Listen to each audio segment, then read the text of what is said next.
or lightheadedness can come and go. But if it's AFib, the risk of stroke remains. If you have symptoms, contact a doctor. I'm so glad I did. Visit notimetowait.com. Sponsored by Bristol-Myers Squibb and Pfizer. Hey, Brock Ewart here with my buddy Dave Taylor from First Mark Insurance. You know, Dave, I love sport. You love sport. And I love sitting with coaches and hearing their game plan each and every week.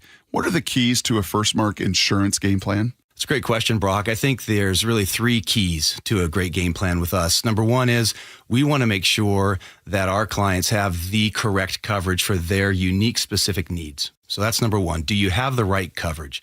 Number 2, once we have the right coverage, are we getting that coverage at the most competitive price possible? And then last and not least would be, once we have the right coverage at the most competitive price, are we providing world-class service to those customers so that when they need it, they have someone there that's got their back? Those are the 3 keys to a First Mark Challenge victory. And man, am I so glad Molly and I took the challenge. We are one of so many through a decade plus of being a First Mark Challenge victory. You can too. Just simply go to firstmarkinsurance.com, firstmarkinsurance.com. This could be the oddest gift anyone's ever given me. But I'll bet you use it. When the time is right, I suppose. That's the idea. A plunger. An Apollo plumbing plunger. Free for me? Actually, free to everyone we visit. Because? We believe some things you can do on your own. And if this plunger can't fix it? Apollo Plumbing will. Just like that. You call, we come. It's fixed. Wouldn't you rather I just call? You're welcome to. Okay. But for a simple backup, something I can solve myself, try your free plunger. I'll admit it's kind of spiffy. Apply a little pressure. And if it still won't clear, call Apollo Plumbing. The ready right now plumbers. Our big blue trucks come stocked full of fixes. And a plunger wielding plumber. A clean screen trained and trustworthy Apollo plumber. They come in a jiffy. Arriving when promised to put plumbing problems in your past. And give me a free plunger. That too. You know, I kind of like this plunger. I'm sure it'll come in handy. Just like Apollo Plumbing. ApolloPlumbing.com. So.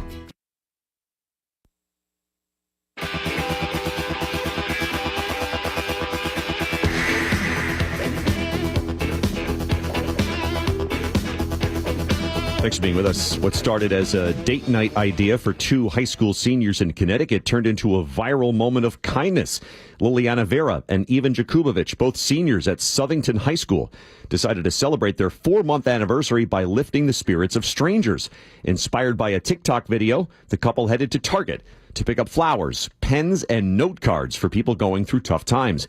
They drove to Hartford Hospital and began placing flowers and handwritten encouraging notes on the windshields of cars in the parking lot. Messages like, "One step at a time, get better," and "You'll get through this." The teens say their goal was just to brighten someone's day. One of the people who received a surprise was Amel Zubaidi, who'd been staying at the hospital with her daughter, who was there 10 days. She says the flowers and note on her car made her feel like she wasn't alone. That'll do it for this hour. For Nicole Murray and Mike Gavin, I'm Gordon Deal. Thanks for listening to This Morning, America's First News.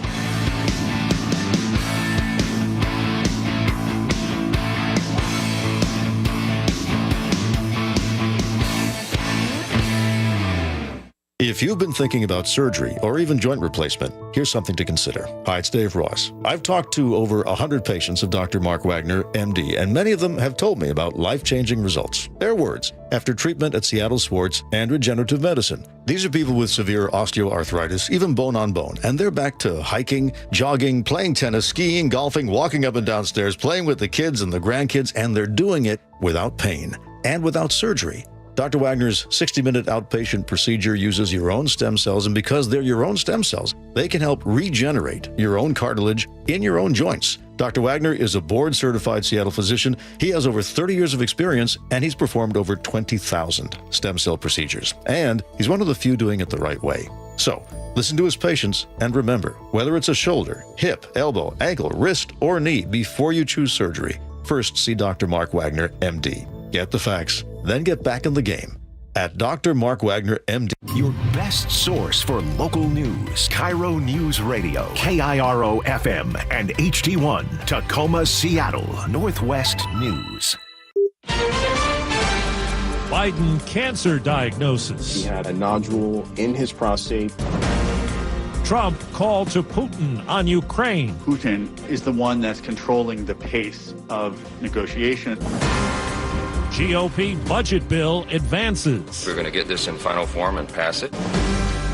Good morning. I'm Steve Kathan. With the CBS World News Roundup, former President Joe Biden is facing a serious health challenge. He's revealed he's been diagnosed with prostate cancer and that it's spread to his bones. Here's CBS's Weijia Jiang. Former President Biden's office described his cancer as a more aggressive form of the disease and said that he and his family are reviewing treatment options. Now, Biden was evaluated after he experienced urinary symptoms and doctors discovered a small nodule on his prostate. Now, this is all unfolding at a sensitive time because a new book that dives into President Biden's cognitive and physical health and whether top aides concealed that information during the 2024 campaign is set to be released tomorrow. CBS News medical contributor Dr. Celine Gounder. This is a very serious, aggressive cancer. So he has a Gleason stage of 9 out of 10, with 10 being the worst. So that tells you about the aggressiveness of the cell type that we're talking about here, the type of prostate cancer he has. There's been spread to the bones, which by definition means it is metastatic. But the good news is it is hormone responsive. Testosterone fuels the growth of the prostate cancer. So if you can block the testosterone, you're blocking the growth, and that is a very good prognostic indicator. I'm Matt Piper. President Trump posts on social media that he's saddened by the news, writing, "Melania and I extend our warmest and best wishes to Jill and the family, and we wish Joe a fast and successful recovery." Former Vice President Kamala Harris writes, "Joe is a fighter. We are hopeful for a full and speedy recovery." Former President Barack Obama says Biden will fight cancer with his trademark resolve and grace, and that nobody has done more to find breakthrough treatments for cancer in all its forms than Joe. Pope Leo and Vice President J.D. Vance met today ahead of a flurry of U.S.-led diplomatic efforts to try to make progress on a ceasefire in Ukraine. The U.S. diplomacy is led by phone calls President Trump plans today with Russia's Vladimir Putin and Ukraine's President Zelensky. National security expert Matthew Schmidt expects Putin will be in no hurry for any breakthroughs. There's lots of reasons for them to keep dragging this out for 6 months or more before settling down. And Trump has no real control over that, and nor does Zelensky. President Trump's budget bill featuring wide cutbacks is advanced in the House of Representatives, but staunch conservatives in the GOP are not throwing their support behind it. Instead of voting no, conservative holdouts voted present to narrowly approve President Trump's so-called Big Beautiful Bill. The hardliners rejected the package Friday, pressing for deeper cuts and reforms to Medicaid. Speaker Mike Johnson met with the lawmakers and said discussions continue over minor modifications to the package, which funds the president's border, energy, and tax priorities. Johnson is pushing for a final House vote before the Memorial Day recess. We're going to try to get this vote done by Thursday. Nicole Killian, CBS News, Washington. They're sorting through the debris this week in parts of Kentucky and Missouri that were ripped up by tornadoes late last week. At least 28 people were killed. This woman lives in London, Kentucky, where damage is widespread. All of this is stuff, and it looks really, really bad. But we are not like a lot of our neighbors and loved ones here that are in hospitals and their families are at the funeral homes. Forecasters say parts of Kentucky could be in for more rough weather today and tomorrow. Now to California. The FBI is putting the pieces together after the Saturday bomb blast at a fertility clinic in Palm Springs. We are fairly confident that that subject is Guy Edward Bartkiss. The bomb suspect was killed in the explosion. Authorities say he left behind what are described as, quote, anti-pro-life writings, suggesting people should not procreate. The blast gutted the clinic, but officials say stored embryos inside were not damaged. 4 minutes after the hour. Think O'Reilly Auto Parts for all your car care needs. Get the parts and service you need fast from the professional parts people at O'Reilly Auto Parts. What I know about courage, I learned from my adoptive mom. She said sometimes you just gotta hold on and know we'll get through this. Mom, we are so high up. Hold my hand. No, you hold my hand. Here we go. Learn about adopting a teen from foster care. You can't imagine the reward. Visit adoptuskids.org to find out more. I learned patience from my adoptive dad. All he had to say was, "Hey, you got this. Just breathe." Hey, we're pretty good. Yeah. Might have to start a band. I got it. Learn about adopting a teen from foster care. You can't imagine the reward. Visit adoptuskids.org to find out more. This message is brought to you by Adopt US Kids, the U.S. Department of Health and Human Services, and the Ad Council. New Jersey Transit's train engineers have reached a tentative deal to end their 3-day strike that had halted service for tens of thousands of daily riders. New Jersey Governor Phil Murphy. The sound that you probably hear is the sound of our state's commuters breathing a collective sigh of relief. Full operations resume tomorrow. In Fremont, Ohio, 2 women were killed, 1 child is missing, and another hospitalized after a train hit a group of people on the tracks. Fremont Mayor Danny Sanchez. What started off as what we believe was a daily fishing trip from a family from Fort Wayne, Indiana, has ended in tragedy. Correspondent Chanel Call has the latest on the investigation into Saturday's crash of a Mexican tall ship into New York's Brooklyn Bridge. According to the New York City Police Department, it appears that ship lost power before the crash. This is something federal transportation authorities will now be looking into. Footage shows it hitting the span in reverse, suggesting the captain lost control of the engine. 2 sailors were killed, 19 hurt. Reward money has been boosted, and 3 jail staffers have been suspended in the wake of the Friday breakout in New Orleans by 10 inmates. 7 are still on the loose. Cops say they're making progress searching for the escapees. We have actionable intelligence on all 7 of those fugitives. Colonel Robert Hodges with the Louisiana State Police says they hope to capture them soon but need help. FBI Special Agent in charge in New Orleans, Jonathan Tapp, added, "We strongly believe that there are folks out there helping these inmates evade capture." He says the FBI's raised their reward to $10,000 per inmate on top of $10,000 in other rewards. Dave Cohen for CBS News, New Orleans. Scotty Scheffler won his 3rd major golf title, taking the PGA Championship in North Carolina on CBS. I knew it was going to be a challenging day. Finishing off a major championship is always difficult, and I did a good job of staying patient on the front 9. On the back 9, John Rahm pulled into a tie with Scheffler, but then Scheffler pulled away to win by 5 shots. For the first time in 42 years, a rookie won the pole position for the Indianapolis 500. 25-year-old Robert Schwartzman posting an average speed of just under 233 miles an hour. British climber Kenton Kuhl broke his own record with his 19th climb of Mount Everest, the most by someone not from Nepal. Time on the roundup, 8 past the hour.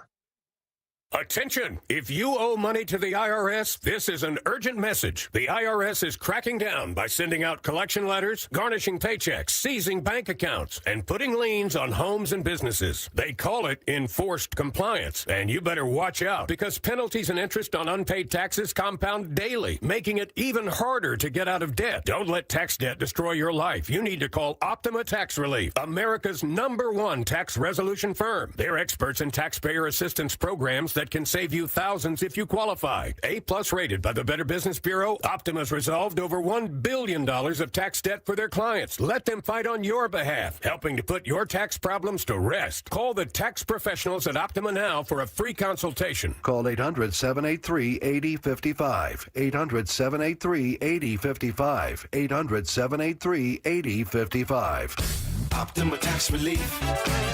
Some restrictions apply. For complete details, please visit OptimaTaxRelief.com. As pickleball surges in popularity, so do the noise complaints in some places.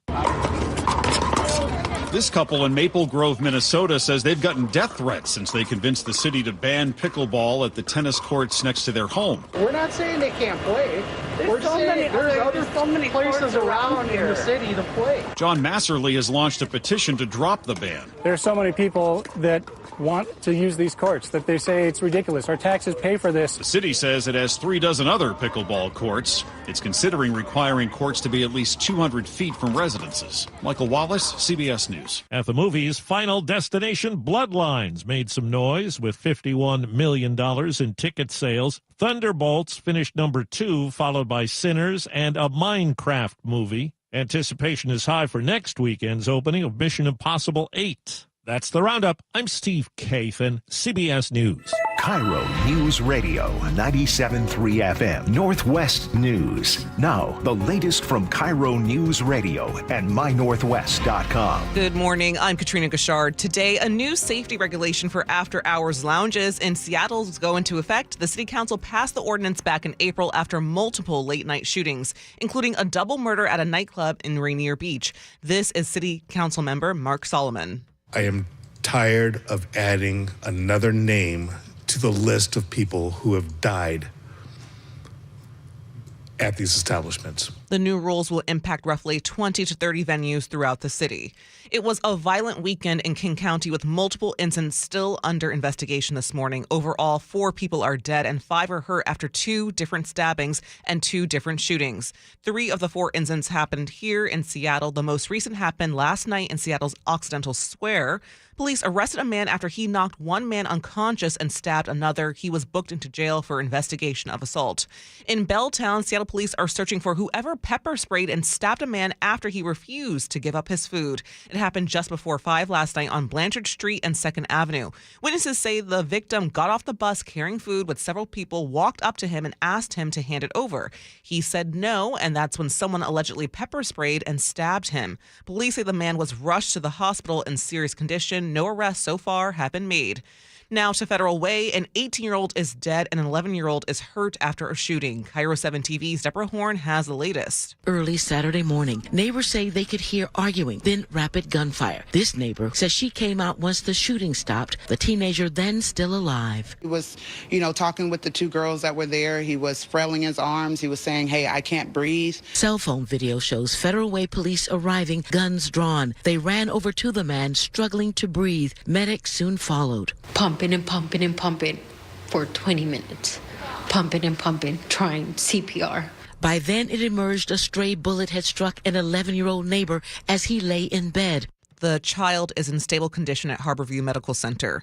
In Seattle's Pioneer Square, 4 people were shot early Saturday morning. 3 of them died. It happened just after 1 a.m. on Washington Street and 2nd Avenue South. Police arrived to find 2 men and a woman dead. This man tells KIRO 7 TV he heard the gunshots. I just heard rapid gunshot fires. Like, it just happened rapidly. Brrr, bah, bah, bah, bah. And then it was over just like that. The 4th victim was taken to the hospital in critical condition. Police have not yet released any suspect information and have not made any arrests. A man is in custody after a standoff in Everett. Police say it happened on Oaks Avenue near 36th Street around 10 Sunday morning. This woman who lives in the neighborhood says, we have a lot of weird little things, but nothing like this. Yeah, this was kind of scary, and there were drones, and I'm glad nobody got hurt. A SWAT team arrived after the man barricaded himself inside of a home after some kind of domestic disturbance. Officers didn't say whether there was a weapon involved. They were able to get the suspect into custody without anyone getting hurt. Starting today, a big change for Seattle's Washington Middle School after a child was hit and killed by a car in March. KIRO 7 TV's Jason Sloss has details on the changes that begin this morning. Seattle Department of Transportation will close the street in front of the school to most traffic for most of the day. Bright orange and white barricades will go up on both ends of 20th Place South. The street will close down to parent drop-offs. Only buses and people walking or on bikes will be allowed from 7 a.m. to 7 p.m. on weekdays. For your KIRO Newsradio real-time forecast right now, or rather traffic report, Everett to Bellevue about 25 minutes right now, Everett to Seattle about 26, Linwood to Seattle 15, and Bellevue to Federal Way about 24 minutes. And for your KIRO Newsradio forecast, mostly cloudy with occasional rain, mainly in the morning. Highs today will be close to 60. Right now, it's about 49 in downtown Seattle. Coming up, Jim Cooper, President and CEO of United Airways of the Pacific Northwest, joins the show to break down the ALC, or rather ALICE program that's helping Washington families make ends meet. I'm Katrina Gashard. You're listening to KIRO News Radio. Your best source for local news, serving Western Washington and the world with the KIRO Newsradio app. Always streaming live on your smart speakers. You're listening to KIRO Newsradio, Northwest News. This hour of Seattle's Morning News is brought to you by Closets by Design Seattle. KIRO Newsradio, winners of 3 2025 Regional Edward R. Murrow Awards. Feature reporting, sports reporting, and overall excellence. And we thank you. We are the Northwest leading news station because of you. inspiring us every day to deliver the local news and stories you care about. KIRO News Radio on 97.3 FM. Watch and listen anywhere by downloading the KIRO Newsradio app, and always stay connected at mynorthwest.com. Summer is on everyone's mind, and many of us ladies, well, you men too, would like to get rid of that extra stubborn fat and address those areas of loose skin like around the waistline, chin, and upper arms. Maybe you've tried the lasers, fat freezing methods, even those new pills, but without getting the results you were hoping for. Introducing ProSculpt, the new one-day instant permanent fat removal and skin tightening treatment. ProSculpt is minimally invasive, performed while you're fully awake, and it's gentle yet powerful.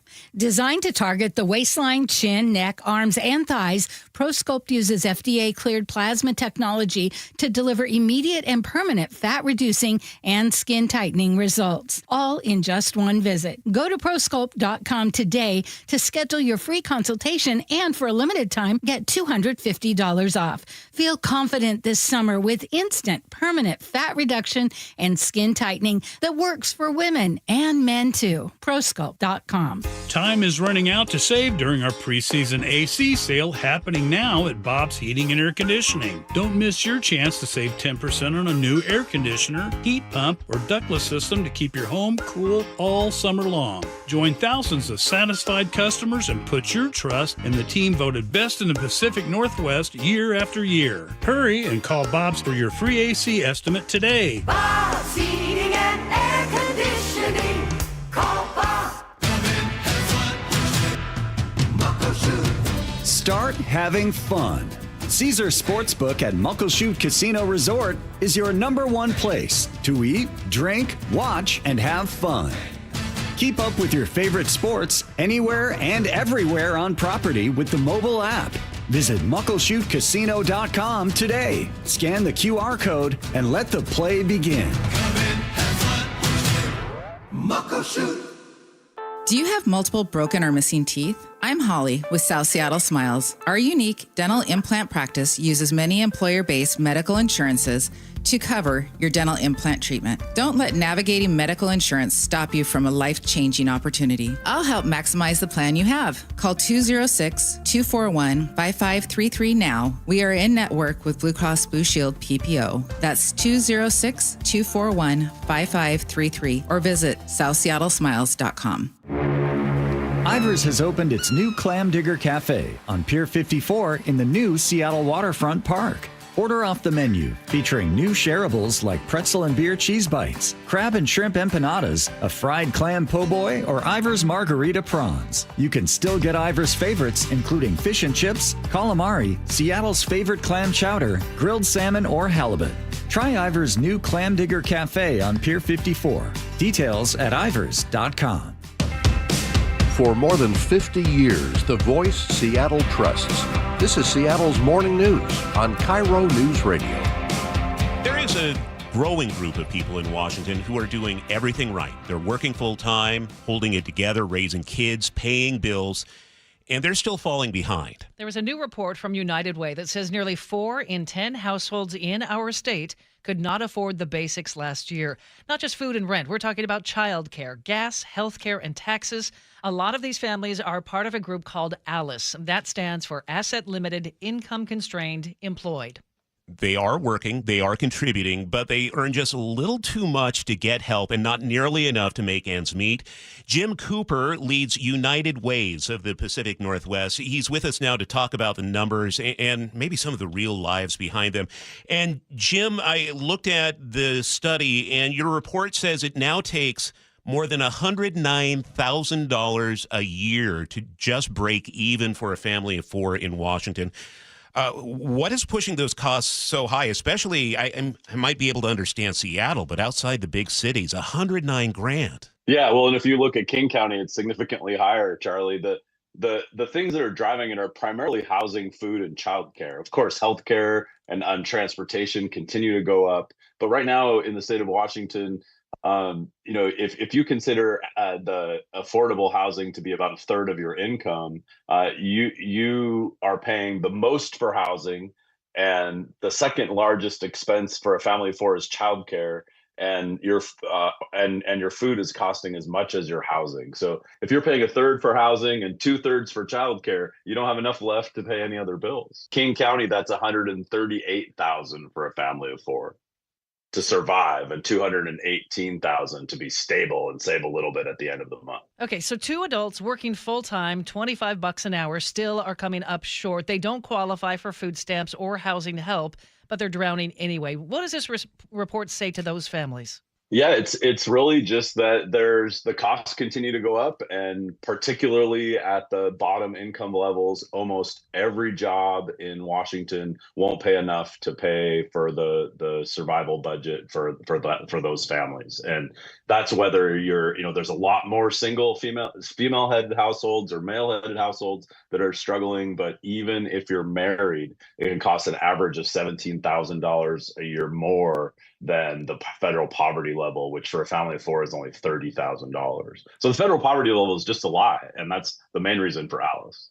And so this isn't just people who are working minimum wage jobs. This is not people who are just getting started. If you're talking over $200,000 in King County just to have a comfortable living, this seems like just a massive problem, and the numbers just keep going up. I think you said since 2010 the number of Alice households has jumped 65%. Are there programs for people who are stuck in the middle here? I mean, there are, and in fact, Washington's in the top tier. We're doing the best.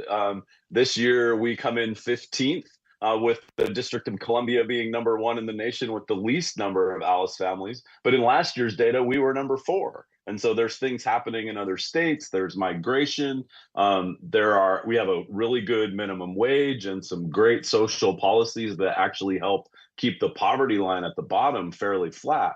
But the Alice numbers continue to go up. A lot of our state programs might be 2 or 3 or even 400% of federal poverty, but they're still not getting to enough of the population. So for someone listening right now, maybe they are an Alice family, or maybe they want to help. What's the most important thing you want them to know? Well, I think for the Alice families, we're all in this together. This is nearly the majority. It's approaching a majority. In Yakima County, it's more than 50% of the whole county that's struggling to get by. And when you break into subpopulations, you might have 80% of Black households or 60% of Hispanic households struggling. And I just we're in this together. We need to come together and figure out how to support each other in community. And then how can you help? It's to continue to advocate for programs that help people. But I think really this is a nationwide problem. We've got to figure out how to get costs under control. We all know, and we've seen our grocery bill, especially since COVID, the price of everything has gone up 25 or 30%, and wages have only gone up by CPI, which has been 3 or 4%. Anything the United Way is able to do right now, or any plans on the horizon for addressing this? We do a few things. So one of the things that we really do well is have financial stability centers in communities, so where you can get job training and coaching, you can work on your credit and your financials and your budget, and get credit count or get financial coaching. We're doing match savings accounts right now in partnership with the Department of Commerce, grants for small businesses, things like that United Way and other philanthropy can do to just provide a little bit more, or the skills you need to be able to move into the next level of pay. All right.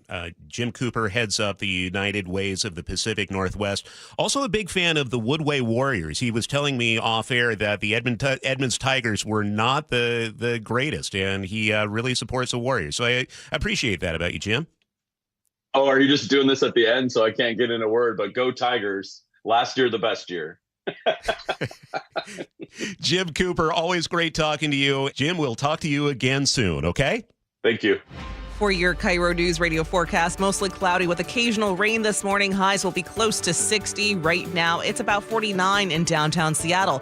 Coming up, we hear from Nathan Voss. He is a longtime Metro bus driver in Seattle and a writer. His new book, Deciding to See, highlights how seeing the city behind the wheel of a bus has shaped his perspective on life. I'm Katrina Gashard. You're listening to KIRO News Radio. Millions of Americans take medicine like Ozempic and Zepbound. Many of them are overpaying by thousands of dollars a year. These GLP-1 medications for diabetes, weight loss, and more may not always be covered by your insurance, but GoodRx can help. GoodRx helps you save every month on prescriptions at over 70,000 pharmacies nationwide. Best of all, it's free to use. Check GoodRx to save on GLP-1s. Just go to goodrx.com/GLP. That's goodrx.com/GLP. GoodRx is not insurance, but can be used instead of insurance, including Medicare and other federal and state-funded programs. I can't believe how spotless my floors look after using the Swiffer Power Mop. No more dragging around a heavy mop and messy bucket. Now I get the same deep clean without all the work. Thanks to the powerful solution and scrubbing pad of the Swiffer Power Mop, dirt and grime don't stand a chance, and I don't break a sweat. Mic drop. Mop drop. Swiffer Power Mop. Swiffer Power Mop. A smarter way to mop. Try it or your money back. The first Mariners Fireworks Night is coming up, and we're starting things off with a bang.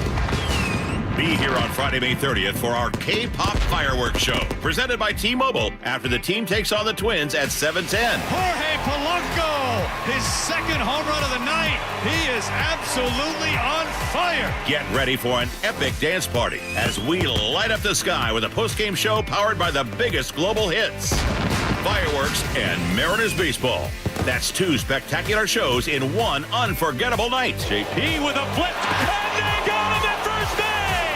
How in the world? Visit Mariners.com/fireworks to get your tickets and see the complete lineup of all 6 Mariners Fireworks Nights this summer, including a sing-along show on June 13th and a patriotic palooza on July 3rd. Plus, check out everything else on deck at T-Mobile Park, like 3 straight Mariners value games against the Orioles starting Tuesday, June 3rd. Mariners baseball. Try dance up.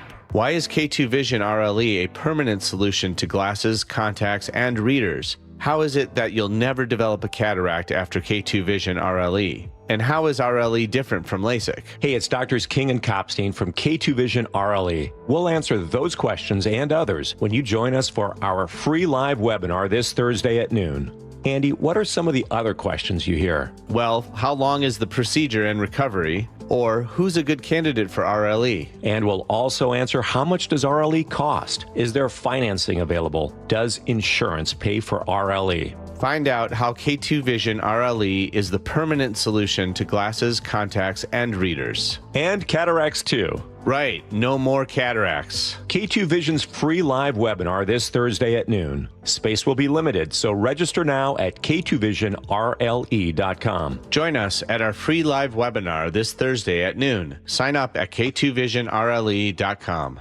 At Lake Washington Windows and Doors, we offer premium windows that are 25% more energy efficient, reduce noise by 50%, and come with clean glass technology. And Leak Armor installation gives you a lifetime warranty to protect your home. Visit LakeWashingtonWindows.com. Lake Washington Windows and Doors makes it easy to enjoy new windows with clean glass technology now and defer paying for them until 2026 with 0 down, 0 payments, and 0 interest for 12 months. Visit LakeWashingtonWindows.com. If you're thinking about renovating an attic, spending more time in your sunroom, or building onto your home, a Carrier ductless unit is the perfect solution for climate control. It's efficient, quiet, and incredibly flexible when it comes to installation because there's no ductwork required. It's just one more way we're making your home totally comfortable. Your local Carrier heating and cooling dealer will improve your home's comfort, air quality, and efficiency. Visit CarrierNorthwest.com to find the expert near you. Carrier, turn to the experts. Hey, how's your money situation? Are you ready for retirement? Well, if you want to know what the pros are doing to make wealth multiply and retire like royalty, then you need to listen to this show, Sound Path Through Retirement, with Ben Koval and Matt Leibarger.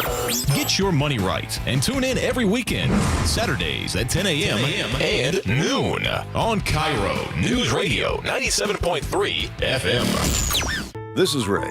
His passion is weightlifting. In the past, I have competed in some natural bodybuilding competitions. And then one day, his body said no. I was working out, and I just felt this pop. It was followed with this extreme pain. I saw a doctor about it, I had an MRI, and they said that you'll be able to live with it. But Ray wasn't about to live with it. He went to Dr. Mark Wagner, MD at Seattle Sports and Regenerative Medicine for stem cell therapy. I couldn't have imagined that it was going to heal that rapidly. Really, it's just the peace of mind is the greatest portion of it. I don't have to think that. I just have to be careful at everything I do, or else I might re-injure myself. Would you recommend this to other people? Absolutely. And I already have. I have been just a huge advocate for it now. So whether it's a shoulder, hip, or knee that's stopping you from pulling your own weight, before you choose surgery, consider stem cell therapy with Dr. Mark Wagner, MD at Seattle Sports and Regenerative Medicine. Get the facts, hear from all the patients I've talked to, and schedule your consultation at drmarkwagnermd.com. Save on a 2-night getaway to beautiful Victoria, BC with the FRS Clipper Spring Sale. Travel car-free on the Clipper Fast Ferry and stay at a charming downtown hotel. Up to 20% off. Save during Clipper Spring Sale at frsclipper.com. Why choose Care Partners Senior Living over in-home care? Amanda here. Care Partners communities are safer than your home, provide more socialization, and may be more affordable than in-home care. Find a Care Partners community in Washington or Arizona at carepartnersliving.com. You just realized your business needed to hire someone yesterday. How can you find amazing candidates fast? Easy. Just use Indeed. Start at Indeed.com/credit. Hartley Wilcox here from Wilcox Family Farms. I've really enjoyed meeting so many of you at our recent egg demo events. I'm often asked, are omega-3 eggs really better for you? They sure are. Omega-3 eggs are an incredible source of natural omega-3s, providing on average 3 times that of other eggs. Eating omega-3 eggs promotes strong bones and joints and is proven to reduce cholesterol and blood pressure. Choose Wilcox Family Farms eggs today. Locally fresh since 1909. KIRO Newsradio 97.3 FM Northwest News. Now, the latest from KIRO Newsradio and mynorthwest.com. Good morning. I'm Katrina Gashad. There's a new post from President Trump hours after revealing a prostate cancer diagnosis. Here's CBS's Steve Kathan. President Biden posted, "Cancer touches us all," and he writes, "Thank you for lifting us up with love and support." The post is accompanied by a photo of a smiling Biden along with wife Jill and a pet cat. President Trump is set to hold 2 separate phone calls today with leaders of Russia and Ukraine. He's trying to secure a ceasefire between 2 countries after talks in Turkey last week failed to produce results. Here's CBS's Natalie Brand with more. The president indicating that he wanted to meet with the Russian president as soon as the 2 sides could make that possible logistically. We also know that the Vatican could be one potential location, the Holy See noting that it wants to help advance peace talks, end this war. It was a violent weekend in King County. 4 people are dead and 5 are hurt after 2 different stabbings and 2 different shootings. The most recent happened last night in Seattle's Occidental Square. Police arrested a man after he knocked one man unconscious and stabbed another. He was booked into jail for investigation of assault. Over in Belltown, Seattle police are searching for whoever pepper sprayed and stabbed a man after he refused to give up his food. Police say the man was rushed to the hospital in serious condition. No arrests have been made in that case. In Federal Way, an 18-year-old is dead and an 11-year-old is hurt after a shooting. Police say the shooting happened between the 18-year-old and his ex-girlfriend around 1:30 Saturday morning. This woman who lives in the apartment complex tells KIRO 7 TV she heard gunshots. Went to my bed, 5 minutes, bam, bam, bah, bah, bah, bah, bah, bah, bah, bah, like 20. One of those stray bullets hit the 11-year-old who was sleeping in a nearby apartment. The child was taken to Harborview and is in stable condition. The suspect has not been caught.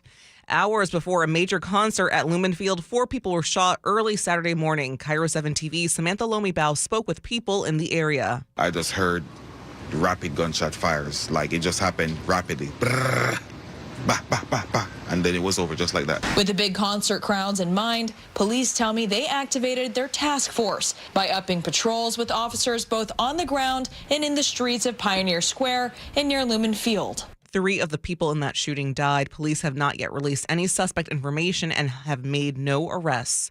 The Mariners completed a clean sweep of the San Diego Padres over the weekend, allowing only 3 total runs in the entire series. M's pitcher Brian Rue dominated yesterday at Petco Park, continuing his breakout season, adding 5 strikeouts and only adding 1 earned run. Here's the 1-2. Strike 3 called, freeze 'em. Brian Wu, dominant, 11 in a row, put down a special day in sunny San Diego. Mariners now sit at 26-19, leading the division by 2.5 games. They look to continue winning on the road as they head to Chicago to take on the White Sox. First pitch is today at 4:40. You can hear all of the broadcast on our sister station, 710 Seattle Sports. And now for your KIRO News Radio real-time traffic. Federal Way to Seattle about 28 minutes right now. Tooele to Bellevue about 25. Issaquah to Seattle about 21 minutes. Redmond to Seattle about 15 minutes. And for your KIRO News Radio forecast, we've got some rain and clouds this morning. Highs will be close to 60 today. Right now, it's about 49 in downtown Seattle. I'm Katrina Gashard. You're listening to KIRO News Radio. Your best source for local news, serving Western Washington and the world with the KIRO News Radio app. Always streaming live on your smart speakers. You're listening to KIRO News Radio, Northwest News. Well, if you have ever ridden a bus in Seattle, you might know Nathan Voss. Or maybe you've just been on a bus and you've had a driver look you in the eye and smile hello. He is joining us here in the studio now as we talk about his new book, which is called Deciding to See.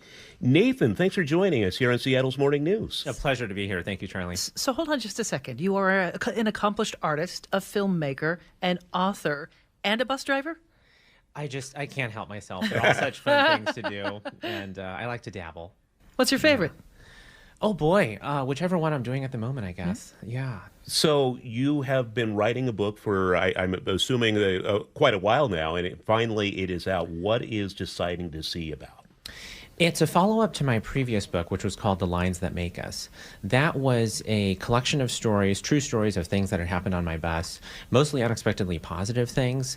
Other people can write about all the awful things that are going on. You know, I wanted to focus on the good stuff, especially nowadays when we're going through some tough times. And we want to celebrate the positive and find hope. This new book is a little more centered around that. The title refers to as a bus driver, but I think anyone, you know, when you go out there into the world, whatever outlook I have on humanity, that's what I'm going to see evidence of. And that can be a slippery slope, you know. I have to sort of consciously sign up every morning to look for the good stuff. You describe the bus being a place where you can't avoid people. What is that dynamic when people are forced in a small space like that? Usually it's pretty good. Of course, there's a few days out of the year that are really tough, but airplanes are another space where you find yourself talking to the person next to you, and we remember that we are the social animal. And this job became a lot different for me once I realized that respecting everyone, treating everyone as if they're already my friend, regardless of who they are, dramatically changed my experience out there on the road. Anyone you talk to on the street will tell you that the real currency of the street is not money, but respect. And as long as I'm respecting everyone, acknowledging people just want to be seen, you know, and heard, just like the rest of us. When you're driving a bus, I'm sure you meet people from all walks of life, right? What has that taught you about Seattle and King County? Gosh, such a broad question. I guess the best answer would be the book. You know, check it out. But it's a reminder that we have a lot more in common than we don't. I'll be chatting up people who look, sound, act much differently than I do, but I'm always searching for the common ground, and it's amazing what you can find out there. You've also called a bus a mobile living room. Can you describe like a particular drive where it felt like you were sitting in a living room of your family's home or something? I'm one of those drivers who calls out all the bus stops into the microphone. I say hi to everyone. I tell them to all have a good day. I want to establish a welcoming atmosphere. Buses like the street are such a liminal space, and we often don't think about the fact that they can come to feel like community. You can sort of establish kind of a small town vibe in the big city because you're driving the same bus every day and you get to know people. Speaking of a welcoming space, Seattle is known for the Seattle freeze. It sure is. So describe to me how maybe a bus is an antidote to that. I feel like those of us who don't like the freeze are fighting at one person at a time. You know, I go out of my way to try to say hi to everyone. I'm not able to pull this off all the time. Sometimes you do want to be alone, but the bus is an opportunity to try out, if you feel safe, you know, to interact with others. And especially when I'm in, work mode, it makes sense that it would be natural for me to greet everyone. And that's my way of trying to fight the freeze. Nathan Voss, thanks for joining us on Seattle's Morning News. A pleasure to be here. Thanks so much for having me. Coming up, we'll have some national headlines. I'm Katrina Gashard. You're listening to KIRO News Radio. Why local news matters. KIRO News Radio's Luke Ducey is here. So in April, we did a story on this rehab facility called Pushing Boundaries. They've helped thousands of people recovering from brain injuries on the brink of closing shop after months of dwindling donations. When just days later, they started getting donations and they raised $200,000 they needed thanks to our listeners to stay open. KIRO News Radio. We've got some great listeners out there. On 97.3 FM. And download the KIRO News Radio app. Homeowners, protect your biggest investment now with Integrity Roofing and Construction. Get ahead of the summer rush. Integrity, your family-owned, award-winning roofing and construction company, is ready to give your home the protection it deserves. Integrity offers a complete in-house construction division for all your projects. Integrity Roofing is known for top-notch service and on-site project management, making the process easy. Beat the summer rush and call Integrity today for a free estimate at 206-202-ROOF or online at integrityrc.com. That's integrityrc.com. Citizens, since we each upgraded to Xfinity in our homes, the Wi-Fi has been booming. It's fair to say our town has officially become a boomtown. Mayor, will I be able to drop into multiplayer gaming battles with low lag? The lag won't be an issue, but your questionable skills may be. And what if I have hundreds of devices on the Wi-Fi? Purely hypothetical. Seems like a lot, but sure, hundreds of devices all booming together with the Xfinity Gateway. Yes, friends and neighbors, with Xfinity, the Wi-Fi is booming. The Wi-Fi isn't the only thing that's booming. Now get the most reliable Wi-Fi and our best-in-class equipment for one consistent price for 5 years guaranteed. All in. Plus, get unlimited data included and no annual contract. All with the 5-year price guarantee from Xfinity. Visit Xfinity.com, call 1-800-XFINITY, or visit a store today. Restrictions apply. Not available in all areas. New residential customers only. Select plans only. Xfinity Gateway with XFi Complete required for unlimited data except in certain areas. Most reliable Wi-Fi based on Open Signal Awards USA. Fixed Broadband Experience Report, August 2024. Actual speeds vary. IRG Physical and Hand Therapy doesn't just treat injuries, they elevate athletes. From weekend warriors to elite competitors, IRG Sports Institute clinics are built for performance, blending top-tier physical therapy with advanced sports science and personalized training plans. Hey, Brock Hewitt here with Shannon O'Kelly, physical therapist and owner of IRG Physical and Hand Therapy. Why? Why elevate athletes as well? Because here at IRG, Brock, our motto is we want you to be your best self, your best physical self, your best mental self, and your best community self. At our new IRG Fremont Sports Institute, we're providing that type of care. We've got the latest equipment, the greatest techniques, the providers there that are excited to get you better, basically bigger, faster, stronger. Doesn't matter if you're a weekend warrior, a recreational athlete, an elite athlete, we will make you to be your best. You'll work with specialists who understand the grind because they've been there. With access to cutting-edge equipment and recovery techniques, you won't just heal, you'll come back stronger. Visit irgpt.com, irgpt.com. Need a new roof, a deck, siding, windows? Get up to $3,000 off any new installation.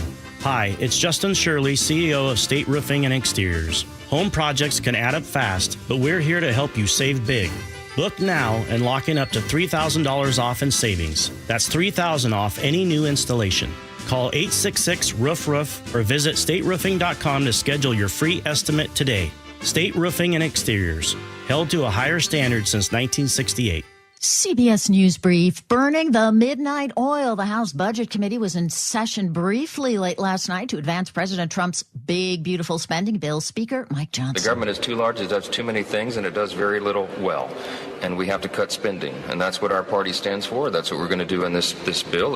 The Speaker hopes to pass the measure by Memorial Day. Former President Biden's considering treatment options after he was diagnosed with an aggressive form of prostate cancer. CBS's Willie James Inman says a cancer diagnosis is not unfamiliar to the Bidens. The late son of President Biden, Beau Biden, died of brain cancer in 2015. 2 women are dead after being struck by a train in Fremont, Ohio. Mayor Danny Sanchez says there is another victim. There was approximately a 13 to 15-month-old child. I don't have the definite age, that has been transported, I believe, to a hospital in Toledo. Authorities are also searching for a 5-year-old who they believe was walking with them. Not clear just how the accident happened. CBS News Brief. For your KIRO News Radio forecast, mostly cloudy with occasional rain this morning. It will be partly cloudy this afternoon with highs close to 60. Right now, it's about 49 in downtown Seattle. Coming up, Como News' Chris Daniels breaks down the latest updates on the potential return of the NBA to Seattle. That's next. I'm Katrina Gashard. You're listening to KIRO News Radio. Jason Rance here with our local tax expert and advocate, Greg Nunn from None Better Tax Resolution. So, Greg, not all tax resolution companies are the same. There are some that are definitely not local. There are others that don't quite know what they're doing even. Well, I tell you, these ads that all of us hear, Fresh Start program, they make you feel like, hey, man, I can just easy peasy get my taxes written off. No. And I've had several clients actually come to me after going through that process, and they just get no response after a while. They're passed around from person to person. That doesn't happen at my firm. You are familiar with the cases that come in. You're working on them. I'm familiar with every case that comes into our office. And I know what's going on and have the ability to really advise our taxpayers very well on what to do. If you're having trouble with the IRS, then call Greg Nunn. None Better Tax Resolution, from stress to success with IRS Solutions. 425-947-1967 or Google NUNN. None Better Tax Resolution. It started as a puddle. Where? In the shower. Uh-oh. Then the kitchen sink. Started backing up? Yeah. I know where this is going. Clogged up. Right. No problem. Beg your pardon? There's no clog we can't clear. You're Dan. From Apollo Plumbing. This is going to get pricey. How about $83? To clear my drain? Apollo Plumbing clears main drains every day. For $83? 83 or it's free. What's the catch? No catch. We'll even do a camera inspection. Why's that? It's the best way to find the cause of your clog. And it's included? No extra charge. Truth is, we hate clogs. I don't love them. Seen them all. Ew. I promise. There's no clog Apollo can't clear. Guaranteed. 83 or free. Goodbye, slow drains. All it takes is an accessible clean out. And Apollo gets my drains draining again. You call, we come, it's fixed. My heroes. Just doing our job. Thank you, Apollo Plumbing. ApolloPlumbing.com. Seattle Supersonics are basketball bionic. And Gary Payton was on. Bounce pass on court to Sean. And the crowd sang along. Well, it feels like there's real movement now on the long way to bring the NBA back to Seattle. Commissioner Adam Silver recently confirmed that expansion talks will begin once the league's new media rights deal is done. Here he is on Sirius XM radio this week saying it will be on the agenda when the league's governing board meets in July. To discuss with full ownership now for the 30 teams to get directly the existing owners. You are hard-pressed to find a reporter who has covered the Sonics return more closely than Chris Daniels from Como 4 TV. Good morning, Chris. Thanks for joining us. We've had these optimistic times before, but this one feels different, right? Yeah, Charlie and Amanda, good morning. The what's different this time around is the language that Adam Silver is using and that you just played, and that it is going to be on the agenda. Over the past year or so, we've heard multiple times from the commissioner about when they may start an expansion process. At one point this time last year, he was saying in the fall. Then he was asked about it again, and he said this season. And then he got to the end of the season, and he basically gave a full-throated statement about the importance of Seattle and the fan base at the end of the season Board of Governors meeting, but again did not commit to a timeline and said, hey, maybe later on this year. Well, in this interview with Sirius, he is saying it will be on the agenda in July. And I think what he is laying the groundwork now for is the potential creation of an expansion committee in July that will study the issue for a few months before the start of next season. And that is now, based on what you can read between the lines there, that is when they'll really begin talking about expansion in earnest. It's not the first time. It's the second or third time now that we've heard Silver specifically mention Seattle and Las Vegas. So I think the writing is on the wall here. Once they start that expansion committee, it's Seattle and Las Vegas, and in a few months after that is when any sort of formal announcement would be made. So it's not a yes, but let's stick with the optimism. Would Climate Pledge Arena even be ready for an NBA team? Amanda, in the bowels of that arena has an NBA locker room that's just being used for storage right now. So it is fully ready to house an NBA franchise. in a locker room that would be the size of the Kraken locker room, which is on the opposite side of the arena. So that has been held and reserved for a future Sonics franchise. And then it's just a question of finding the dates. We know that the Oakview group would love to have an additional 41, 42 dates in there. If anything, it would affect probably their concert business because it is a very busy building. But you will have, as of right now, you have the Kraken, the future professional women's hockey league team. You have the Storm. You have concerts. So it's already a busy building. I think, though, if Oakview really wanted to, they could find maybe 44 dates or more on the calendar to house an NBA team. And they can turn that building around pretty quickly. We're talking to KOMO's Chris Daniels about a potential return of the Sonics. Who are we looking at in terms of potential owners, Chris? Well, Samantha Holloway, who owns the Kraken, she has already made it clear she would like to be part of an NBA franchise. Her family, the late David Bonderman, owned a piece of the Celtics. So she has been trying to put this group together to come up with potentially $4 or $5 billion. There's going to be multiple investors. There will be a long list because of the amount of money that is being discussed. But it should not surprise anybody if there's some sort of Amazon connection, given that Andy Jassy is a member of the Kraken ownership group. Amazon has the naming rights on the building with Climate Pledge Arena. Amazon is a partner with the NBA already for distribution of their games. So it should not surprise anybody if there is an Amazon connection eventually in that ownership group. As we mentioned, you have covered this extensively. Do you really have optimism this time? Well, I think there was a lot of optimism that something was going to happen in September, October of last year, Amanda. There was the preseason game at Climate Pledge Arena with the Ballmer's LA Clippers. There was a lot that was queued up behind the scenes to make that kind of a launch for NBA expansion. We know that Samantha Holloway in particular had talked about an umbrella organization for the Kraken, for the One Roof Foundation, and a potential NBA franchise.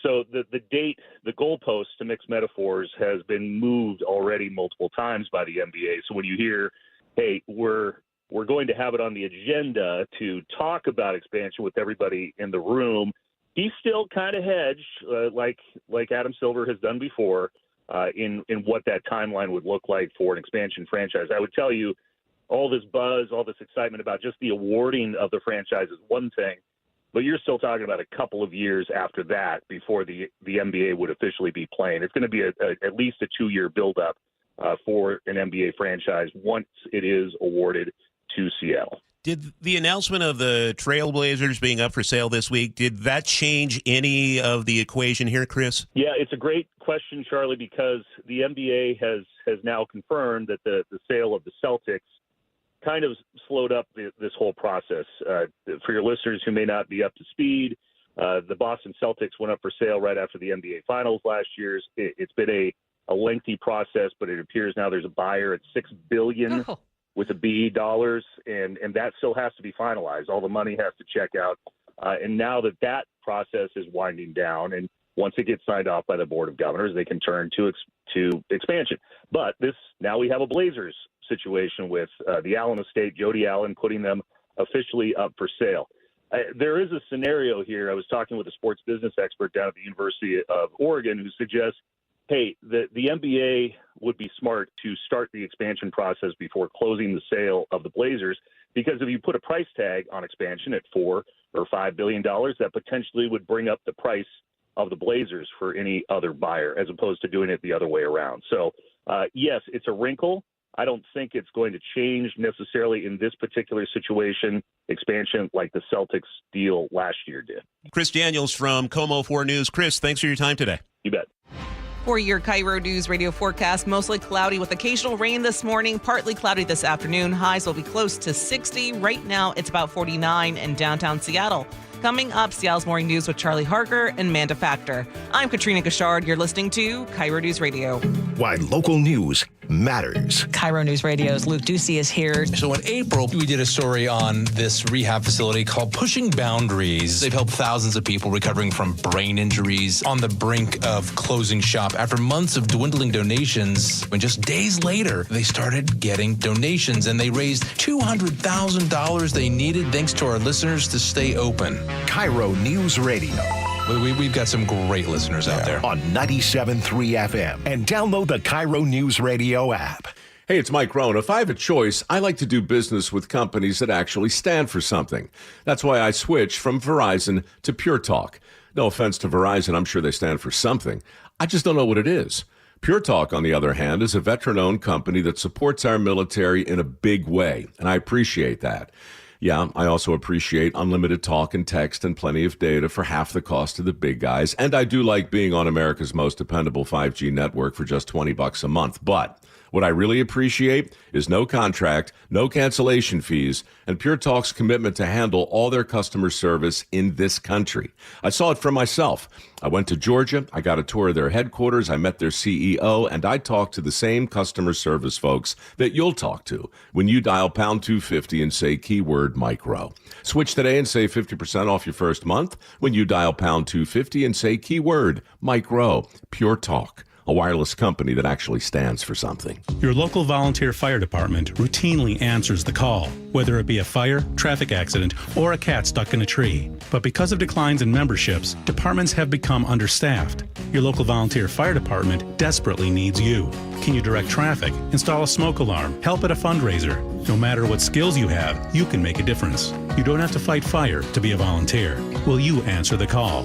For more information on how you can help, visit the Volunteer Firefighter Alliance at supportvfa.org. Enjoy your drive home with the John Curley Show. Address the real problem, which is people come from other states to come to Seattle because we spend billions of dollars on the homeless. Weekday afternoons from 3 to 7 on KIRO News Radio. It's Jim Singletary, Chief Roof Nerd at RoofSmart, here to tell you the right way to choose a roofer. And it's not by choosing the lowest bid. Just comparing numbers? Terrible idea. A low price doesn't tell you if the job will be done right, and it definitely doesn't tell you anything about the contractor. Instead, treat hiring a roofer like a job interview. Ask them, why did my old roof fail early? What's the right solution for me, and why? Have you been around for at least 10 years? A new roof is a huge investment, and the job shouldn't go to the lowest bidder. It should go to the most qualified. At RoofSmart, we've got over a decade of experience, a team of more than 50 full-time pros, and real answers, not just numbers. Plus, we're certified, insured, and properly licensed. We'd love to apply for your roofing job. Call 206-487-4877 or visit GetRoofSmart.com today. That's 206-487-4877 or online at GetRoofSmart.com. If you're wearing glasses or contacts, but you need reading glasses or bifocals now, you need to join Doctors Kopstein and King for the K2 Vision RLE live webinar this Thursday at noon to learn about refractive lens exchange from K2 Vision RLE. This free webinar is a perfect opportunity to meet the doctors and have them answer all your questions about K2 Vision RLE. Questions like, how much does RLE cost? Is financing available? Does insurance pay for RLE? These questions and lots more will be covered this Thursday at noon during the K2 Vision RLE free live webinar. K2 Vision surgeons have performed over 150,000 procedures. They know when RLE is right for you. K2 Vision RLE. No glasses, no contacts, no readers. Plus, no more cataracts. Don't miss the free live webinar this Thursday at noon. Register at K2VisionRLE.com. K2VisionRLE.com. That's K2VisionRLE.com. Hi, I'm Dr. Gordon Christensen, and if you're a dentist as I am, or you know a dentist, please take a moment to listen. When I became a dentist, I learned how quickly poor oral health can lead to other serious health problems. And for people without access to care, these problems can spiral very quickly. I wanted to help, but I wasn't sure how I could until I joined Dental Lifeline Network. It's a nonprofit that has helped us literally change the lives of people in our communities. DLN asked dentists to volunteer to see just one of the many patients in need in your area. It's very simple. DLN screens those in need and coordinates an initial appointment that takes place in the comfort of the dentist's own office and on their schedule. Right now, there's a wait list for patients in need in your community. I'm asking fellow dentists who will join me in seeing one patient per year. Learn more about Dental Lifeline Network at willyouseeone.org. That's willyouseeone.org. Good morning, I'm Heather Bosch. Your best source for local news. A minimum wage increase proposal is moving forward in unincorporated King County. KIRO News Radio. Mike Rowe here with a quick question. Is your concrete sinking? Whether it's your driveway, sidewalk, or patio, those uneven surfaces are not just ugly, they're dangerous. That's where Groundworks comes in. They use state-of-the-art concrete lifting solutions to prevent tripping hazards, and they're the best at what they do. Schedule your free inspection at groundworks.com/row. And while you're there, check out my latest dirty job. It's a good one. Licensed in all states where work is performed. See website for details. High schools committed to improving their students' health and performance are invited to apply for Nourishing Champions grants. Up to $20,000 made possible by Champions of Change and Safeway. Visit championsofchangefoundation.org/nourishing champions. Your best source for local news. KIRO News Radio. KIRO FM and HD1. Tacoma, Seattle. Northwest News. This is CBS News on the Hour, sponsored by Progressive Insurance. I'm Vicki Barker. A former president thanks well-wishers following his diagnosis of advanced prostate cancer. I'm Steve Kathan. This morning on X, former President Biden posted, "Cancer touches us all." He says he and wife Jill have learned that, quote, "we are strongest in the broken places." He concludes by writing, "Thank you for lifting us up with love and support." Biden's cancer has spread, but it's not curable. But oncologist Tanya Dorff says there is hope. Patients, even who are diagnosed with more aggressive, more advanced stage disease, can live many years and have good quality of life. President Trump's due to speak with Russian President Vladimir Putin in about an hour, hoping to make progress towards a Ukraine ceasefire. And in Rome, 2 top U.S. officials have met with the new peacemaker Pope. Vice President J.D. Vance and Secretary of State Marco Rubio met with Pope Leo XIV at the Vatican, the day after attending the new pontiff's inaugural Mass. Vance met yesterday with Ukrainian leader Zelensky, as well as EU Commission President Ursula von der Leyen and Italian Premier Giorgia Meloni. A Vatican statement said talks focused on current international issues. Sabina Castelfranco, CBS News, Rome. The death toll from this weekend's tornadoes in Kentucky and Missouri has risen to 28. CBS's Nicole Valdez has been meeting survivors in hardest-hit London, Kentucky. We got down and we heard it coming, and then the house started trembling. His family huddled in this hallway, his daughter Rita Queen among them.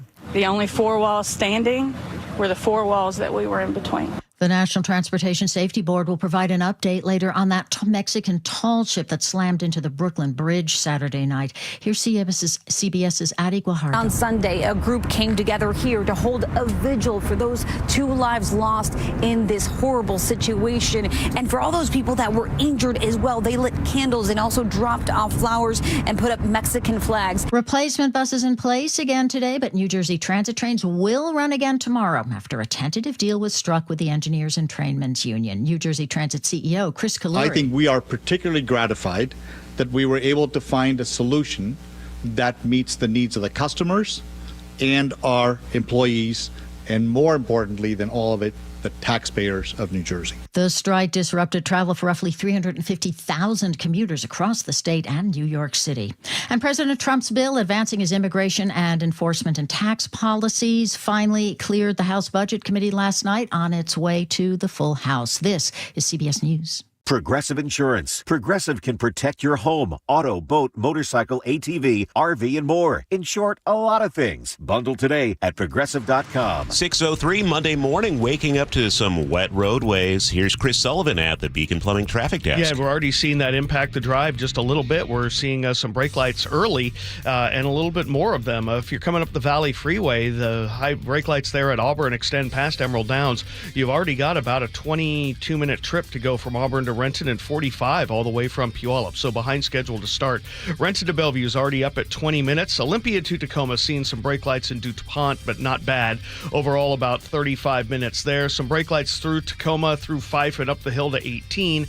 And then about a 40-minute trip already from Federal Way to Seattle. Coming down from the north end, 40 minutes already from Everett to Seattle or Bellevue as we see the brake lights away from 526 there, the Boeing Freeway, and pulling away from Linwood. Also a little slowing through Marysville. So we're already off to a kind of a wet and slow start. This report brought to you by Beacon Plumbing. For all your heating, electrical, septic, mechanical needs, stop freaking and call Beacon. Now, the latest from KIRO Newsradio and MyNorthwest.com. Live from East Lake Avenue. You're listening to Charlie Harger and Manda Factor, Seattle's morning news. Good morning. It's 6:04. It was a violent weekend in Seattle and Federal Way. 2 deadly shootings, including one that involved an 11-year-old child being shot. There were also 2 stabbings that left 2 victims in serious condition. And KIRO News Radio's Luke Ducey joins us live with all these details. Luke? Let's start with those deadly shootings. Here's what a witness told KIRO 7 TV in Federal Way. Went to my bed, 5 minutes, bam, bam, bah, bah, bah, bah, bah, bah, bah, bah, like 20. Police say an 18-year-old man was killed and an 11-year-old child injured in that shooting at an apartment complex early Saturday morning. And according to investigators, the shooting stemmed from a domestic violence incident involving the adult victim and his ex-girlfriend. It was a stray bullet that hit that 11-year-old child who was inside a different apartment altogether. Police are still looking for the suspect in that case. Now in Seattle, another deadly shooting in Pioneer Square around 1 a.m. Saturday morning. 3 people are dead, 2 men and a woman, police say, and another man is injured after the shooting there. No arrests so far. And for the stabbings, Sunday afternoon in Seattle's Belltown neighborhood, a 57-year-old man, police say, was stabbed after he walked off a bus and refused to give up his food to a group of people. He is in serious condition. No arrests so far in that case. Sunday night in Seattle's Occidental Square, police say a 41-year-old man was stabbed. The knife still lodged in his back when officers got there. He's in serious condition. Another 48-year-old man was punched and knocked out, police say, before the suspect was arrested. Now let's go back to those shootings a little bit because a source tells us there were multiple shell casings at both of those shooting scenes, which is consistent with a wave, Charlie and Amanda, we're seeing across the region involving so-called Glock switches. King County Prosecutor Gary Ernsdorf says it's a popular thing among teenagers right now. What they're doing is modifying their Glocks to fire them like a machine gun. Pair that with a large capacity magazine, and suddenly one of these kids can pull the trigger and fire 30 rounds in a very short, matter of seconds. So I'm wondering, has anyone here actually seen like a machine gun or an automatic weapon fire before? There are all sorts of videos online. I understand that we're talking hundreds of rounds a minute. Some I see theoretically say you could do like 1,000 rounds in a minute with one of these Glock switches. Oh, absolutely. And even if you see a YouTube video out there, you can tell when a gun is being fired as an automatic weapon, the gun kicks up and it goes everywhere. And especially for someone who is not trained to fire one, Ernsdorf says, that means the intended target often doesn't get hit. But suddenly you have a lot more bullets in the air, which just by simple math in an urban environment increases the odds of an innocent bystander getting struck. And no word if the suspects in either of these shootings used a modified gun. But again, an extremely violent weekend, and we're talking multiple shell casings and a lot of rounds fired at both shooting scenes. Well, thank you for that, Luke. And we do have a full interview with Gary Ernsdorf. He will be joining the show. Our interview with him is at 6:15 this morning here on Seattle's Morning News. The man behind the bombing outside an IVF clinic in California may have ties to Pierce County. KIRO 7 TV reports the man, 25-year-old Guy Bartkus, is believed to have set off a blast outside a fertility clinic in Palm Springs. He died in the explosion. In a manifesto, Bartkus mentioned the death of his best friend, Sophie, who died on Fox Island last month. Her boyfriend, Lars Nelson, has been charged with second-degree murder. He told officers it was suicide, but court documents say she was shot multiple times. Nelson is due in court today. Investigators are still reviewing the potential connection between these two cases. Keeping you informed since 1974. This is the city's longest-running radio news show. Seattle's Morning News on KIRO Newsradio. Gotta play it. There's a good wake-up call for the Vetter Cup. Pearl Jam, the Vetter Cup underway. The Mariners had a great weekend. It was fun. Great weekend. So we'll talk about that in more detail in just a couple of minutes. I'm Charlie, along with Manda. Thanks for being here today, Manda. I made it back. You made it back. Thank you for coming back. Sure. Chris Sullivan is here, too, keeping an eye on the roads for us, and they are wet. We're going to have traffic for you every 10 minutes on the threes. And producer David is keeping us on schedule, on track. Morning editor Katrina Gashard is staying on top of the news headlines out in the newsroom, and Nick is running the board for us today. We will have rain today, but we should get a break. It looks like over the weekend, Memorial Day weekend on tap might hit 70, so that's really good news. Take that. Coming up this hour on the show, again, you'll hear the rest of our conversation with supervising attorney Gary Ernsdorf in the King County Prosecutor's Office. And this hour of Seattle's Morning News is sponsored by American Crawl Space and Pest Control. A big change for Seattle's Washington Middle School, where a child was hit and killed by a car last March. KIRO 7 TV's Jason Sloss tells us what's different starting this morning. Seattle Department of Transportation will close the street in front of the school to most traffic for most of the day. Bright orange and white barricades will go up on both ends of 20th Place South.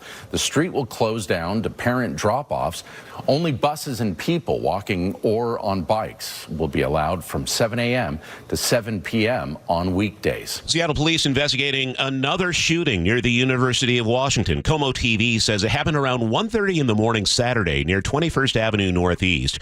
A fight broke out at a party. Someone fired 3 shots, ran away. One of those bullets hit a house nearby. No one was hurt. This is the 3rd shooting recently in that area. Police are asking anyone with tips to call 911. A standoff on a Whatcom County lake ended with a man dead Saturday night. Officers say this started when a trooper saw a stolen motorcycle near Mount Vernon. The suspect took off, ended up on Cane Lake. According to police, he got into a small boat and started firing a gun in several directions. Homes surround the lake. No one else was hurt. Officers returned fire and hit the man. They pulled him to shore, but he died at the scene. The Snohomish County Multiple Agency Response Team is investigating. The Justice Department may let Boeing avoid a criminal fraud conviction. Over the weekend, federal prosecutors confirmed talks with Boeing about what they call a new non-prosecution agreement. The deal would dismiss charges if Boeing meets certain conditions. Families of 737 MAX crash victims are outraged. They met with prosecutors Friday and learned of the possible deal. One attorney called it a get-out-of-jail-free card. The crash has killed 346 people 6 years ago. 2 Alaska Airlines planes clipped wings while being pushed back at SeaTac Saturday. KIRO 7 TV says it happened about 12:15 in the afternoon. No one was hurt, but passengers had to get off and switch to new planes. Alaska says ground tugs were moving both jets when the winglets touched. The FAA is investigating. If you're visiting Mount Rainier this summer, you probably need a reservation. Fox 13 Seattle says the park will require timed entry passes for the Sunrise area between July 11th and September 1st. System also applies on weekends and holidays in September and October. Park officials say the change is needed to handle a surge in visitors. The park has seen a 40% jump in traffic over the last decade. Let's talk a little bit more about the Mariners weekend, shall we? They completed a clean sweep of the San Diego Padres over the weekend, allowing just 3 total runs in the entire series. Mariners pitcher Brian Wu dominated yesterday at Petco Park, continuing his breakout season, adding 5 strikeouts and allowing just 1 earned run. Here's the 1-2. Strike 3 called, freeze 'em. Brian Wu, dominant. 11 in a row put down. A special day in sunny San Diego. And the Mariners are now sitting at 26-19, leading the division by 2.5 games. And we call this the Vetter Cup. This is now an official thing. Eddie Vedder from Pearl Jam grew up in San Diego, of course, lives in Seattle. He always shows up to the Seattle-San Diego games. Yep. So we're calling it the Vetter Cup, and we're in an early lead. We have total 6 games with the Padres this year. 1 more, and we take 3. it. I figure we might as well declare victory early. Don't think they play until August, is it? Something like that. Yeah. Oh man. Yeah, 26 to We'll be so far in the AL West race, a shoe-in for the playoffs by then. Well, today the Mariners head to Chicago. Why would you say that, Charlie? Because he wants to jinx us. They're headed to Chicago to take on the White Sox. First pitch today, 4:40. You can hear the broadcast on our sister station, 710 Seattle Sports. You'll all be saying, "Hey, Charlie, you called it in May. Thank you, Charlie, for believing in the Mariners." Hey, Charlie, you ruined it in May. It was May 19th at 6:13. It's 6:13. Yes, it is. The day Charlie ruined things. I'm not going to ruin the forecast. Looks a little wet today. Okay, that's fine. It won't be great for driving. Highs in the low 60s, mid 60s, though, the next few days. Chance of showers, but then by the weekend, 68 on Saturday, 72 on Sunday. Are you sure? Memorial Day weekend? See, I might be jinxing this as well. Probably. But so far, it's looking nice. It's 51 and showers in Seattle at 6:13. All right, let's head over to the Beacon Plumbing Traffic Desk. We do this every 10 minutes for you, and Chris Sullivan's watching things. And it is wet, and we are definitely seeing some brake lights up the I-5 corridor and the 167 corridor. Going to start in Tacoma, where we're already running 20 minutes from Tacoma to Federal Way up the I-5 corridor with the brake lights there through Fife up towards Highway 18. And then Federal Way to Seattle is running at about 45 minutes already, so pretty thick up past the Kent-Des Moines Road. The Valley Freeway also 45 minutes from Puyallup to Renton with the brake lights out of Auburn, 25 minutes to get you up to Renton from there. Renton to Bellevue is already over 20 minutes as well. Olympia to Tacoma is running 35 with just a little bit of braking up the hill out of Nisqually. Coming down from the north end, some slowing in Marysville, but it's manageable. A little bit across the trestle, and then Everett to Seattle, Everett to Bellevue, both running about 40 minutes already. The Lake Bridges, though, are in fine shape. This report brought to you by Bucky's Complete Auto Repair. Safety first comes with no credit financing at Bucky's Complete Auto. Oil changes, brakes, tune-ups, wiper blades, factory maintenance. Check for the Bucky's nearest you at buckys.com. Katrina Gishard joins us now from the news desk. Good morning, Katrina. Good morning, Charlie. The trial for the man accused of killing State Trooper Christopher Gadd is set to start. Court documents state the accused driver, Raul Benitez Santana, admitted to driving and smoking pot before causing the crash on I-5 in Marysville back in March of last year. Investigators believe he was driving more than 100 miles per hour before the crash happened. Now to a different story. A couple's pickleball complaint has landed them in court. In Maple Grove, Minnesota, the couple says they've gotten death threats since they convinced the city to ban pickleball at tennis courts next to their home. We're not saying they can't play. Yeah. There's so many places around in the city to play. A petition has been launched to drop the ban. The city says it has 36 other pickleball courts. It's considering requiring courts to be at least 200 feet from residences. And here in Washington, back in 2022, pickleball is our official state sport. Okay. We wouldn't ban it here. Well, that'd be some drama. It's 6:16. Hear it live, stream it online, watch the show, or catch the podcast anytime. Seattle's Morning News, wherever you are. New numbers from the King County Prosecutor's Office show a sharp drop in gunfire to start the year. Reported shootings across the county fell to the lowest level since 2021, including fewer homicides and injuries. Joining us now is Gary Ernsdorf with the King County Prosecutor's Office. Let's break down what's behind these trends and maybe what we can do to keep these numbers moving in the right direction. Thanks for being here today, Gary. Really appreciate your time. Thanks, Charlie. It's nice to be back. So big picture here is we saw it drop about 41% in terms of the total people number shot year over year.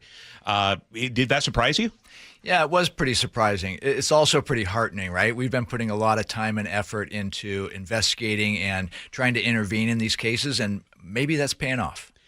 And at the same time, I live in the South and I'm in Auburn, right on the King-Pierce County border. We are seeing certainly shootings in that area. And so it's not like it's gone away, but it's just shifting is what it sounds like. Yeah, it's certainly not gone away. You know, we're still seeing a fair number of firearm cases, firearm violence, shots fired incidents going on around the county, and we're still investigating and intend to continue our efforts in that area. How many of these cases involve gang activity? It seems like we're talking a lot about gangs again.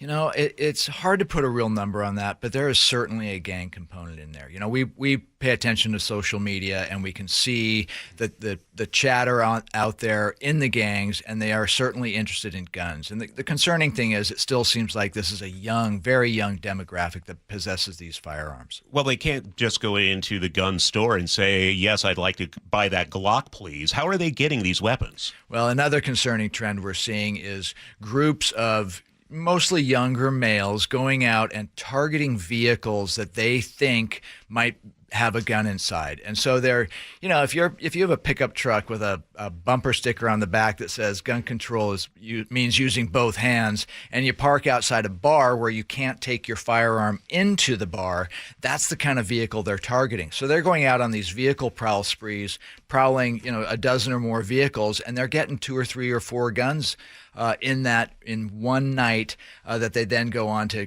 use in violent events. When you say getting younger, I mean, we're talking 12, 13-year-olds in some cases, which is just absolutely terrifying to me. It is terrifying. I have a young son at home, and it's frightening to think that these kids that are, like you say, 12, 13, 14 years old are being involved in gun violence. When you look at some of the data and you look at some of the cases in front of you right now, some of these people who are charged with very serious crimes have been convicted in the past as a juvenile of possession of firearm. What are you noticing anecdotally or with hard data, Gary? Well, you know, some of the hard data doesn't lie. I think we have either 8 right now murder or assault 1 cases of juveniles or very young adults who have a prior history in the juvenile session of the juvenile process of possession of a firearm. And so we see these people, they go into the system and they are not learning their lesson. They're getting out, they're getting back in possession of a firearm and committing these acts of violence. So we're looking at ways we can change that up and disrupt that cycle with more definition. What are some of those ways? King County Prosecutor Lisa Mannion tried to get a bill in front of the House this year that would reduce the number of times a juvenile gets convicted of possession of a firearm before they get some serious intervention. Didn't get much traction in Olympia this year. We hope to bring the bill back next year. Gary, if our listener doesn't know what that is, we're talking 5 different times getting caught with a firearm, right? Yes, before they get a conviction that'll send them to JRA. That gives them that timeout period.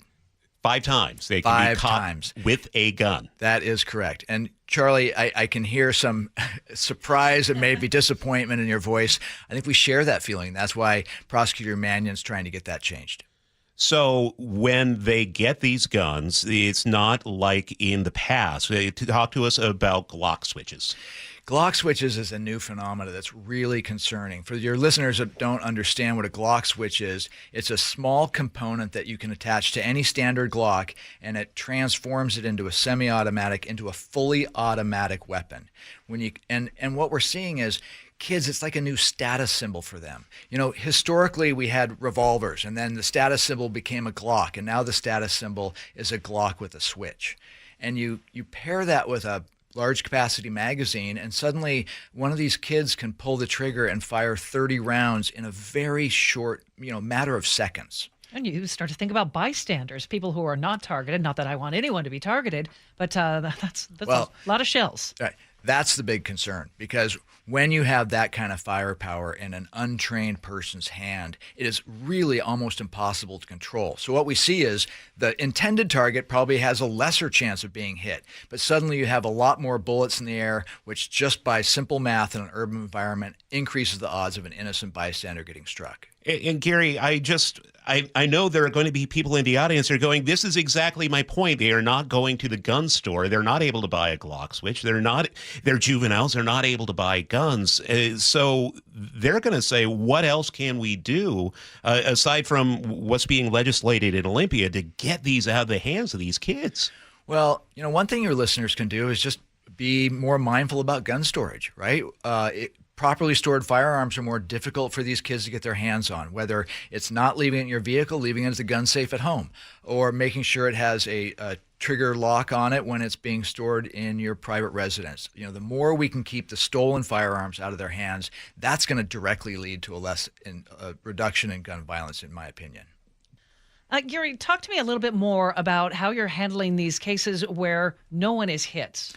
Amanda, that's a great question, because historically what we saw was many cases where a bunch of shots are fired, police arrive at the scene, there's no one hit, there's nobody that wants to talk to the police, and there's almost no follow-up investigation. Not a whole lot for police to do.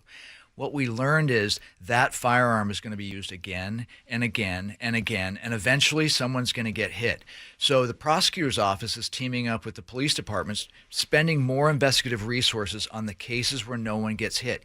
If we can solve those, or at least get a name and do some sort of intervention, what we're hoping to do is break the cycle of violence before that violent incident ends in someone getting struck by a bullet. Gary Ernsdorf with the King County Prosecutor's Office, Senior Prosecutor. I appreciate your time today. This is something we need to continue this conversation, because it's something that affects everybody in every community. And if you don't think it affects your community, that is where you really are sadly mistaken. Absolutely correct. I hope to be back again telling you that the numbers are still going down. Hey, we'll look forward to that. You're welcome anytime. Appreciate it, Gary. Thanks. Nice to see you both. And just an editor's note here, we recorded that interview with Gary on Friday. Before everything happened in Pioneer Square Saturday morning. So there was that. Pretty clearly a Glock switch, and the sources are telling Photog Steve, same sort of deal in Federal Way, Glock switch being used, bullets flying everywhere. It's 6:23, time for weather, brought to us by State Roofing and Exteriors. That'll be after we check the Beacon Plumbing traffic desk. Weather really is kind of affecting traffic, though. Yeah, it is. They're basically one and the same today, because when the rain hits, the travel times go up. It's just the way it is, and we are definitely seeing elevated travel times this morning, already up to 50 minutes from Federal Way to Seattle, about 5 minutes slower than a typical Monday at this time when it's dry.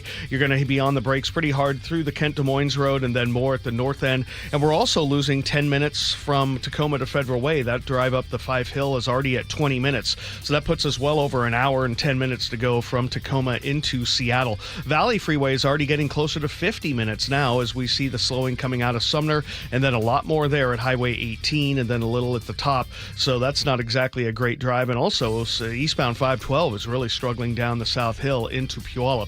Rented to Bellevue, 25 minutes already. Coming down from the north end, we're getting closer to 45 already from Everett to Seattle or Bellevue. So behind schedule by about 5 minutes on that drive. Olympia to Tacoma is also getting a little closer to 40. So probably running about 5 minutes behind schedule just about everywhere so far this morning. This report brought to you by Seattle Sports. Search Seattle Sports on YouTube, click subscribe, and get fresh video content daily. Our forecast is sponsored by State Roofing and Exteriors. So we're seeing rain this morning. Should taper off throughout the morning hours, about 60 for the high today. And then drying out tomorrow, mostly cloudy and 60. Right now it's 49 with light rain in Seattle. Moody's downgrades our credit report for a nation. We will see how that is affecting the Wall Street opening numbers on the Opening Bell Report on the way here on Seattle's Morning News. Do you notice sounds coming from your crawl space or attic, or possibly stale or foul odors in your home? This could be that rodents have gotten into your attic and crawl and have made it their home. They tear up the insulation to make nests to have babies. They contaminate it with their biological waste, which can be harmful to your health. And they ruin your home's energy blanket, costing you thousands of dollars a year. If you even think you may have a problem, call Insulation Northwest today, and we will come to your home as soon as tomorrow and perform a free, no-obligation inspection to determine what the problem is. This inspection normally costs $199, but it's yours free just for calling today. If we discover any problem with rodents in your home, we can get them out and keep them out and restore your home's protective insulation blanket back to brand new condition. Let Insulation Northwest give peace and comfort back to you and your family and save you thousands of dollars in energy savings. Call Insulation Northwest today, the real insulation company. InsulationNorthwest.com. Summer's fast approaching, which makes this the perfect time to get ready for the busy season with help from WaFd Bank. Get ahead of the game with services like payment processing so customers can buy through kiosk, mobile, online, contactless, whatever way they want to pay. Plus, get industry-leading security and personalized help from dedicated IT support so you can get back to the important stuff. WaFd Bank has the knowledge and experience to make your business goals a reality. WaFd Bank, built for business. Visit wafdbank.com to learn more. Member FDIC. This is the story of the one. As a lineman, he does whatever it takes to keep the power on in his community. and he wants a partner like Grainger who does the same. Grainger offers the professional-grade products he needs, from voltage detectors to harnesses to hard hats, plus fast, dependable delivery, so he can rise to every challenge. Call 1-800-GRAINGER, click Grainger.com, or just stop by. Grainger, for the ones who get it done. Did you know your skin is the largest organ of your body? Huh? That's why you should shower with Old Spice Super Hydration Body Wash instead of plain old bar soap. Love your skin by super hydrating it with vitamin B3 and glorious notes of vanilla and shea. Did you know that my super hydrated skin is the second largest organ of my body? The first is my heart. Old Spice. Men have skin too. Old Spice Super Hydration Body Wash. 24/7 renewing moisture. With daily use. The old throne's not too well, and ooh, does it smell? DayandNight.net. Hi, I'm Bruce, General Manager of Day and Night Plumbing and Heating. Over the past 70 years, I think we've seen every drain clog out there. If your pipes aren't draining, I promise you, our experienced technicians will find the issue, the right solution, and do it at a fair price. We'll work harder than anyone to earn your trust. Call Day and Night to save $50 off any drain cleaning. DayandNight.net. Citizens, since we each upgraded to Xfinity in our homes, the Wi-Fi has been booming. It's fair to say our town has officially become a boomtown. Mayor, will I be able to drop into multiplayer gaming battles with low lag? The lag won't be an issue, but your questionable skills may be. And what if I have hundreds of devices on the Wi-Fi? Purely hypothetical. Seems like a lot, but sure, hundreds of devices all booming together with the Xfinity Gateway. Yes, friends and neighbors, with Xfinity, the Wi-Fi is booming. The Wi-Fi isn't the only thing that's booming. Now get the most reliable Wi-Fi and our best-in-class equipment for one consistent price for 5 years guaranteed. All in. Plus, get unlimited data included and no annual contract. All with the 5-year price guarantee from Xfinity. Visit Xfinity.com, call 1-800-XFINITY, or visit a store today. Restrictions apply. Not available in all areas. New residential customers only. Select plans only. Xfinity Gateway with XFi Complete required for unlimited data except in certain areas. Most reliable Wi-Fi based on Open Signal Awards USA. Fixed Broadband Experience Report, August 2024. Actual speeds vary. Well, I'm here with my good buddy, Dr. Dan Nelson from Eastside Pain and Regenerative Medicine. And you've heard from Dr. Dan's patients over the years how a simple stem cell procedure has successfully conquered their pain. Well, folks, now it's my turn. After years of dealing with knee pain from all the football abuse, I can say my knee pain now is almost 100% gone. How'd you do it, Dr. Dan? Well, Brock, personally, I'm very happy that you did so well. And your story is like so many of our other patients who come in, former athletes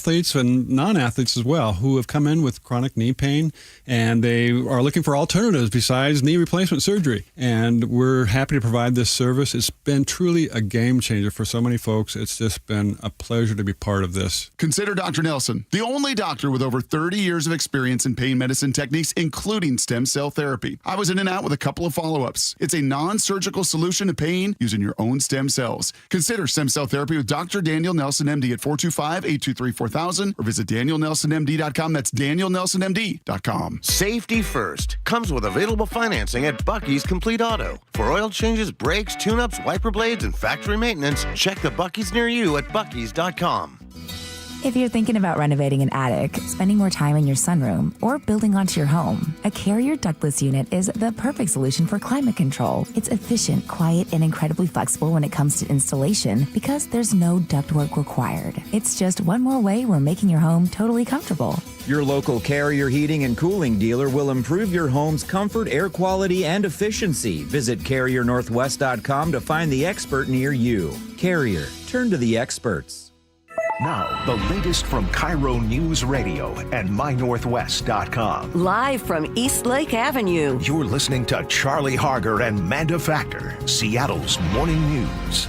6:31 Monday morning. A new ordinance aimed at reducing violence at after-hours nightclubs takes effect today. However, this comes after a deadly shooting outside a club in Seattle's Pioneer Square where 3 people died. KIRO News Radio's Luke Ducey is here with more. And here's what a witness told KIRO 7 TV about that shooting. I just heard rapid gunshot fires. Like it just happened rapidly. Brrr, bah, bah, bah, bah. And then it was over just like that. Yeah, police say 2 men and a woman were killed, and another man was injured and is in serious condition. Police are still looking for a suspect in that shooting.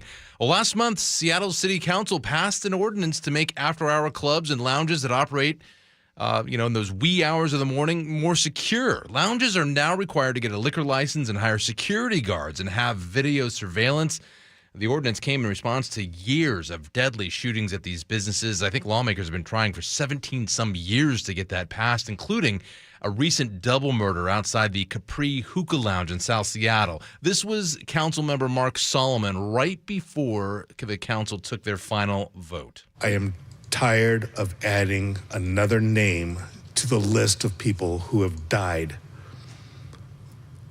at these establishments. Prosecutors charged Leonte Berry in that shooting with killing a security guard and another man in the hookah lounge shooting. He's still being held on $5 million bail, but Charlie and Manda, the law goes into effect today, and this weekend, another deadly shooting outside a Seattle nightclub.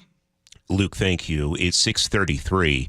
A man is in jail after a SWAT team surrounded a home in Everett yesterday morning. We get the details on this from KIRO 7 TV's Jason Sloss. Neighbors shared multiple videos and photos of that response on Oaks Avenue. You can see multiple officers in tactical gear, assault rifles, and shields. According to Everett police, this all started around 10 over a domestic dispute. Neighbors tell us the man at the center of this was having a mental health crisis and pulled a gun on someone. This was kind of scary, and there were drones. And I'm glad nobody got hurt. We have asked Everett Police for more information about the suspect and are waiting to hear back. State Patrol says a Federal Way man caused a serious crash yesterday morning. Troopers say he made a U-turn while going southbound on Highway 167 and drove the wrong direction. According to the News Tribune, he hit a Lake Tapps woman head-on after she tried to avoid him. Both were hurt and taken to the hospital. Crash happened near Stewart Road between Edgewood and Lake Tapps. Troopers arrested the 36-year-old man for vehicular assault. The crash blocked the highway for more than 4 hours. Let's find out what's happening on the roads right now. We get back to the Beacon Plumbing traffic desk as we do every 10 minutes. Here's Sully. And you might want to pad about 8 or 9 minutes into your drive, no matter where you're going. That's the impact of the weather today. One of the spots where we're seeing the brake lights are a little heavier than normal on eastbound 512 as you're trying to make your way down the South Hill into and through the Puyallup area. Then it's not too bad in Sumner, but then you hit the brakes getting into Pacific up through Auburn and then on up into Kent. Already over 50 minutes now from Puyallup up to Renton, so definitely behind schedule there. And Renton to Bellevue is getting closer to a half an hour. The S-curves are definitely active. There's some gaps in between, but we're getting there. Northbound I-5 through the Lacey area, we're definitely seeing about a 40-minute trip now to get you up into Tacoma. Tacoma to Federal Way is about 20 minutes, so about 10 minutes slower there, really hitting the brake lights through Fife, up the hill to 18, and then 50-plus minutes from Federal Way to Seattle. The lake bridges are still in good shape. Southbound I-5 struggles past the Boeing Field area and away from Linwood on 405, primarily down through the Bothell area. We've got about 50 minutes from Everett to Bellevue now and 45 from Everett to Seattle. So following the rain today, and it's causing us some issues. This report brought to you by Lake Washington Windows and Doors. Makes it easy to enjoy new efficient windows now and defer paying for them for 12 months. 0 down, 0 payment, 0 interest. LakeWashingtonWindows.com. Today we'll have rain, a high of 59 in the forecast. Mostly cloudy tomorrow, high around 60, 63 for Wednesday. Then we dry out and warm up, partly to mostly sunny Thursday, Friday, and Saturday right now, with highs in the upper 60s, looking like low 70s on Saturday. Right now in Seattle, 51 with rain at 6:35. And that's time for the opening bell. It's brought to you by Legacy Group, Capital Family of Funds. Boeing could dodge a criminal fraud conviction under a new federal deal. The Justice Department confirmed over the weekend it is discussing a non-prosecution agreement. Families of 737 MAX crash victims say they are furious. According to the Seattle Times, they met with prosecutors Friday and learned of the plan. One lawyer compared it to a get-out-of-jail-free card. The crash has killed 346 people 6 years ago, and families have pushed for tougher action against Boeing for years. Moody's has downgraded the perfect credit rating of the U.S., and they're worried about our debt, among other things. On CNN's State of the Union, Treasury Secretary Scott Bessent dismissed it. President Trump has just come back from this historic Mideast trip, and there's trillions of dollars coming into the U.S., so we are seeing confidence from investors. So I don't put much credence in the Moody's.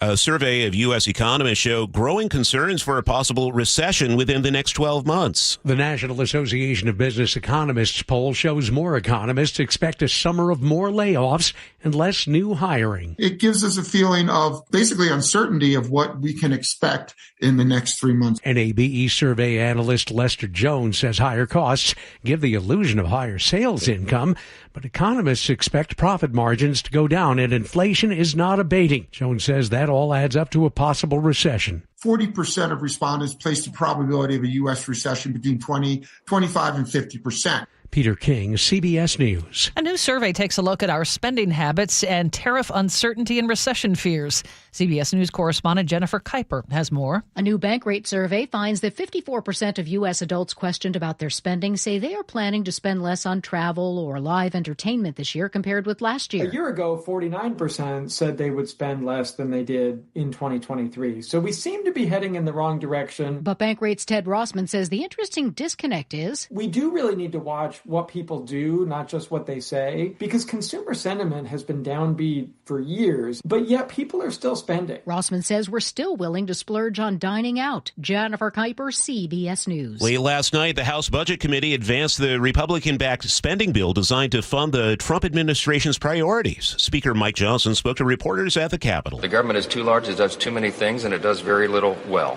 And we have to cut spending. And that's what our party stands for. That's what we're going to do in this bill. It will be historic in the scope. It will save the largest amount of money that's been saved in at least several decades and probably arguably in the whole history of the country. Johnson says there will be some minor modifications to the bill, which will increase spending for the military and immigration enforcement while cutting funding for food stamps, Medicaid, and clean energy subsidies. And trading's underway for the day on Wall Street, and stocks are lower. The Dow down about 0.5% at 42,452. S&P 500 is down 47, and the Nasdaq down almost 200 points. Now a word for KIRO 7 TV, KIRO 7 News. Watch KIRO 7 News at 4, 5, and 6 only on KIRO 7 TV. Seattle's morning news on KIRO Newsradio. 6:39 now. A King County judge handed down a 35-year sentence for the man who killed Seattle activist Elijah Lewis. Before Patrick Cooney learned his fate, a statement was read in court on behalf of Lewis's aunt. He was an inspiration to me and everyone else that loves him. The impact of this shooting has really affected so many different lives. But my family is where I see it has hurt the most. Cooney was convicted of killing Lewis and injuring his nephew in a 2023 road rage shooting. Lewis was 23 at the time, his nephew just 9. Food Lifeline just got a big boost in its fight against hunger. Republic Services, the waste company, donated a new truck worth $250,000. Food Lifeline tells Como TV the truck will deliver fresh produce and protein to senior housing in neighborhoods without nearby grocery stores. Mark Coleman with the group says the truck will make a huge impact for people who can't easily access food. The donation came from Republic's foundation after its employees volunteered and got to know the nonprofit's mission. Back over to Chris Sullivan right now. What's your traffic hotspot? Well, right now it's eastbound 512 trying to work your way down into a Puyallup. We'll break it down for you next. Why local news matters. KIRO News Radio's Luke Ducey is here. So in April, we did a story on this rehab facility called Pushing Boundaries. They've helped thousands of people recovering from brain injuries on the brink of closing shop after months of dwindling donations. And just days later, they started getting donations and they raised $200,000 they needed thanks to our listeners to stay open. KIRO News Radio. We've got some great listeners out there. On 97.3 FM. And download the KIRO News Radio app. Are you having trouble hearing? Hearing loss can devastate the quality of your life. Now, there's an affordable fix for you or your loved one. Rated the best hearing aids of 2025 by Forbes Health, Audion Hearing has the highest quality hearing aids at the lowest prices, starting at just $98 a pair. I actually like them better than my old $5,000 hearing aid. I could not believe how my hearing and life changed. Join over 1 million happy customers by going to audionhearing.com. That's AUDIEN hearing.com. How can you free your team from time-consuming office tasks? Amazon Business. Smart business buying tools enable buyers to find and purchase items fast so they can focus on strategy and growth. Free up your team and focus on your future. Learn more at amazonbusiness.com. Check engine or ABS light on? Take the guesswork out of your warning lights with O'Reilly Veriscan. It's free. Ask for O'Reilly Veriscan. O'Reilly Auto Parts. G. Scott here with former Seahawks Cliff Averill and Doug Baldwin. I heard you guys are having a celebrity pickleball tournament to raise money for Nourishing Champions. Why pickleball? Pickleball is, obviously, it's a growing sport, but also just the community in Seattle, they've already welcomed it. The beautiful thing about this model is that we will actually be playing with community. You know, we're excited about this pickleball tournament. It's all about bringing families together, but also, you know, you get to come out there and compete against myself, Doug, Michael Bennett, and we are the most competitive people. So regardless of how sorry Doug might be, he will be out there competing like it's a Super Bowl. And again, it's just all about bringing community together and having a great time, but all for a great cause and raising money for these grassroots organizations. Come out and help me beat Cliff. Help me beat Cliff. All right, this is going to be fun. Sign up for the Celebrity Pickleball Tournament, open to all skill levels. For details, go to championsofchangefoundation.org/pickleball. Americans love using their credit cards, the most secure and hassle-free way to pay. But D.C. politicians want to change that with the Durbin-Marshall credit card bill. This bill lets corporate megastores pick how your credit card is processed, allowing them to use untested payment networks that jeopardize your data security and rewards. Corporate megastores will make more money, and you pay the price. Tell Congress to guard your card, because Americans lose when politicians choose. Learn more at guardyourcard.com. Paid for by the Electronic Payments Coalition. 6:43. Let's go to the Beacon Plumbing Traffic Desk. And we have heavy braking now on the eastbound drive to 16 to northbound I-5 in Tacoma. Crash there in the collector distributor lane over on the right-hand side. That's why you're so slow on 16 trying to connect to I-5. Then you get through that and you've got about an hour drive from Federal Way to Seattle. Valley Freeway getting closer to an hour as well, with the brake lights getting into and through Auburn now extending all the way up into Kent. Also heavy brake lights down the hill into Puyallup. Coming down from the north end, we're over 50 minutes from Everett to Seattle or Bellevue. The lake bridges are fine. This report brought to you by Beacon Plumbing. For all your heating, electrical, septic, mechanical needs, stop freaking and call Beacon. And our forecast today is the rainy day of the week, a high of 59. The rain should taper off throughout the day. Tomorrow we'll see some peaks of sunshine, mostly cloudy though, and a high of 60. Right now it's 49 in Seattle. 6:44. Let's check headlines with Katrina Gashard. Hey, Charlie. Good morning. So Microsoft workers today will protest the company's contracts with Israeli military. No Azor for Apartheid, a group of workers within Microsoft, is organizing the event. In February, an investigation from the Associated Press revealed that the Israeli military used models from Microsoft and OpenAI as part of a program to select bombing targets in Gaza and Lebanon. The protest will begin at 11 in Westlake. Starting tonight, there will be late-night closures at the Ingle Lake Station on the Link 1 line. For up to 4 weeks, light rail service between SeaTac Airport and Ingle Lake stations will end on weeknights at 10 p.m. During the closures, crews will start testing the systems connecting the existing 1 line into the Federal Way Links extension. That's set to start, in 2026. All right, Katrina, thank you. Coming up, News Nation reporter Libby Dean on the latest on President Biden's cancer diagnosis. That's on the way here on Seattle's Morning News. This could be the oddest gift anyone's ever given me. But I'll bet you use it. When the time is right, I suppose. That's the idea. A plunger. An Apollo plumbing plunger. Free for me? Actually, free to everyone we visit. Because? We believe some things you can do on your own. And if this plunger can't fix it? Apollo Plumbing will. Just like that. You call, we come. It's fixed. Wouldn't you rather I just call? You're welcome to. Okay. But for a simple backup? Something I can solve myself? Try your free plunger. I'll admit it's kind of spiffy. Apply a little pressure. And if it still won't clear? Call Apollo Plumbing. The Ready Right Now plumbers. Our big blue trucks come stocked full of fixes. And a plunger-wielding plumber. A clean screen, trained and trustworthy Apollo plumber. They come in a jiffy. Arriving when promised to put plumbing problems in your past. And give me a free plunger. That too. You know, I kind of like this plunger. I'm sure it'll come in handy. Just like Apollo Plumbing. ApolloPlumbing.com. Summer is on everyone's mind, and many of us ladies, well, you men too, would like to get rid of that extra stubborn fat and address those areas of loose skin like around the waistline, chin, and upper arms. Maybe you've tried the lasers, fat freezing methods, even those new pills, but without getting the results you were hoping for. Introducing ProSculpt, the new one-day instant permanent fat removal and skin tightening treatment. ProSculpt is minimally invasive, performed while you're fully awake, and it's gentle gentle yet powerful. Designed to target the waistline, chin, neck, arms, and thighs, ProSculpt uses FDA-cleared plasma technology to deliver immediate and permanent fat-reducing and skin-tightening results, all in just one visit. Go to ProSculpt.com today to schedule your free consultation and for a limited time, get $250 off. Feel confident this summer with instant, permanent fat reduction and skin tightening that works for women and men too. ProSculpt.com. Tune in each Tuesday morning for KIRO's Financial Update, sponsored by Madrona Financial. Each Tuesday at 6:45, Charlie Harger talks with CPA Brian Evans about what's going on in the financial world and how that affects you. Get the latest information and updates that impact your ability to navigate these financial times. Charlie and Brian discuss the stock market, retirement planning, interest rates, and anything else that will help you understand what's going on in your financial life. Tune in every Tuesday morning at 6:45. Seattle's Morning News on KIRO News Radio.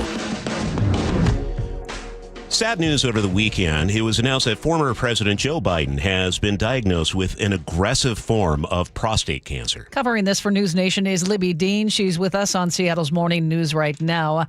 Libby, how severe is this diagnosis?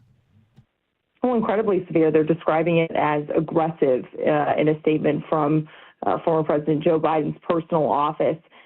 Saying that this is now spread to his bones. That, of course, elevates the seriousness of this diagnosis. We heard from the former president, for the first time this morning, breaking his silence, posting on social media a selfie with former First Lady Jill Biden. I want to read that for y'all's listeners. Former President Joe Biden said, "Cancer touches us all. Like so many of you, Jill and I have learned that we are strongest in the broken places. Thank you for lifting us up with love and support." Now that, of course, coming after that statement that he's been diagnosed with this aggressive form of prostate cancer that has spread to his bones. And we also know that he's currently in Wilmington, Delaware, where his family is reviewing treatment options as they move forward with this diagnosis. What's the outlook on this? Is this something where it's, very severe and there's not much that can be done, or is there medical opportunity here? I'm not a doctor, but as far as the political reaction to this, there are some who are speculating that this is more severe than some have even made it to be, but I am no doctor. What about President Trump's reaction to this diagnosis? We got that reaction late Sunday evening from President Trump, wishing the former president well, of course, and saying that he and Melania are thinking of the former president as he goes through this. But we actually just got the first reaction from Vice President J.D. Vance. He's overseas right now in Rome, but he's headed back here after attending the Pope's inauguration.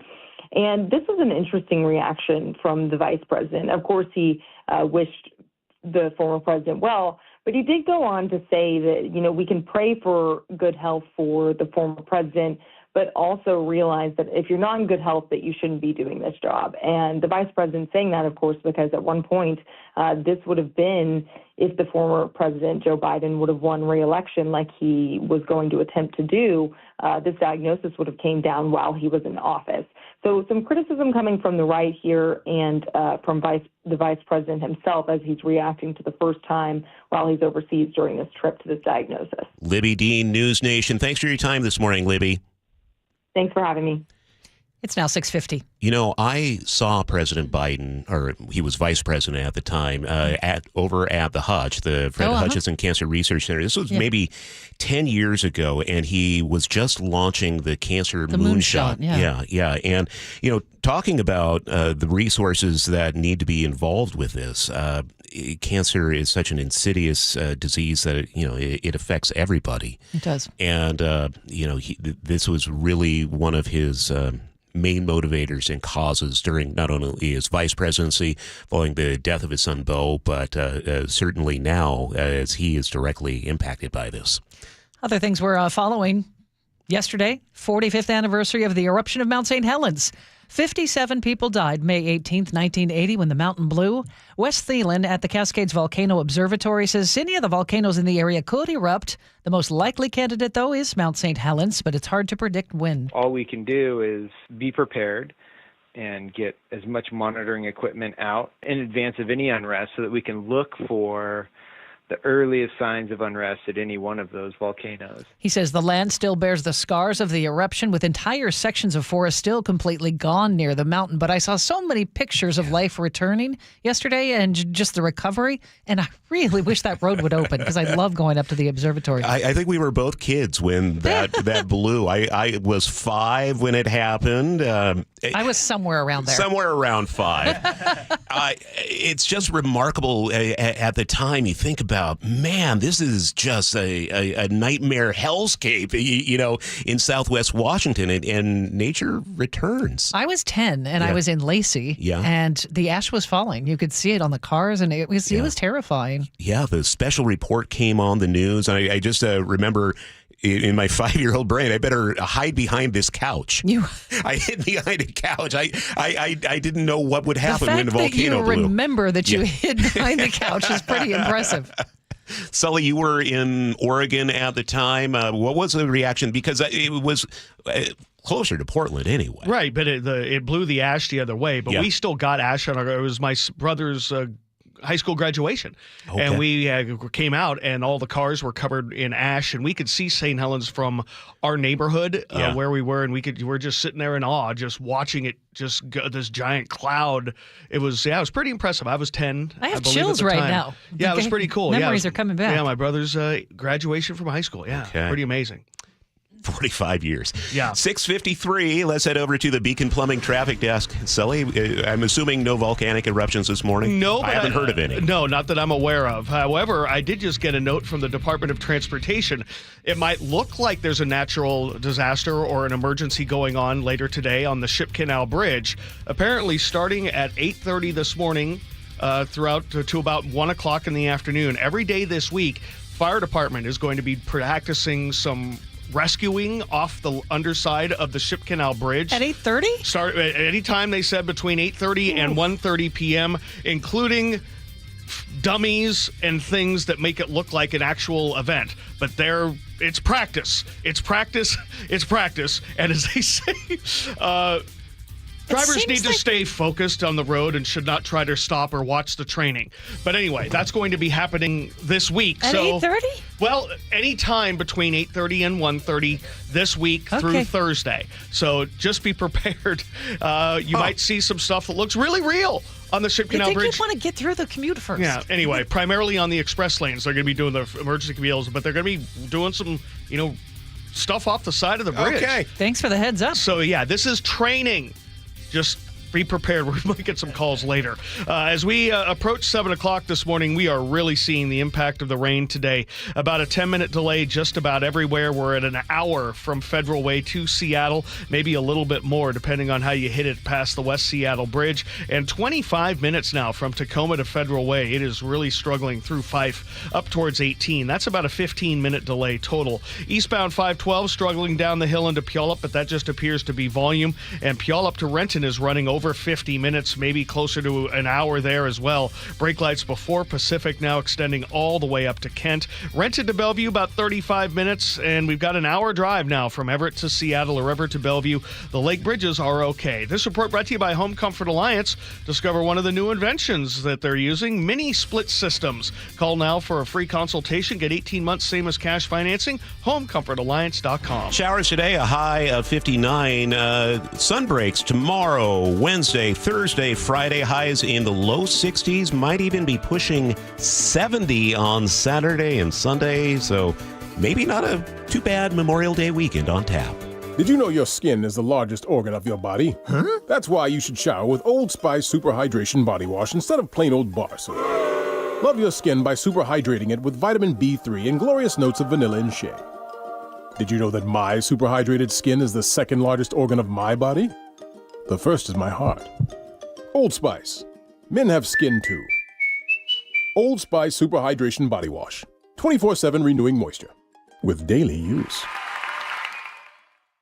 Why choose a Sleep Number smart bed? Can I make my side softer? Can I make my side firmer? Can we sleep cooler? Sleep Number does that. Cools up to 8 times faster and lets you choose your ideal comfort on either side. Your Sleep Number setting. It's the Sleep Number Everything Smart Bed sale. Every smart bed and base are on sale during our Memorial Day event. Up to 50% off, plus free home delivery. Limited time. exclusively to Sleep Number store near you. Learn more at sleepnumber.com. Endless hours of research, seeking referrals, dozens of calls. Hiring the right attorney can be a challenging process during an already difficult time. JP Pendergast with Pendergast Law explains. In Washington State, Tom, there are thousands of attorneys to choose from. Referrals and online research can be helpful, but discovering the right attorney requires a conversation. It can be hard to identify integrity and authenticity without that interaction. So, what do you recommend? We encourage anyone looking for personal injury representation to call for a free consultation with our team before making a decision simply based on referrals or online research. Accident victims need an attorney that listens, demonstrates honesty, and is genuinely understanding of their unique circumstances. The care, attention, and preparation that our firm provides throughout the case mirrors the effort involved when taking on the insurance companies. Save time and avoid mistakes after an injury. Contact the caring and compassionate team at Pendergast Law. If you or a loved one has been injured in a car accident, call Pendergast Law. We can help. If you've got a gas-powered engine, keep it running like new at every fill-up. Stable in-season protection is your engine's preventative medicine, cleaning and protecting the entire fuel system in season. In outdoor power equipment, prevent gum and varnish buildup that could cause a rough or non-running engine. For cars and trucks, increase fuel efficiency and power by removing deposits, ensuring your engine's long-term health. Stable outperforms the competition in independent lab testing. So at every fill-up, start with Stable. Did you know your skin is the largest organ of your body? Huh? That's why you should shower with Old Spice Super Hydration Body Wash instead of plain old bar soap. Love your skin by super hydrating it with vitamin B3 and glorious notes of vanilla and shea. Did you know that my super hydrated skin is the second largest organ of my body? The first is my heart. Old Spice. Men have skin too. Old Spice Super Hydration Body Wash. 24/7 renewing moisture. With daily use. I've always been a super athletic guy, but after I turned 40, I noticed I was slowing down. Instead of hitting the gym after work, I spent my evenings on the couch with a bag of chips. I was gaining weight, losing muscle, and when I did try to work out, I ran out of energy right away. One of my buddies suggested I book a free testosterone check at Revive Health. And that's when I learned that low T doesn't just impact how guys perform in the bedroom. I worked with a provider to create my custom treatment plan, and today I'm feeling stronger than ever. Last week, I even set a new PR at the gym. My only regret is not reaching out sooner. If you're ready to book your free T-check, visit ReviveMen'sHealth.com or call 206-529-1111. Again, that's 206-529-1111. If it's time for a new bath, go with a name you can trust, Bathfitter Northwest. Bathfitter is the original one-day bath remodeler. Now get 0% interest for 24 months. Call the people I trust to do the job right, Bathfitter, or visit bathfitternw.com. Your best source for local news. KIRO Newsradio, KIRO FM and HD1, Tacoma, Seattle, Northwest News. This is CBS News on the Hour, sponsored by O'Reilly Auto Parts. I'm Vicki Barker. Get me Vladimir. President Trump set to hold telephone talks with Russian President Putin shortly, trying to secure a ceasefire in Ukraine after last week's unproductive talks. CBS's Natalie Brand has more. The president indicating that he wanted to meet with the Russian president as soon as the two sides could make that possible logistically. We also know that the Vatican could be one potential location. The Holy See noting that it wants to help advance peace talks, end this war. Pope Leo XIV has met Vice President J.D. Vance and Secretary of State Marco Rubio at the Vatican. The two U.S. officials also met with Ukraine's President Zelensky, all three in Rome for the Pope's elevation yesterday. Russia, meanwhile, just outlawed one of the world's most respected human rights organizations. Russian authorities have labeled Amnesty International an undesirable organization and outlawed the human rights group. This means Amnesty must stop any work in Russia Anyone involved with it is open to criminal charges. This is seen as the latest in the Kremlin's crackdown on critics, journalists, and activists. CBS's Elaine Cobb in Paris. Former President Joe Biden has posted a message on X thanking well-wishers following his diagnosis of advanced aggressive prostate cancer, which has spread to his bones. Prostate cancer surgeon Vipul Natal. I think his prognosis is really going to be dependent upon the genetics of the tumor. At 82, he's not in poor health. But obviously, the therapies would have more effect on him potentially. After a late-night vote in the House Budget Committee, President Trump's so-called big, beautiful budget bill is finally bound for the full House after the Republican dissenters changed their no votes to present. Our congressional reporter Torian Small has more. Well, the Speaker is looking to get this out of his chamber before the Memorial Day weekend, so that means it would have to hit the floor by this week. The question, though, is how much more negotiating he'll have to do with these members who still are a bit wary about the bill as it stands. After this weekend's deadly tornadoes in Kentucky and Missouri, the nation's midsection is braced for more destructive storms. Dallas, Oklahoma City first, and then Tulsa, Little Rock, especially everything's upscaling later on this afternoon to dangerous clusters right around nightfall, and then refiring tomorrow, Memphis to, unfortunately, western Kentucky. CBS News meteorologist Rob Marciano in Fremont, Ohio. What started off as what we believe was a daily fishing trip from a family from Fort Wayne, Indiana, has ended in tragedy. 2 women dead, a child missing. This is CBS News. Think O'Reilly Auto Parts for all your car care needs.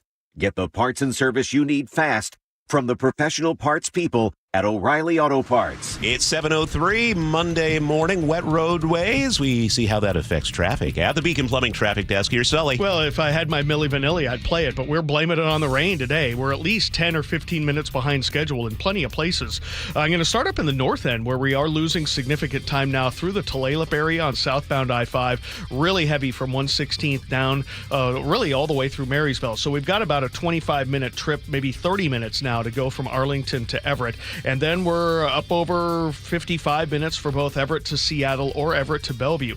So not exactly great there. Coming up the Valley Freeway, man, we're looking at about an hour drive there. The brake lights begin before Pacific and extend all the way up into Kent. And of course, it's a reminder that, yes, it doesn't get there very often, and only when it really has to. $15 coming up out of Auburn in the hot lane there if you're going to pay it. It'll only save you a couple of minutes. And then you're looking at Renton to Bellevue at 35. Federal Way to Seattle's a little over an hour, so not exactly a good start to our 7 o'clock hour. This report brought to you by Beacon Plumbing. For all your heating, electrical, septic, mechanical needs, stop freaking and call Beacon. Now, the latest from KIRO Newsradio and MyNorthwest.com. Live from East Lake Avenue. You're listening to Charlie Harger and Manda Factor, Seattle's morning news. It's 7:04, a violent weekend in Seattle and Federal Way. There were 2 deadly shootings, including one that involved an 11-year-old child being shot. KIRO News Radio's Luke Ducey is here with details. And police say that 11-year-old kid was hit by a stray bullet. Listen to what a witness told KIRO 7 TV in Federal Way Saturday. Went to my bed, 5 minutes, bam, bam, bah, bah, bah, bah, bah, bah, bah, bah, bah. Like 20. And police say an 18-year-old man was killed in that early morning shooting at an apartment complex. According to investigators, the shooting stemmed from a fight between that adult victim and his ex-girlfriend. The 11-year-old was inside a different apartment. Stray bullet again. Police say they're still looking for the suspect in that. In Seattle, another deadly shooting in Pioneer Square around 1 a.m. Saturday morning. Here's a witness from that scene. I just heard rapid gunshot fires. Like it just happened rapidly. Brrr. Bah, bah, bah, bah. And then it was over just like that. Yeah, 3 people killed in that scene, according to police, including 2 men and a woman. Another man was injured. No arrests so far. But you heard those witnesses, Charlie and Manda. A source tells us there were multiple shell casings at both scenes, which is consistent with a wave of shootings across the region involving so-called Glock switches. King County Prosecutor Gary Ernsdorf says it's a popular thing among teenagers now. What they're doing is modifying their Glocks to fire like machine guns. Pair that with a large capacity magazine, and suddenly one of these kids can pull the trigger and fire 30 rounds in a very short, matter of seconds. And I'm sure that you've seen, machine guns being fired on YouTube or wherever, maybe in person. I don't know. It's remarkable. You know, in that interview with Gary Ernsdorf, too, Luke, he brings up a lot of these are middle schoolers. When I wrote about this on mynorthwest.com, I bring up these are kids who have to ask for permission to go to the bathroom at school, and yet they're walking around in their backpacks with fully loaded machine guns. Yeah, and it's safe to say that a portion of them, or maybe all of them, don't know what they're doing. They don't know how to use those weapons, right? And those things get out of control, especially if they're modified and they just kick all over the place, which means like bullets go all over the place, right? Ernsdorf says, you know, it also means that if there is an intended target, geez, it's horrible to say, but, you know, they rarely are the ones who get hit. But suddenly you have a lot more bullets in the air, which just by simple math in an urban environment increases the odds of an innocent bystander getting struck. Yeah, and that's what happened with that 11-year-old, according to police. You know, stray bullet. You know, today also a new law goes into effect in Seattle that forces so-called after-hours nightclubs and lounges to adopt stricter security rules. Lawmakers have been trying to pass this law for more than a decade. We're going to have more on that coming up at 7:30 after this, again, another shooting outside a nightclub. Okay, Luke, thank you. It's 7:07. Guys behind bar arrested on suspicion of stabbing one man and punching another in Seattle's Occidental Park last night. The 41-year-old victim was stabbed. He's in serious condition. Officers say a second victim, a 48-year-old man, was unconscious. He was punched. Police say they arrested the suspect a short time later. And Seattle police are looking for a suspect who stabbed a 57-year-old man who refused to give up his food to a group of people. Investigators say the victim was attacked after walking off a bus in Seattle's Belltown neighborhood. The victim was taken to Harborview in serious condition. Keeping you informed since 1974. This is the city's longest-running radio news show. Seattle's Morning News on KIRO Newsradio. Here's what I'm thinking. What, that the rain is already here? Yeah. Well, it is already here, but, you know, Sully often will call it a Milli Vanilli morning. Why don't you mix it up a little? Call it a Eurythmics morning. Because Milli Vanilli is, like, awesome. Did you really just say that? Yeah. Greatest vocalists of our generation. Okay. So you're saying the Eurythmics are not, or No, I'm just saying that for me, they're two of the greatest vocalists of all time. Rob and Fab. Yeah. I don't think he's right about that. No. Should we correct him? Yes. Okay. And you don't think I'm making that up?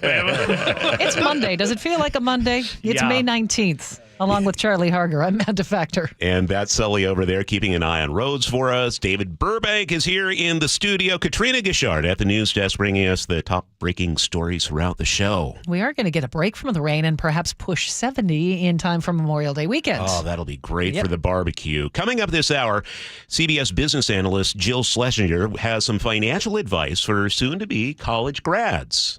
It's now 7:09. A bombing in Southern California may be linked to a Pierce County murder case. KIRO 7 TV says the bombing suspect, Guy Bartkiss, referenced the murder of his best friend in a manifesto. The woman, Sophie Tinney, was shot and killed on Fox Island in April. Her boyfriend, Lars Nelson, is charged in her death. Bartkiss died in the explosion he's accused of setting off in Palm Springs. 4 people were hurt there. The FBI considers the bombing an act of terrorism. Investigators are now looking into whether the two cases are connected. Nelson is due in a Pierce County courtroom later today. A man is in custody after a standoff in Everett. This happened yesterday morning on Oaks Avenue. A woman who lives in the neighborhood spoke to KIRO 7 TV. I mean, we have a lot of weird little things, but nothing like this. Yeah, this was kind of scary, and there were drones, and I'm glad nobody got hurt. SWAT team arrived after the man barricaded himself in the home after some kind of domestic disturbance. They wouldn't say whether a weapon was involved. They were able to get the guy in custody without anyone getting hurt. Once again, there was gunfire near a college party early Saturday near the University of Washington. According to Como TV, a fight started about 1:30 in the morning on 21st Avenue Northeast. Someone pulled a gun and fired 3 shots, then ran off. One bullet did strike a nearby window.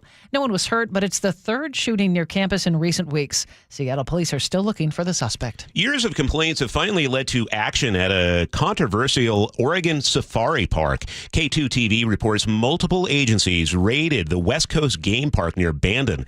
That's where they found unhealthy animals, unsanitary conditions, serious care concerns. One camel was in such bad shape, vets had to put it down on the site.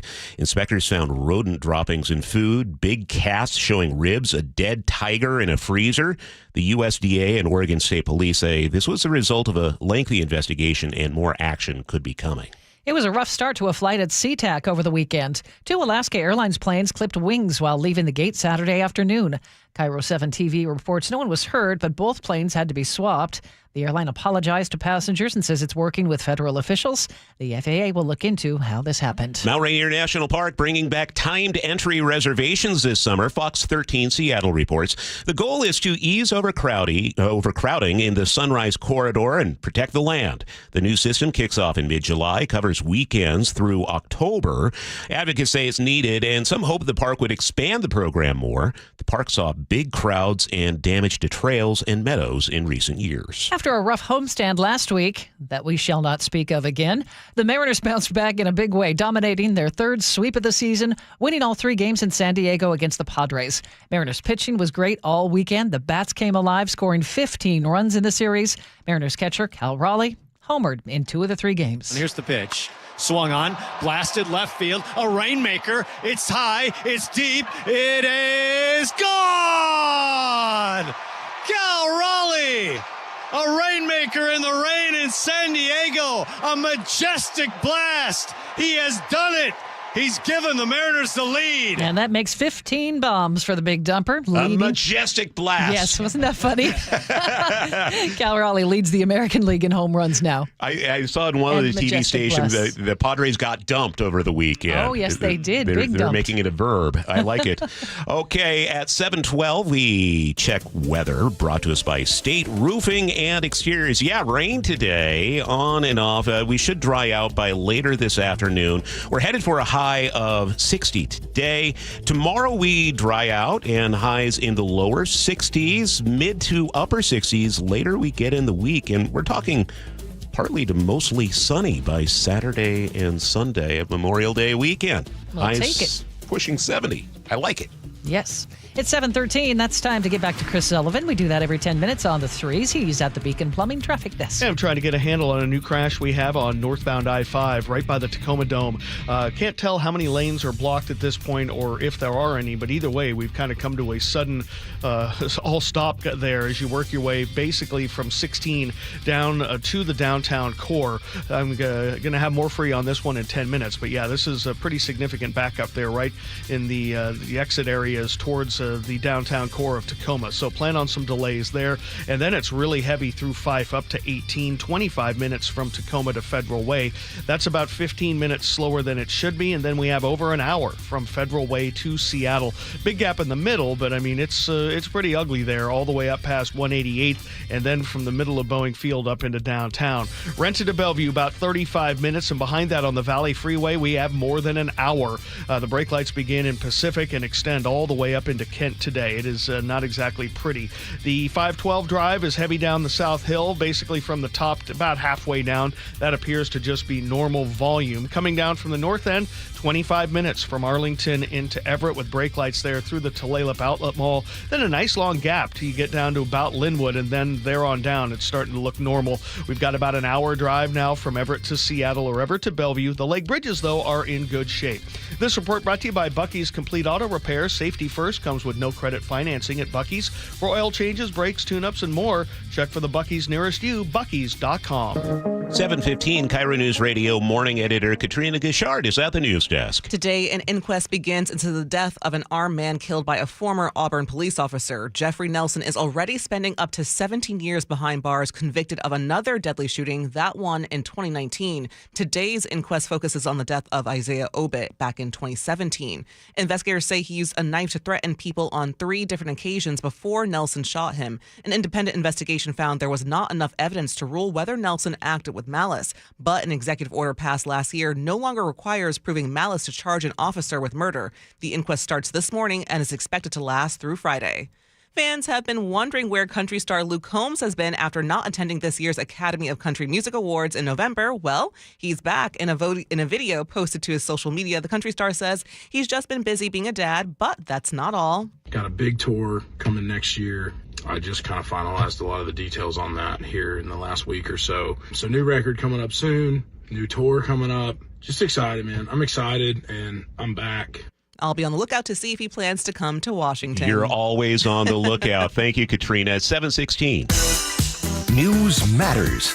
Experience counts. You're listening to Charlie Harger and Manda Factor, Seattle's morning news. On Mondays, we're joined by financial guru Jill Schlesinger from CBS News, and she has a timely blog on her website this morning, Manda. It is graduation season. Financial advice for college grads. Jill, you say tracking spending is the cornerstone of financial planning. What's the simplest way for these college grads to start this habit? Basically, it's just use an app and start to understand where your money is going.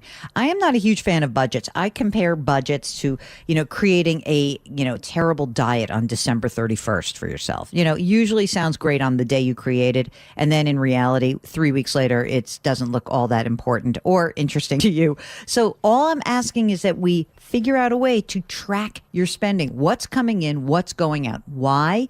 Because without that information, you can't figure out how much money is available to fund different financial goals, whether that means saving for retirement in the future, saving to move out of your parents' basement, buying a car, and of course, paying down debt, because so many students have student loans coming out of college right now. And so what is your best advice for people who are facing payments, on student loans they are worried about being able to afford? Well, I think the issue right now is that when you graduate, you usually will have some grace period. Maybe it's 6 or 9 months. I don't think you should wait. What I do think you should do is immediately go to studentaid.gov. That is the Department of Education website for federal student loans. And you just want to say, hey, how much do I owe? You might have a few different loans. Some of those loans might not even have the same interest rates. So how much do you owe? What is the interest rate associated with each loan? And what are the repayment terms? A lot of folks come out of school and they get their first job and maybe they're like, uh-oh, I can't afford the planned payment amount. In that case, you might have a chance, if you have a federal loan, to choose an income-driven repayment plan. That will reduce your monthly amount, but of course, it's going to extend the term of the loan.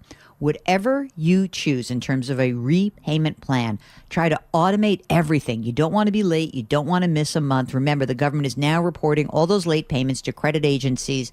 So if you're late and if you miss a payment, it could really hurt your credit score. Jill, we've heard you say that people should have 6 to 12 months of living expenses in an emergency fund. That, for a lot of people, especially just starting out, sounds like a big chunk of change. How can they do that realistically?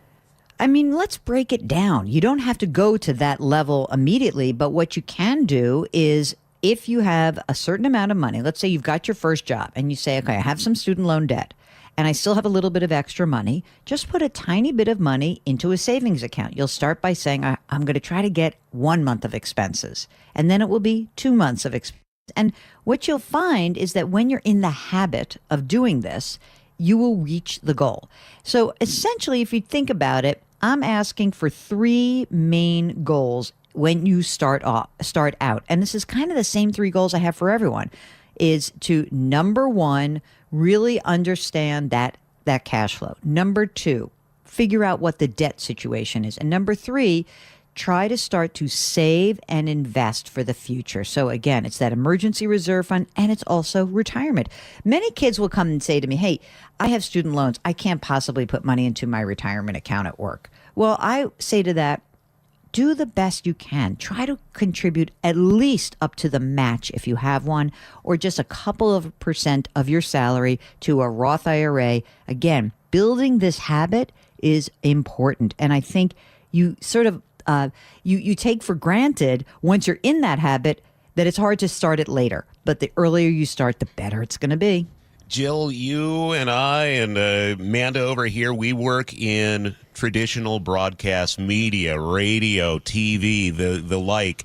There's this whole other world my kids are following, and that is online social media. And there are people who they listen to that maybe they shouldn't. They're called finfluencers. Yes, finfluence, financial influencers.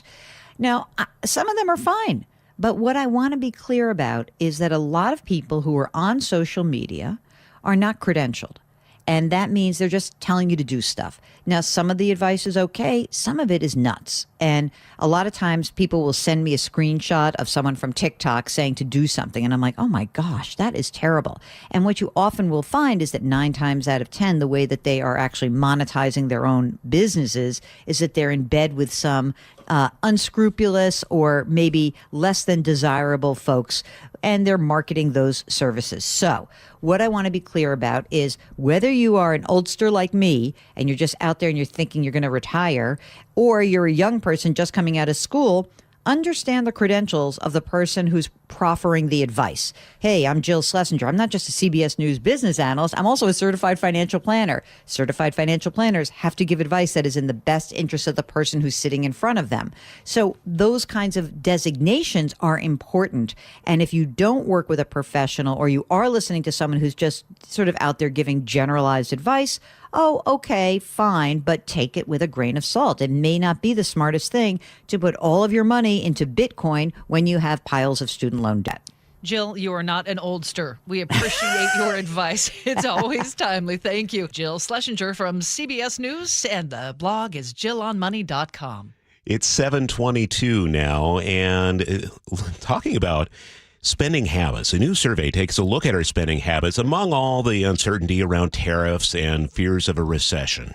A new Bankrate survey finds that 54% of U.S. adults questioned about their spending say they are planning to spend less on travel or live entertainment this year compared with last year. A year ago, 49% said they would spend less than they did in 2023. So we seem to be heading in the wrong direction. But Bankrate's Ted Rossman says the interesting disconnect is we do really need to watch what people do, not just what they say, because consumer sentiment has been downbeat for years, but yet people are still spending. Rossman says we're still willing to splurge on dining out. Jennifer Kuiper, CBS News. It's now 7:23, and that is time to get back to the Beacon Plumbing Traffic Desk. We do that every 10 minutes on the threes. Here's Sully. And we have a new crash to tell you about in Tacoma. This one is in the right lane, just after the CD lanes end. So right there by the dome, the right lane is blocked, and we're pretty well stacked up from about Highway 16 through. So plan on a couple of extra minutes lost there.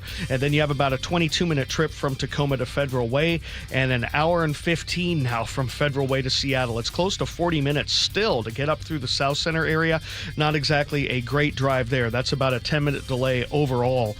The Valley Freeway, an hour and 5-minute trip now. 35 minutes out of Auburn, so about a 10-minute delay total. And then Renton to Bellevue, not quite at 40 minutes. Arlington to Everett, coming down from the north end, we're starting to see things get a little better through the Tulalip area, but a 25-minute trip for you there, and then followed up with more than an hour from Everett to Seattle or Everett to Bellevue. And for Annette, we've hit the $15 mark on southbound 405. It will save you about 20 minutes. For our friends in the Woodinville area, looks like we have a crash on southbound 9 right at 522 there in Woodinville. Not a good spot to have a crash right as people are trying to use that to get onto 522 westbound, which is also today backed up past the high school and then through the construction zone all the way over to 405. So expect some lengthy delays there. The lake bridges are still okay. 18 bumper to bumper over Tiger Mountain. This report brought to you by Beacon Plumbing. For all your heating, electrical, septic, mechanical needs, stop freaking and call Beacon. 51 in Seattle right now. Showers today. Highs pushing the upper 50s today. Coming up, more of your top local headlines. We'll get another traffic update at 7:33, and CBS congressional correspondent Nicole Killian will break down the passing of the so-called Big Beautiful Bill over the weekend. This is Seattle's Morning News. This hour is brought to you by Beacon Plumbing. Why local news matters. KIRO Newsradio's Luke Ducey is here. So in April, we did a story on this rehab facility called Pushing Boundaries. They've helped thousands of people recovering from brain injuries on the brink of closing shop. After months of dwindling donations, and just days later, they started getting donations, and they raised $200,000 they needed thanks to our listeners to stay open. KIRO News Radio. We've got some great listeners out there. On 97.3 FM. And download the KIRO News Radio app. Hey, it's Mike Rohn. If I have a choice, I like to do business with companies that actually stand for something. That's why I switched from Verizon to Pure Talk. No offense to Verizon, I'm sure they stand for something. I just don't know what it is. Pure Talk, on the other hand, is a veteran-owned company that supports our military in a big way, and I appreciate that. Yeah, I also appreciate unlimited talk and text and plenty of data for half the cost of the big guys. And I do like being on America's most dependable 5G network for just $20 a month. But What I really appreciate is no contract, no cancellation fees, and Pure Talk's commitment to handle all their customer service in this country. I saw it for myself.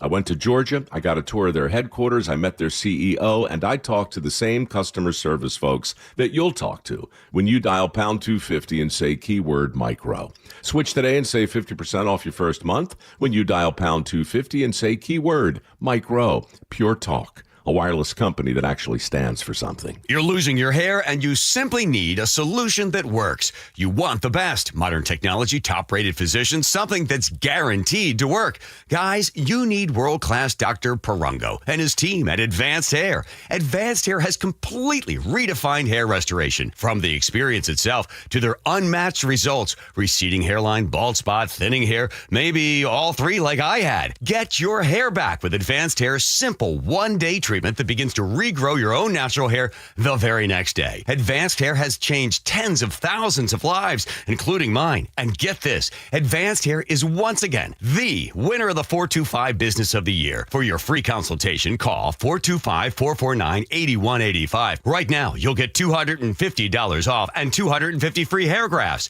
Refine your hairline with the team that redefined hair restoration. That's 425-449-8185. Or for the before and afters, visit advancedhair.com.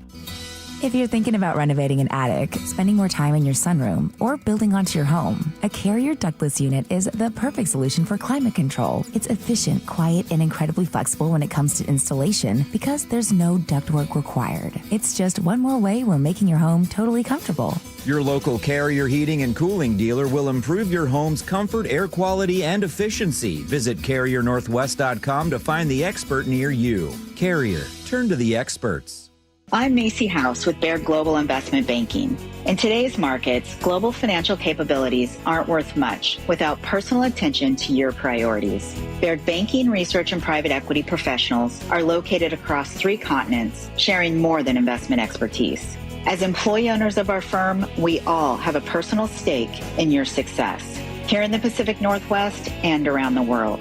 Discover the Baird difference. Visit rwbaird.com/Seattle. If it's time for a new bath, go with a name you can trust. Bathfitter Northwest.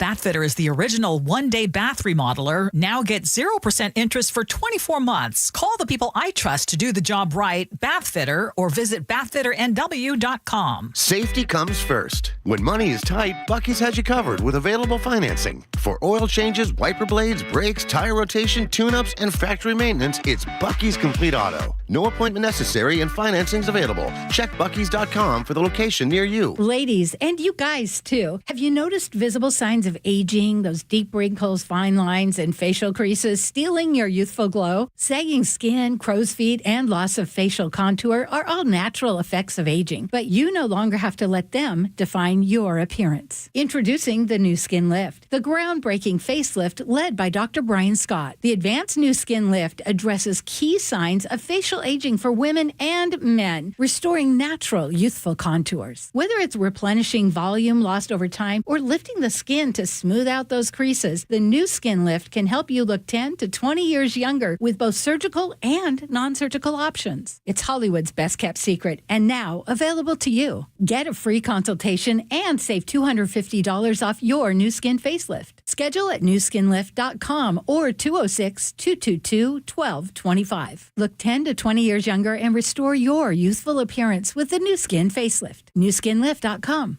Time is running out to save during our preseason AC sale happening now at Bob's Heating and Air Conditioning. Don't miss your chance to save 10% on a new air conditioner, heat pump, or ductless system to keep your home cool all summer long. Join thousands of satisfied customers and put your trust in the team voted best in the Pacific Northwest year after year. Hurry and call Bob's for your free AC estimate today. Bob's Heating and Air Conditioning. Call Bob. 1-877 Cars for Kids.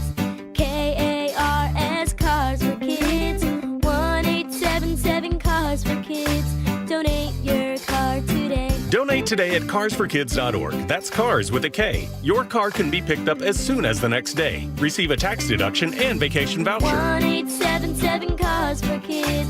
Donate your your car today. Now accepting donations of land, homes, buildings, or any kind of real estate. Now, the latest from KIRO Newsradio and MyNorthwest.com. Live from East Lake Avenue. You're listening to Charlie Harger and Manda Factor, Seattle's morning news.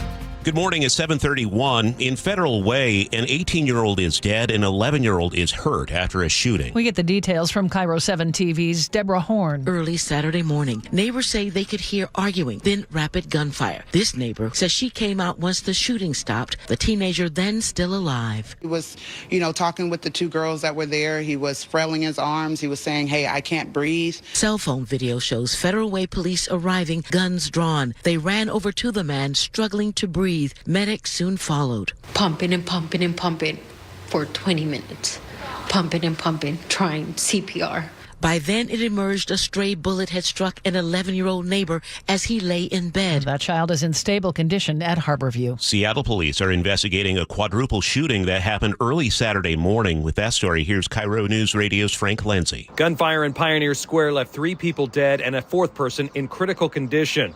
Officers heard a disturbance near 1st and South Washington Street just after 1 o'clock, and that's where they found those 4 people. No arrests have been made.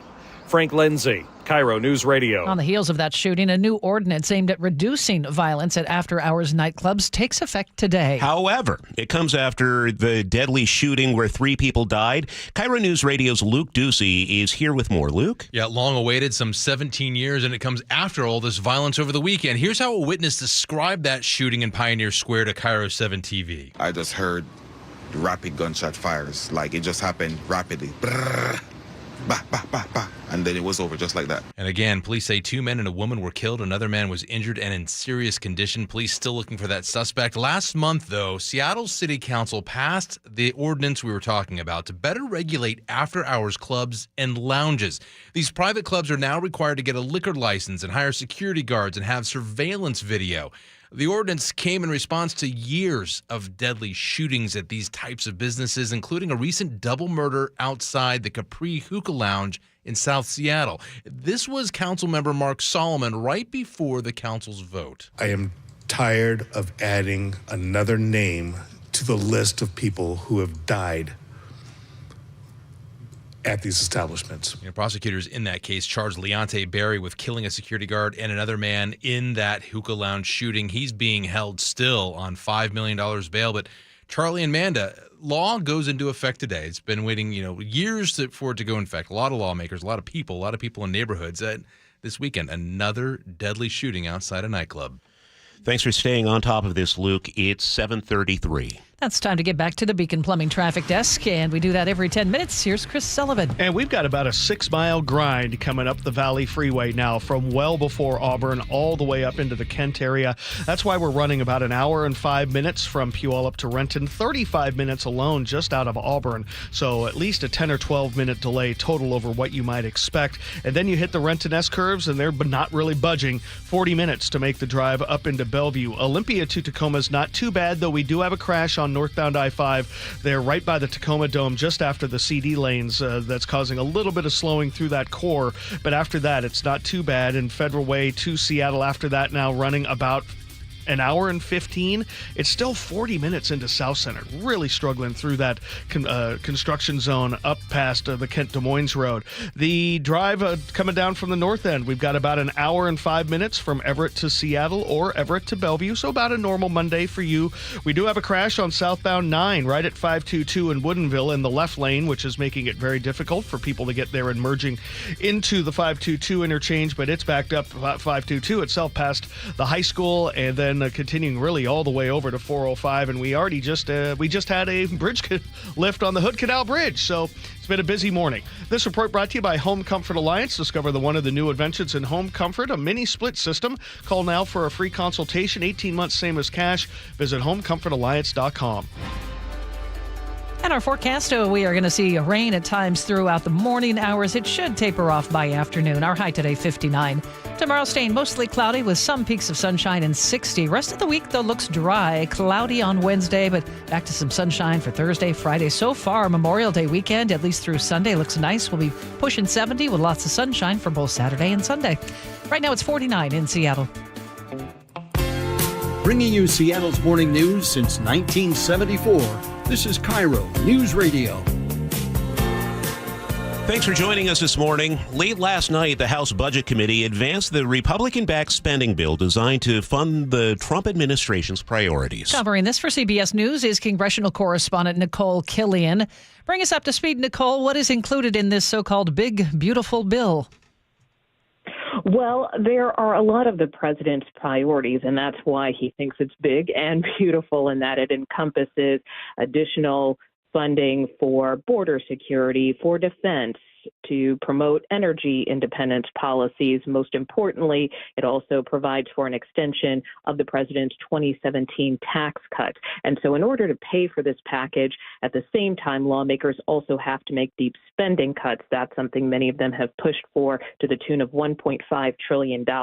So from that standpoint, the bill also includes potential cuts to Medicaid, to programs like SNAP, which provides food assistance, also rolling back some green energy tax credits that were implemented under the Biden administration and the Inflation Reduction Act. There are still negotiations underway on the final details of this package, but Speaker Mike Johnson is hopeful that he can get it passed at the end of this week before the Memorial Day recess. Nicole, I was out with my 81-year-old mom for lunch yesterday, and as we sat down, all she wanted to talk about were cutbacks to Medicare. You know, she and a lot of seniors like her are use those services. They've moved beyond make that Medicaid. They've moved beyond Medicare and are on Medicaid. What have we seen for potential cuts to Medicaid, and who would it affect? Well, last week we saw the House Energy and Commerce Committee mark up its portion of the bill, basically finalizing the legislative language, and they are the committee that is charged with handling the Medicaid program. And so House Republicans insist that they are not looking to gut the program or cut people's benefits. At the same time, they argue they simply want to make the program more efficient. They want to cut waste, fraud, and abuse. So mostly what we have seen in terms of changes, for instance, are implementing work requirements. And one of the items that's actually under discussion is phasing in those work requirements for able-bodied individuals sooner. Right now, they're set to take effect in 2029 if this bill becomes law, but you have some conservative Republicans who would like to see that timetable moved up. So there's discussions about possibly implementing those work requirements as soon as 2026, possibly 2027. That is the main change. You know, there are also some changes with respect to how the federal government, the portion that they allot to states. But again, House Republicans insist they're trying to keep this program intact and just trying to tinker around the edges rather than go to the heart of the program. Nicole, what, if anything, in this bill has bipartisan support? Well, that's tricky.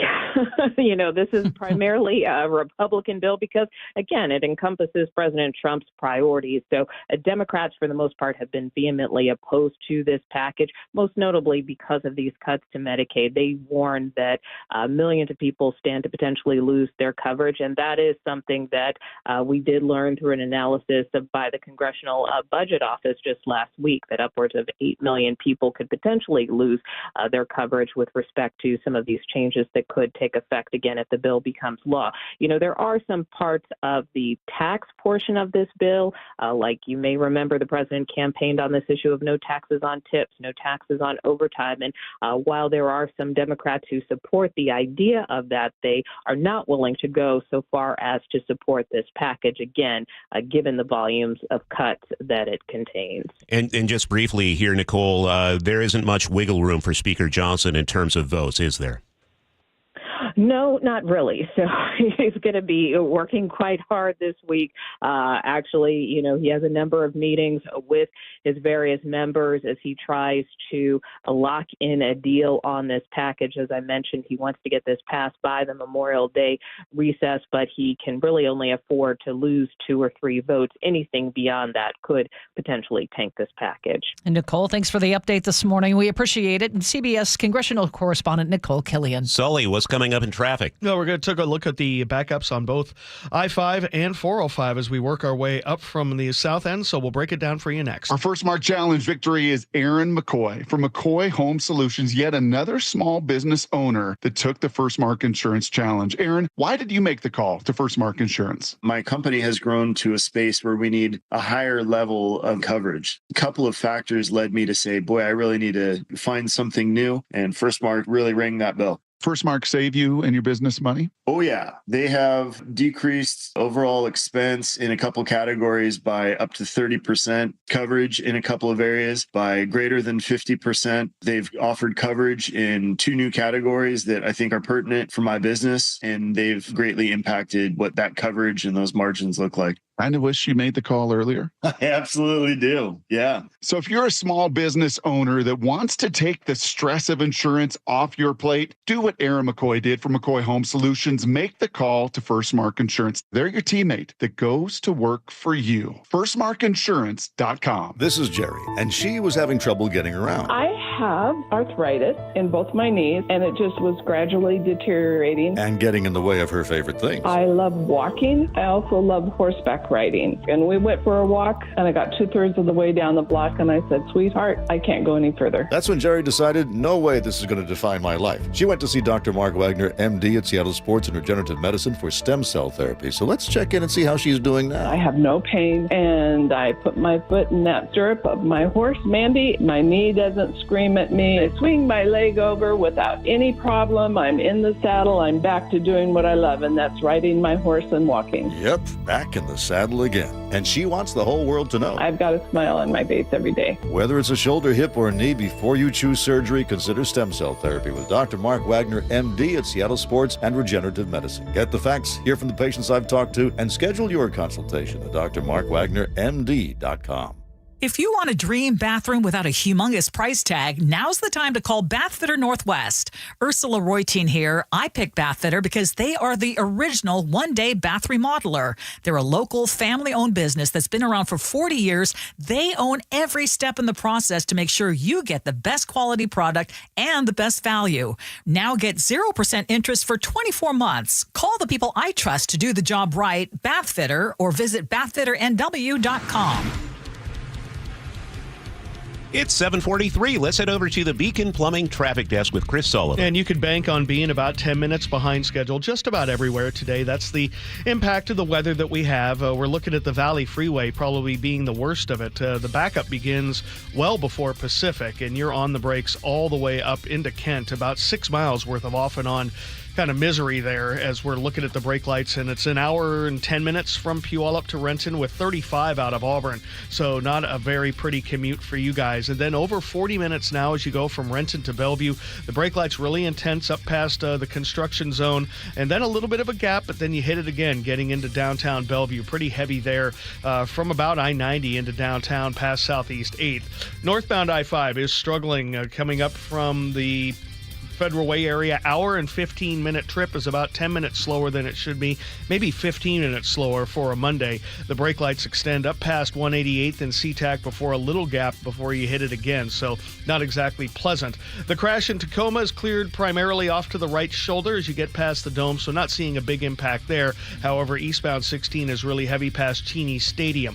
Coming down from the north end, we are looking at about an hour and 10-minute trip from Everett to Seattle or Everett to Bellevue, as we see the brake lights there extending away from Linwood. The Lake Bridges are still doing okay, about 25 minutes on I-90, about 20 on 520. This report brought to you by Bucky's Complete Auto Repair. Safety first, comes with no credit financing at Bucky's. Oil changes, brakes, tune-ups, and more. Check for the Bucky's nearest you at buckys.com. Our forecasts are going to get wet throughout the morning hours. We are looking for rain. It should taper off by afternoon. A high of 64 today. Tomorrow, mostly cloudy with some peaks of sunshine, but dry, and 63 on Wednesday. So far, Memorial Day weekend is looking nice. Sunshine Saturday and Sunday, pushing 70. Right now in Seattle, it's 49. You know, it's just one more reason to watch the video feed, by the way, as I try to subtly, when the camera gets stuck on me, and I'm subtly trying to signal producer David, but I know the camera's on me and not on Sully. Yes. And I could see you waving hands and doing all, and I'm like, are you talking to me? You can watch this show on our YouTube channel or the app. If only there was something artificially intelligent to help assist with it. It's very artificial. Not. Yeah, for sure. Okay, it's 7:45. Let's head over to the news desk with morning editor Katrina Gishard. Today, Microsoft workers will protest the company's contracts with the Israeli military. No Azor for Apartheid, a group of workers within Microsoft, is organizing the event. In February, an investigation from the Associated Press revealed that the Israeli military used models from Microsoft and OpenAI as part of a program to select bombing targets in Gaza and Lebanon. The protest will begin at 11 this morning at Westlake Park. Today, the city of Linwood will unveil its first public electric vehicle charging stations. They'll be located at Civic Campus with 6 charging spaces located near the entrance of City Hall. There'll be a short program followed by ribbon cutting at Linwood City Hall. It starts at 1:30 this afternoon. All right, it's 7:46. Thanks, Katrina. Sully, you have a choke point coming up, even though it's Monday. Yeah, and it's a bonus, and it's a choke point that didn't really happen, but it's still something that is going to happen this week, so I wanted everybody to be aware of it. An illegal alien from Guatemala charged with raping a child in Massachusetts. An MS-13 gang member from El Salvador accused of murdering a Texas man. A Venezuelan charged with filming and selling child pornography in Michigan. These are just some of the heinous migrant criminals caught because of President Donald J. Trump's leadership. I'm Kristi Noem, the United States Secretary of Homeland Security. Under President Trump, attempted illegal border crossings are at the lowest levels ever recorded, and over 100,000 illegal aliens have been arrested. If you are here illegally, you're next. You will be fined nearly $1,000 a day, imprisoned, and deported. You will never return. But if you register using our CBP Home app and leave now, you could be allowed to return legally. Do what's right. Leave now. Under President Trump, America's laws, border, and families will be protected. Sponsored by the United States Department of Homeland Security. From whiplash to herniated discs, there are a few car accident injuries we've all heard of. JP Pendergast with Pendergast Law explains that even the most common injuries differ from one another. Pre-existing conditions, health history, beginning of treatment. There are hundreds of factors that make every person and every injury unique. While these variables aid medical treatment, the strongest case recoveries must also take them into account. Could you explain a little bit more? Our team at Pendergast Law is obsessed with turning over every stone to differentiate each case. This requires thorough investigation, diligent listening, and relentless research. We never pursue cases with a one-size-fits-all approach. We built our success by treating every injury and every case with the individualized attention our clients need and deserve. Pendergast Law's individualized approach to even the most common injuries makes the difference in case outcomes. It's another reason why I can't recommend them enough. If you or a loved one has been injured in a car accident, call Pendergast Law. We can help. Mike Rowe here with a quick question. Have you noticed the musty smell in your home? I hope not, because damp smells mean that you could have a crawl space problem. That's where Groundworks comes in. They can honestly assess your situation and create a plan to waterproof your crawl space and get to the root cause of the problem. Schedule your free inspection at groundworks.com/row. And while you're there, check out my latest dirty job. It's a good one. Licensed in all states where work is performed. See website for details. The team that gave me back my full head of hair, Advanced Hair, is once again the winner of the 425 Business of the Year. Dr. Parango and his world-class team begin regrowing your own natural hair the very next day. And Advanced Hair guarantees your new hair will grow, just like they did for me. Find out why Advanced Hair is the best of the best. With your free consultation, you'll receive $250 off and 250 free hair grafts. 425-449-8185 or advancedhair.com. Charlie Harger and Manda Factor, Seattle's morning news. Hey, oh, let's go. Now, Choke Points with Chris Solomon. Presented by Carter Subaru.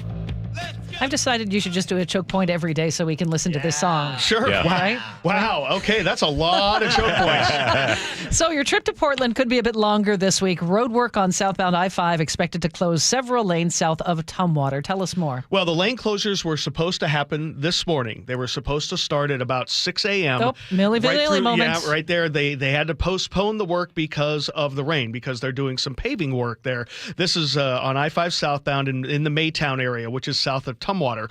WashDOT's Doug Adamson says this could cause huge delays because when they actually do the work, once the weather clears up, only one lane of southbound I-5 is going to be open. If you're heading down to Centralia, you're heading down to Vancouver, plan on a lot of extra time. The lane closures are expected to last until noon each day until the work is done. Where the potholes are lines up in just a place where we actually have to have double lane closures, meaning I-5 will be down to a single lane for over a 2-mile section. And at least 2 days of work is expected this week once the weather clears. It's one of those things where we have to get a lot of work done in a short period of time.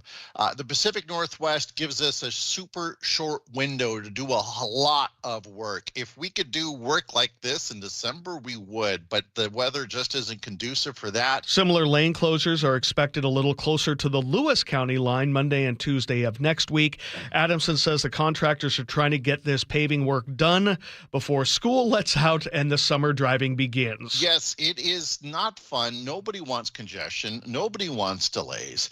But remember, we are working to keep the system, the highway, in good working order. And when we're able to get out of there, those problems are being resolved. The northbound lanes of I-5 need similar pothole and surface repairs, but that work they're going to do at night because there are usually more cars going northbound daily than there are southbound, and so they figured it would be even worse if they did that work during the day. So northbound overnight, southbound during the day.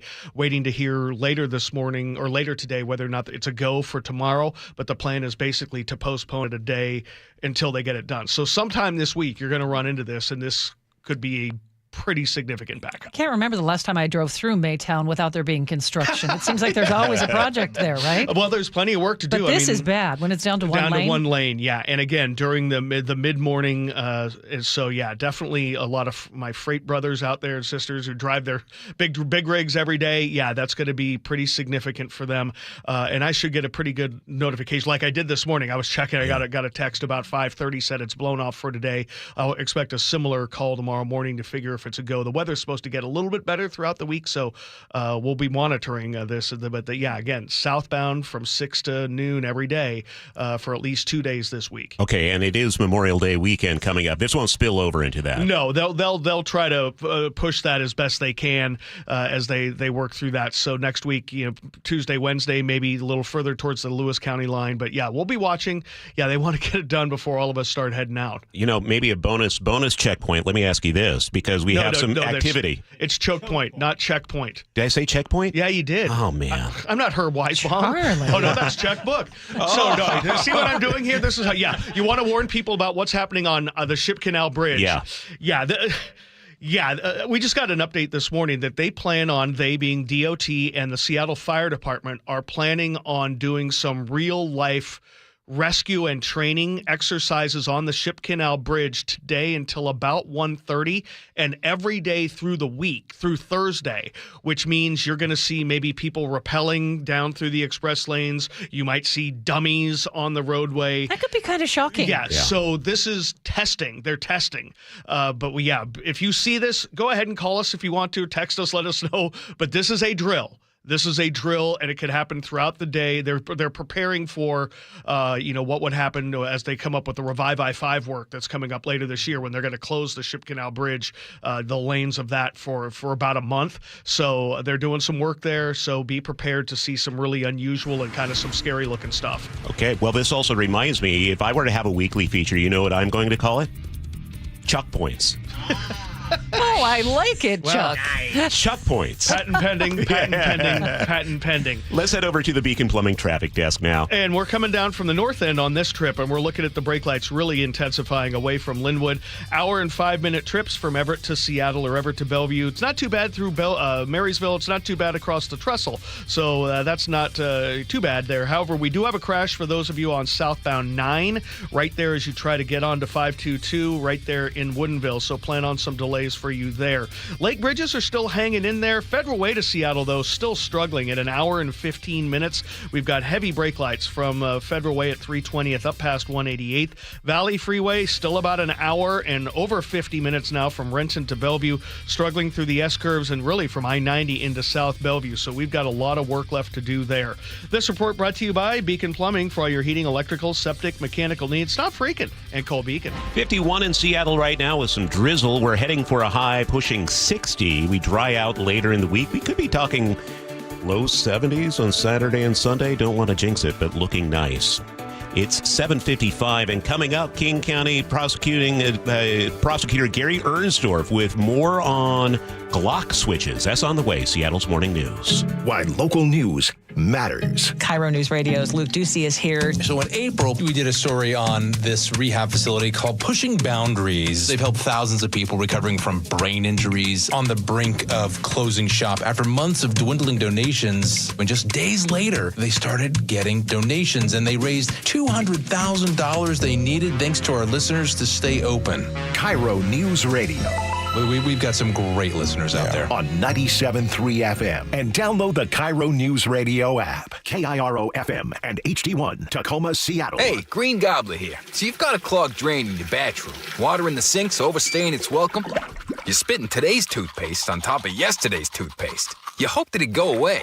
Yeah, clogs don't just go away. I make them go away. I'm Green Gobbler, the only clog dissolver you need. I'm bleach-free, safe for your pipes, and I work. Guaranteed or your money back. Because I never met a clog that was gonna unclog itself. Green Gobbler. Let the gobbler get it. Seems everything costs more these days. Gas, groceries, and when's the last time you checked your wireless bill? Yikes. When it comes to big wireless, if you're staying, you may be overpaying. Here's how to get the same fast, reliable nationwide coverage without the big wireless bill. Switch to Consumer Cellular. Plans start at just $20 a month, and that's not a short-term promo. Our US-based experts will get you switched and saving in about 20 minutes. Call 1-888-FREEDOM, visit consumercellular.com or a store near you, and start saving today. Plans include $5 credit for auto pay and e-billing. Save on a 2-night getaway to beautiful Victoria, BC with the FRS Clipper Spring Sale. Travel car-free on the Clipper Fast Ferry and stay at a charming downtown hotel. Up to 20% off. Save during Clipper Spring Sale at frsclipper.com. This is the story of the one. As a safety manager at a manufacturing plant, he does everything he can to keep his coworkers safe. From finding ways to reduce risks to keeping safety supplies in stock. And for that, he relies on Grainger. Grainger offers a broad range of quality products and next-day delivery, so he can always play it safe. Call 1-800-GRAINGER, click Grainger.com, or just stop by. Grainger, for the ones who get it done. Did you know your skin is the largest organ of your body? Huh? That's why you should shower with Old Spice Super Hydration Body Wash instead of plain old bar soap.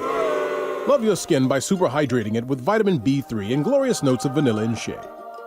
Did you know that my super hydrated skin is the second largest organ of my body? The first is my heart. Old Spice. Men have skin too. Old Spice Super Hydration Body Wash. 24/7 renewing moisture. With daily use. At Uline, they know firsthand the road to success is an uphill climb. Uline started in the family basement, and through hard work is now North America's most trusted shipping and industrial supplier. They get what it means to have the support of reliable, hardworking partners. So they keep 41,000 items ready to ship. Whether your company is still in a basement office or expanding cross-country, Uline will be there on your road to success. Visit uline.com.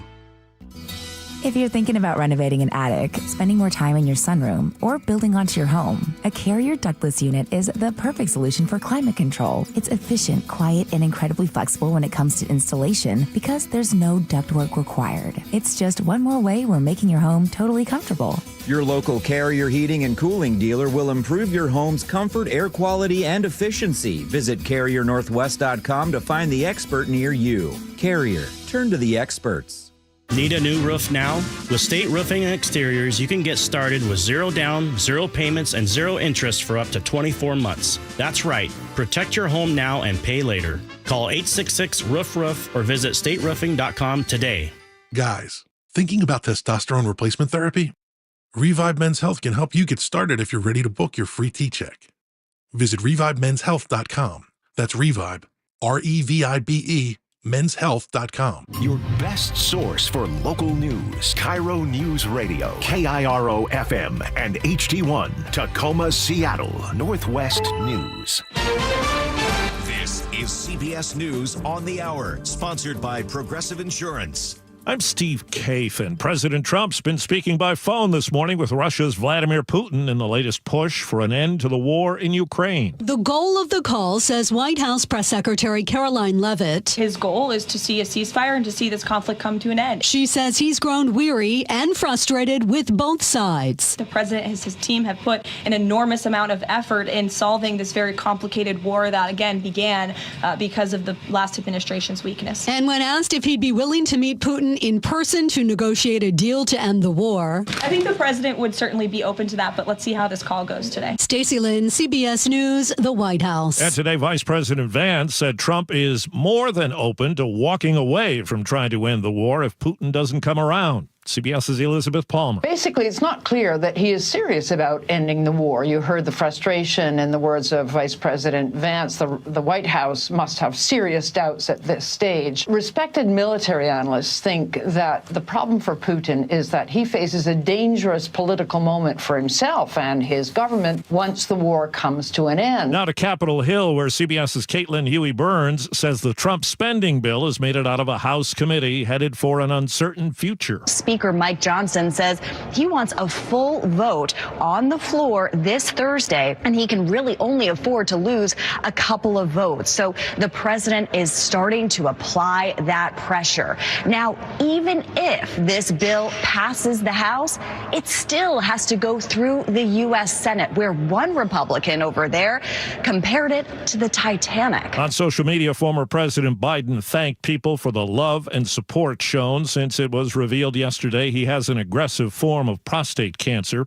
Urologist Vipul Patel at the University of Central Florida. It appears to be metastatic to the bone and therefore a late diagnosis. And often surgery and radiation can often be ruled out. And you start as a primary hormonal medical therapy in order to control the cancer because obviously it's already left the organ. The FBI is revealing more about the 25-year-old bomb suspect who died in a blast outside a California fertility clinic. The subject had nihilistic ideations, and this was a targeted attack against the IVF facility. The FBI's Akil Davis labeled the man's writings as anti-pro-life. Embryos at the facility were not damaged. The biotech company Regeneron is buying 23andMe for $256 million. The genetic testing company had filed for bankruptcy. Wall Street, the Dow is down 32 points. This is CBS News. A word from Progressive Insurance. Life can be hard, so Progressive can make bundling your home and auto easy. Hope that helps. Learn more at Progressive.com or 1-800-PROGRESSIVE. Showers starting to sweep out of the area, but the traffic is still kind of cooperating. Is it? Sully, you are at the Beacon Plumbing Traffic Desk. And did you use sweep intentionally? Because we're still thinking of the Mariners. Is that what you're thinking of? Okay. Yes, we got broom on the head. Okay, yeah, just making sure. We're struggling. Really struggling. I mean, hour and 20-minute trip still from Federal Way to Seattle. 40 minutes into South Center, 40 minutes from. So that first part of that drive is just not relenting yet. Normally we start seeing it clean out this time of day, but we haven't yet. Valley Freeway has picked up about 5 minutes, so that's positive, but it's still about an hour to go from Puyallup to Renton, and then Renton to Bellevue is a solid 50 minutes. The S-curves are active, and then it's really heavy over the top of I-90 into downtown Bellevue. Speaking of I-90, it's heavy westbound as you get through the construction zone, eastbound towards 405 there through the normal amount of merging that we have to do. And then the lake bridges, though, are okay. About an hour from Everett to Seattle or Everett to Bellevue, so not great there. And Highway 18 over Tiger Mountain, yeah, it's a typical day for you guys all the way down to I-90 there across the raging river. This report brought to you by Home Comfort Alliance. Discover one of the new inventions, mini split systems from Home Comfort Alliance. Call for a free consult to get 18 months, same as cash financing. HomeComfortAlliance.com.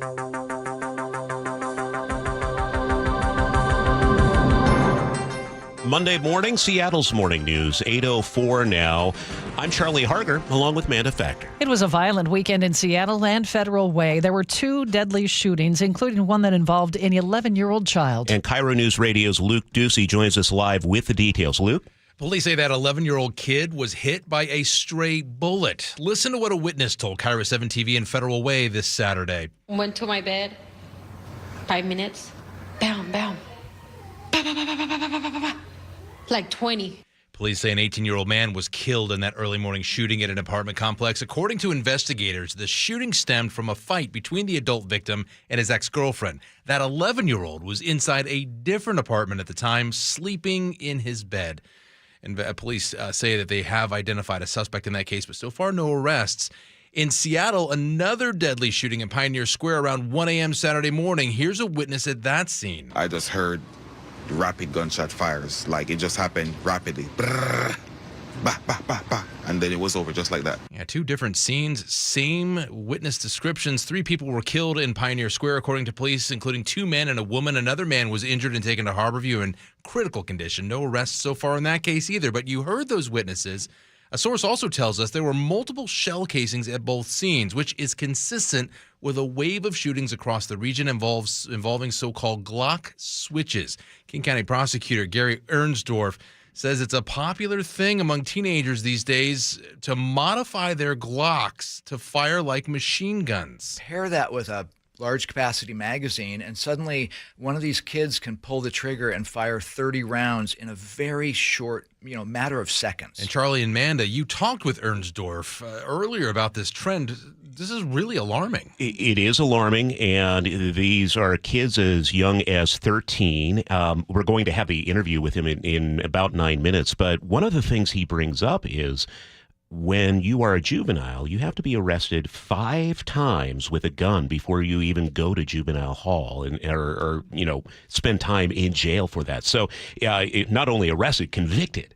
So when you hear about, the shootings that are happening and young people doing it, it is an insidious problem. With a gun, let alone a machine gun, is what we're really talking about here. And, one of the things that you'll touch on as well, but I want to play this sound. Ernsdorf says that, oftentimes when you use a gun like this, because they spray all over the place, if you don't know what you're doing, it means the intended target, if there is one, heaven forbid, they rarely get hit. But suddenly you have a lot more bullets in the air, which just by simple math in an urban environment increases the odds of an innocent bystander getting struck. Just like that 11-year-old, Charlie and Manda. Just the fact you said teenagers are modifying their Glocks. Yeah. It's so alarming. Yeah, absolutely. It's totally illegal. Everybody knows that there's nobody that says they want a teenager, especially that age, with a fully automatic machine gun. It's insane. And I know you're going to be talking, we're going to hear that interview, and I can't wait to hear from Ernsdorf as well with what you talked about. But, I've also got another story coming up at the bottom of the hour, this ordinance in Seattle about nightclubs, getting stricter on security. And here we are at a nightclub in Seattle, another shooting. Okay. Luke, thank you. Is 8:08. A man is behind bars, arrested on suspicion of stabbing one man and punching another in Seattle's Occidental Park last night. Police say when officers arrived, they found a 41-year-old victim with a knife still lodged in his back. He's in serious condition. Officers say they found a second victim, a 48-year-old man, unconscious after he was punched.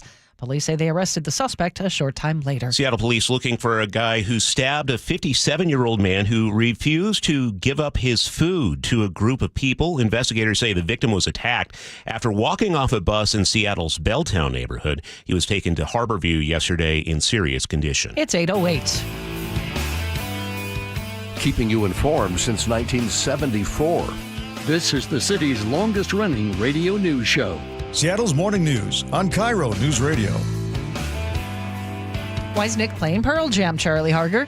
He's playing Pearl Jam because the Seattle Mariners emerged victorious over the weekend. Bust out the brooms, baby. Are halfway through the Vetter Cup. That's where the Mariners play the Padres, and we smoked them this weekend. Absolutely. Swept them. Yeah, we call it the Vetter Cup because Eddie Vedder from Pearl Jam is a San Diego native, lives in Seattle, and it's named after him. Now up 3-0. I think the odds are pretty good that the Mariners will take the Vetter Cup. Yeah, absolutely. We'll see in August, right? I'm George Zimmering this right now and saying I guarantee it. Mariners will win the Vetter Cup this year. Okay. Well, coming up, we will have a look at what is happening in King County. Deputy Prosecutor Gary Ernsdorf joins the show, and more of the day's top stories here on KIRO News Radio. It's now 8:10. The man behind that bombing outside an IVF clinic in California may have ties to Pierce County. KIRO 7 TV reports the man, 25-year-old Guy Bartkus, is believed to have set off a blast outside a fertility clinic in Palm Springs. He died in the explosion. In a manifesto, Bartkus mentioned the death of his best friend Sophie, who died on Fox Island last month.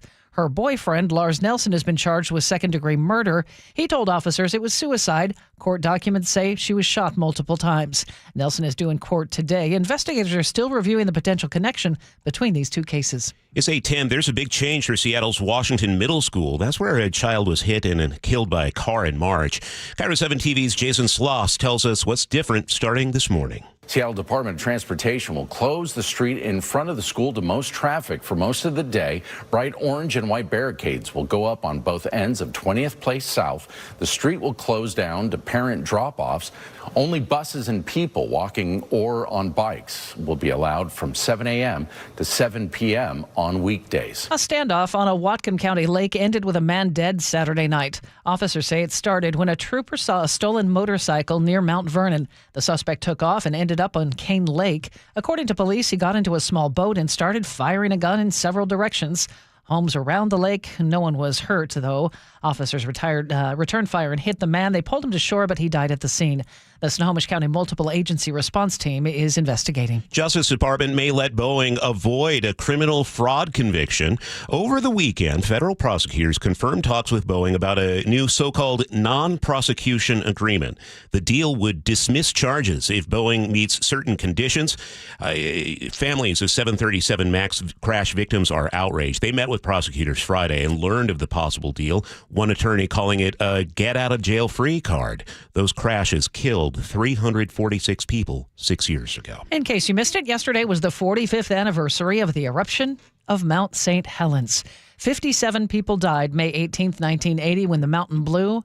Wes Thielen at the Cascades Volcano Observatory says any of the volcanoes in the area could erupt, but the most likely candidate is Mount St. Helens, but it's hard to predict when. All we can do is be prepared and get as much monitoring equipment out in advance of any unrest so that we can look for the earliest signs of unrest at any one of those volcanoes. He says the land still bears the scars of the eruption, with entire sections of forest still completely gone near the mountain. It's 8:12, and let's get a check on weather brought to us by State Roofing and Exteriors.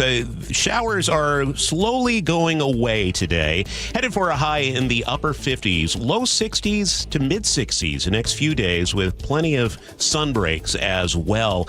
Looking toward the Memorial Day weekend. Now, I'm trusting the KIRO 7 forecast. Me too. KIRO 7 forecast calls for sun and highs in the upper 60s to low 70s. When I look at the app on my phone, it's showing showers, but that's why I trust KIRO 7. I'm going with KIRO 7 too. Yes, I need that for Memorial Day weekend. Right now in Seattle, it is 49 at 8:13. And we rely on Chris Sullivan every 10 minutes on the threes for traffic. He's at the Beacon Plumbing Traffic Desk. And I rely on our drivers to let me know what's going on out there. And one of them clued me into a stalled semi on northbound 167. As we kind of get near the Ellingson area, I can see it over there, but I'm not sure if it's really stalled or just moving really slowly. Either way, that's why we're backed up coming up through Pacific and Algona all the way up through the Emerald Downs area, plus more at the north end. So we're still running it close to an hour to go from Puyallup up into Renton, and then Renton to Bellevue's at 50 minutes. So it's not exactly a good day today. It's one of those blame it on the rain days, a Milli Vanilli day, of course, as I like to call it. Looking at I-5, we have Federal Way to Seattle in an hour and 20, so behind schedule by about 10 or 12 minutes. We have 40 minutes still to get you up into South Center. Coming down from the north end, it's pretty decent in Marysville and across the Trestle, and then not too bad till you get down to Linwood. We're a little under an hour from Everett to Seattle, about an hour and 5 from Everett to Bellevue as the brake lights extend down through Bothell. The further south you go, the better it gets.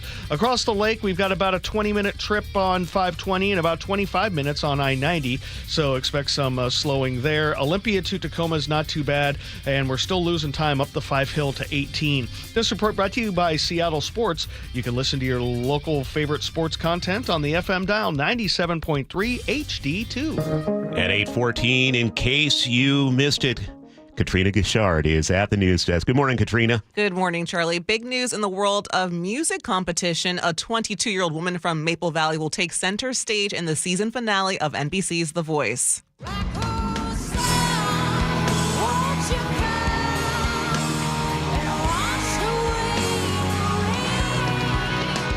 That was Lucia Flores Wiseman performing Black Hole Sun by Soundgarden last week. Tonight on NBC, she'll compete against 4 other finalists. This is it for her. All right. Thank you, Katrina. It's 8:15. Seattle's morning news. Hear it live, stream it online, watch the show, or catch the podcast anytime. Seattle's morning news, wherever you are.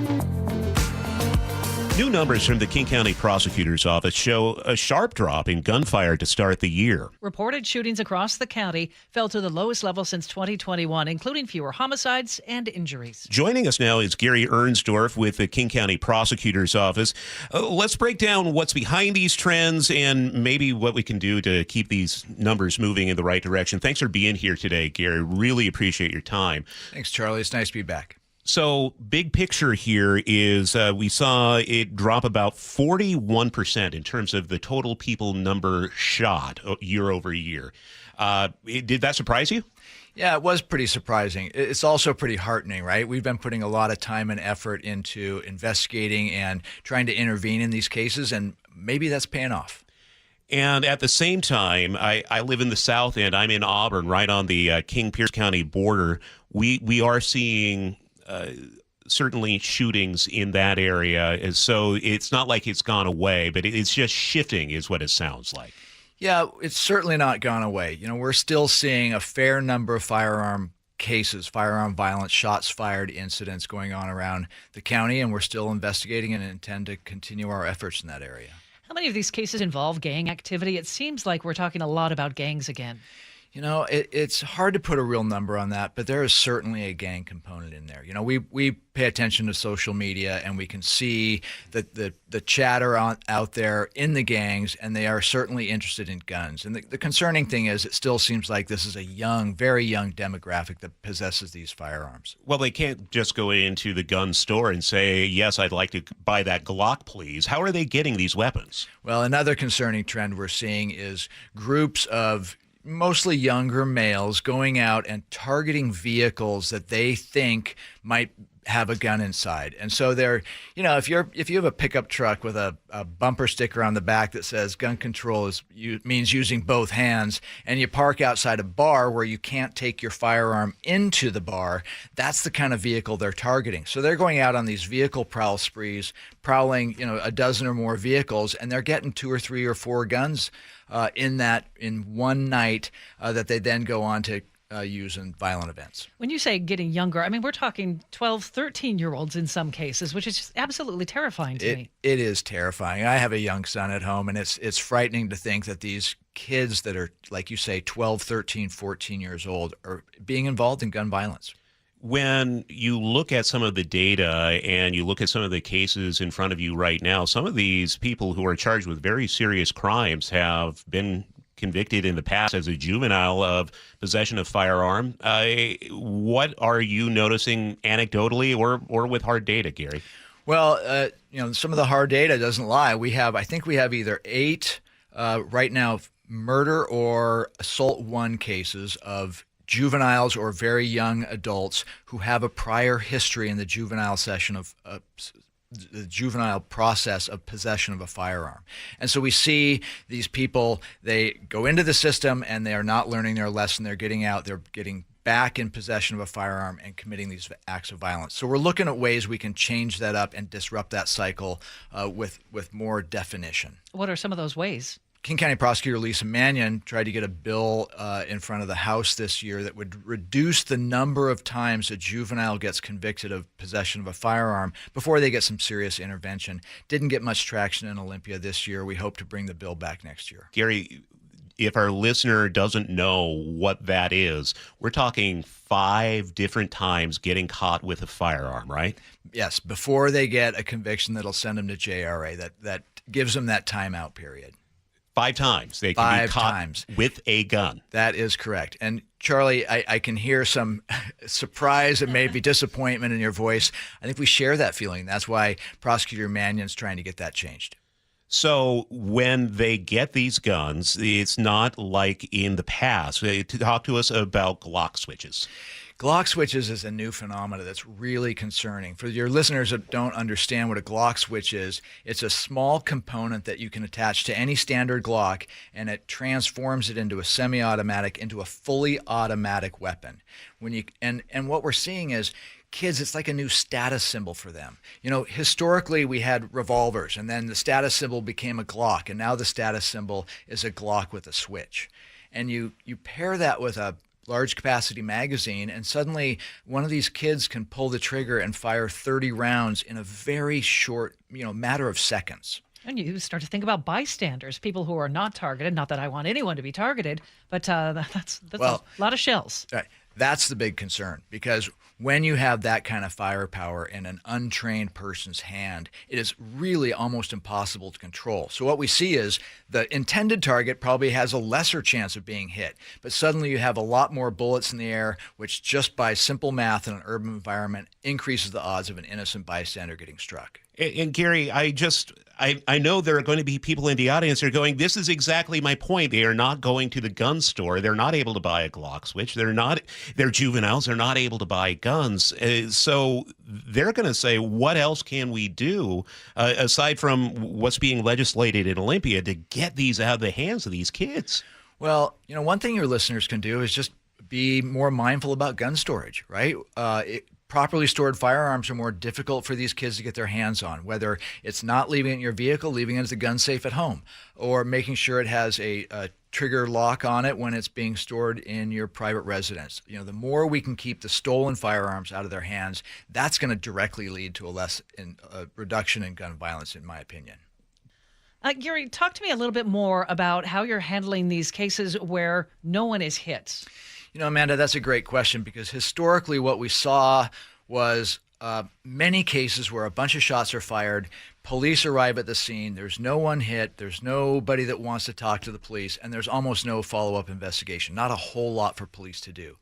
What we learned is that firearm is going to be used again and again and again, and eventually someone's going to get hit.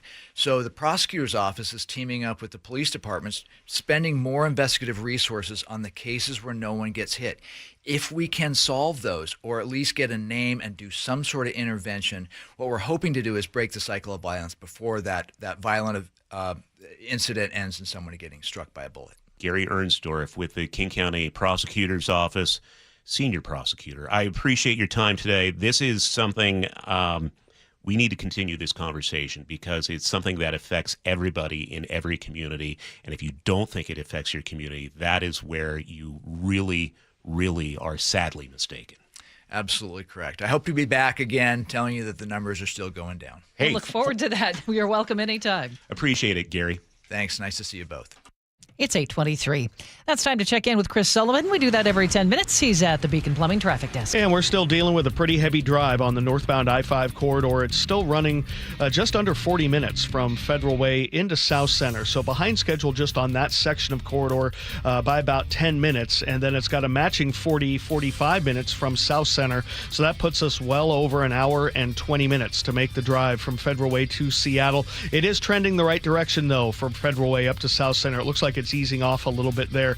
Same with the Valley Freeway. It's trying to get a little bit better out of Auburn. It's not as backed up all the way through Kent now. We're still dealing with the brake lights, though, coming out of Sumner up through Pacific and Ellingson because of an earlier stalled semi there that looks to be out of the way now. But either way, we're looking at an hour plus from Puyallup up to Renton, and then Renton to Bellevue is about 50 minutes. We've gotten used to that number, even though it's elevated. In the old days, it used to be 40 was where we used to be. Now we're at 50 through the construction zone and whatnot, and plus we're seeing it up into downtown Bellevue as well. Across the lake, we're still hanging in there, about 25 minutes on I-90, 20 on 520, 18 over Tiger Mountain. No surprises for you guys. Brake lights up past the summit, and then really kind of all the way down to I-90. Coming down from the north end, the brake lights begin in earnest right there away from the Linwood corridor. About an hour drive from Everett to Seattle or Everett to Bellevue. Olympia to Tacoma is not too bad. Some brake lights in South Tacoma, but overall a travel time of under 40 minutes.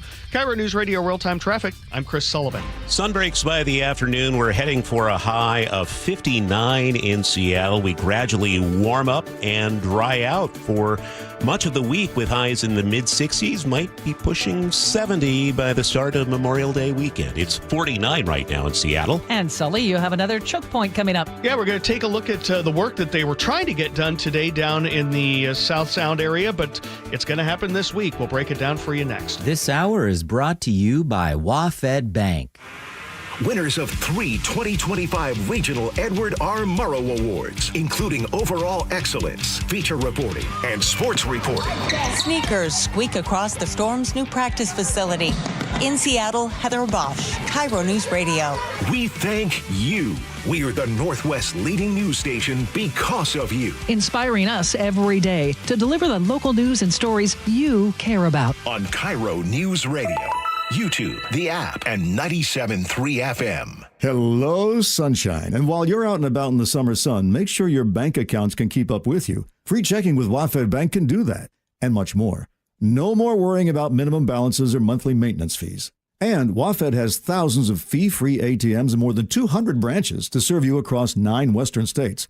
Plus, WaFd Bank offers new tools like voice-activated banking so you can check your balance and make transfers between your WaFd accounts using just your voice. You can do your banking while you're planting those spring flowers. You also have access to free tools like online and mobile banking, bill pay, person-to-person payments with Zelle, mobile check deposit, and full control over your debit cards to turn them on or off should they get misplaced. And you can choose from some pretty great-looking debit cards, including the Seattle Kraken and the Seawolves. So visit wafdbank.com to open your account today and find out why they were awarded Best Bank by Newsweek 3 years in a row. Non-sufficient funds charge may apply. WaFd Bank, member FDIC. It's Clean Car Month. Right now, get the Pro X1 Car Care Collection Wash Kit for just $19.99, exclusively at O'Reilly Auto Parts. O'Reilly Auto Parts. When might you be buzzed? When you suddenly love everything. You guys, I love this song. I love these nachos. I love our kickball league. Ugh! I love this guy. What's your name? You know what I'd love? A ride when it's time to head out. If you see a buzzed warning sign, call for a ride when it's time to go home. Buzz driving is drunk driving. A message from NHTSA and the Ad Council. I love your car. Is this real leather? Go from daydreamer to industry leader with Amazon Business. From office supplies to IT essentials, Amazon Business provides tools that help you save costs and make insight-based decisions. Learn how to bring your visions to life at AmazonBusiness.com. Swing and a miss. Strike 3. That is strikeout number 7 for Brian Wu. Home. Home is where you get to cook things up just the way you like. Swing and a miss. Where you're never afraid to get in the kitchen. Got a huge strikeout from Logan Gilbert. It's 7th tonight. Where you serve, carve, put some extra mustard on it. There's the fist pump by Luis Castillo. Strikeout number 10 on the night. And get a little spicy. Set a heater at 100. Back-to-back strikeouts for Andres Munoz. Now you're cooking with gas. Mariners baseball at T-Mobile Park. Welcome home. The next Mariners homestand gets started with a 3-day Randy Arozarena bobblehead giveaway against the Nationals, May 27th through May 29th. All 3 games are Mariners value games, which means you can score seats for as little as $11. Go to mariners.com/value games to lock in your tickets today.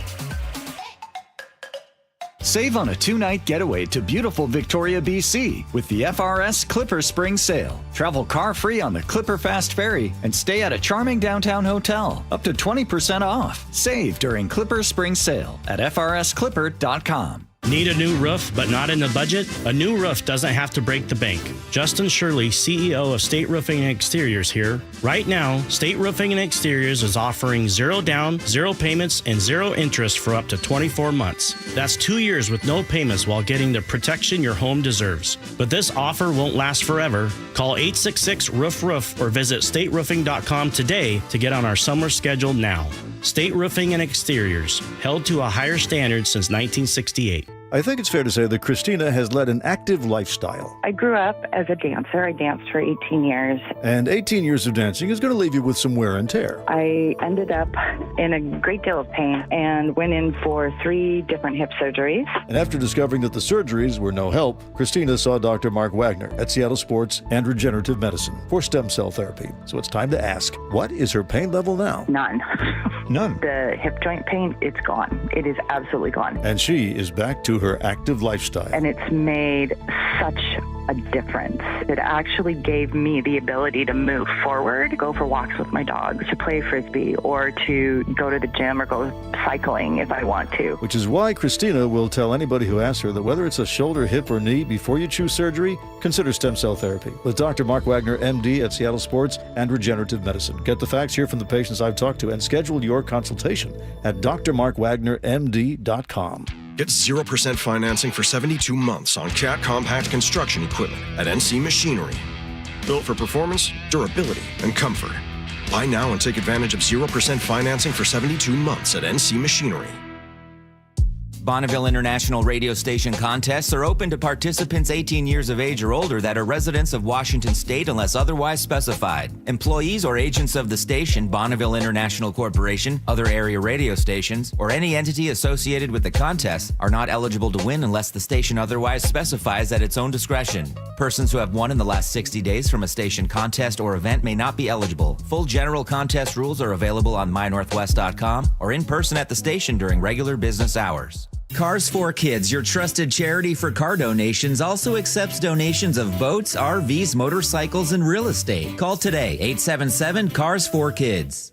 Now, the latest from KIRO Newsradio and mynorthwest.com. Live from East Lake Avenue. You're listening to Charlie Harger and Manda Factor, Seattle's morning news. Good morning. It's 8:31. A man is dead. An 11-year-old child is recovering after a shooting early Saturday morning in Federal Way. Police say the shooting stemmed from a fight between the adult victim and his ex-girlfriend. A witness told KIRO 7 TV.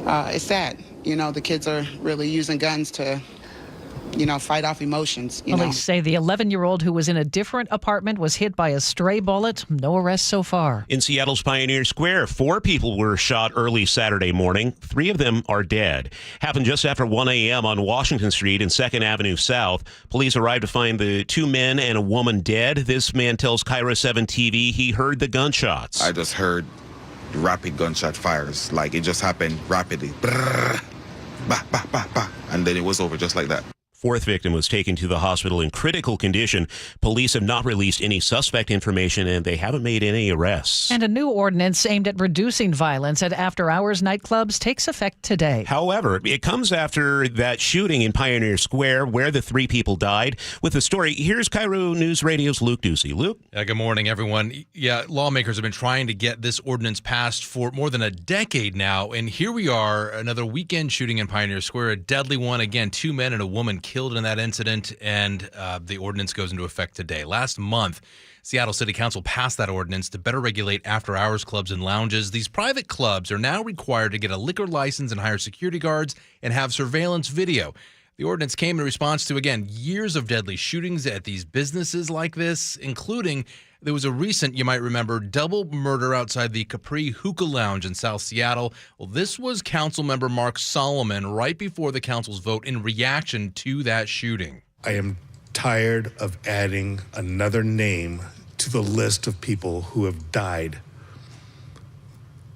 at these establishments. Prosecutors charged Leonte Berry with killing a security guard and another man in that hookah lounge shooting. He is still being held on $5 million bail. And Charlie and Manda, the law, again, goes into effect today, but right after and on the heels of that deadly shooting in Pioneer Square.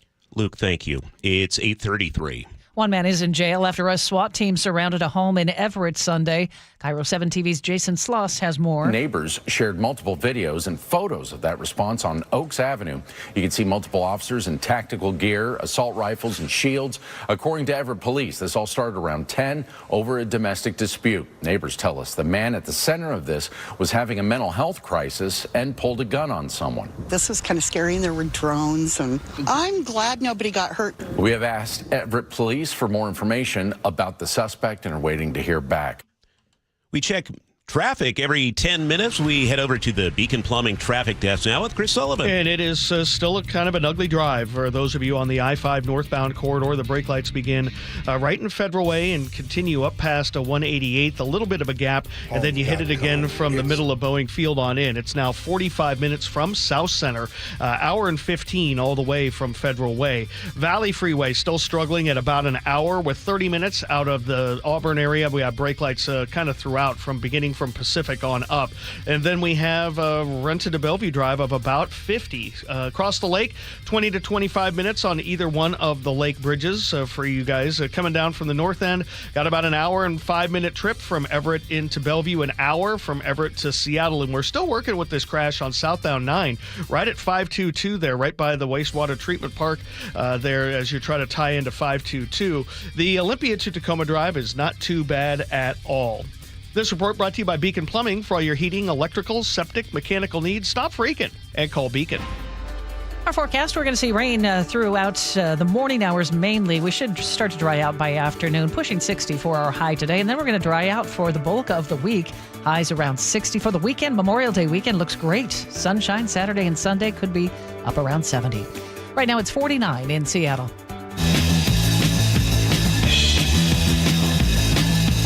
Charlie Harger and Manda Factor, Seattle's morning news. Hey, oh, let's go. Now, Choke Points with Chris Sullivan. Presented by Carter Subaru. Okay, Sully, so the trip from Seattle to Portland could be a lot longer this week. What's going on in I-5? Well, they're doing a lot of pavement resurfacing, fixing potholes, doing a bunch of work there south of Tumwater. They're kind of from Great Wolf Lodge up to Tumwater in that general area, kind of with Grand Mound. And so this morning they were supposed to start 2 days worth of work on that area in the southbound direction but the weather postponed it. So at 6 a.m. this morning, they were supposed to reduce I-5 to just one lane in that area.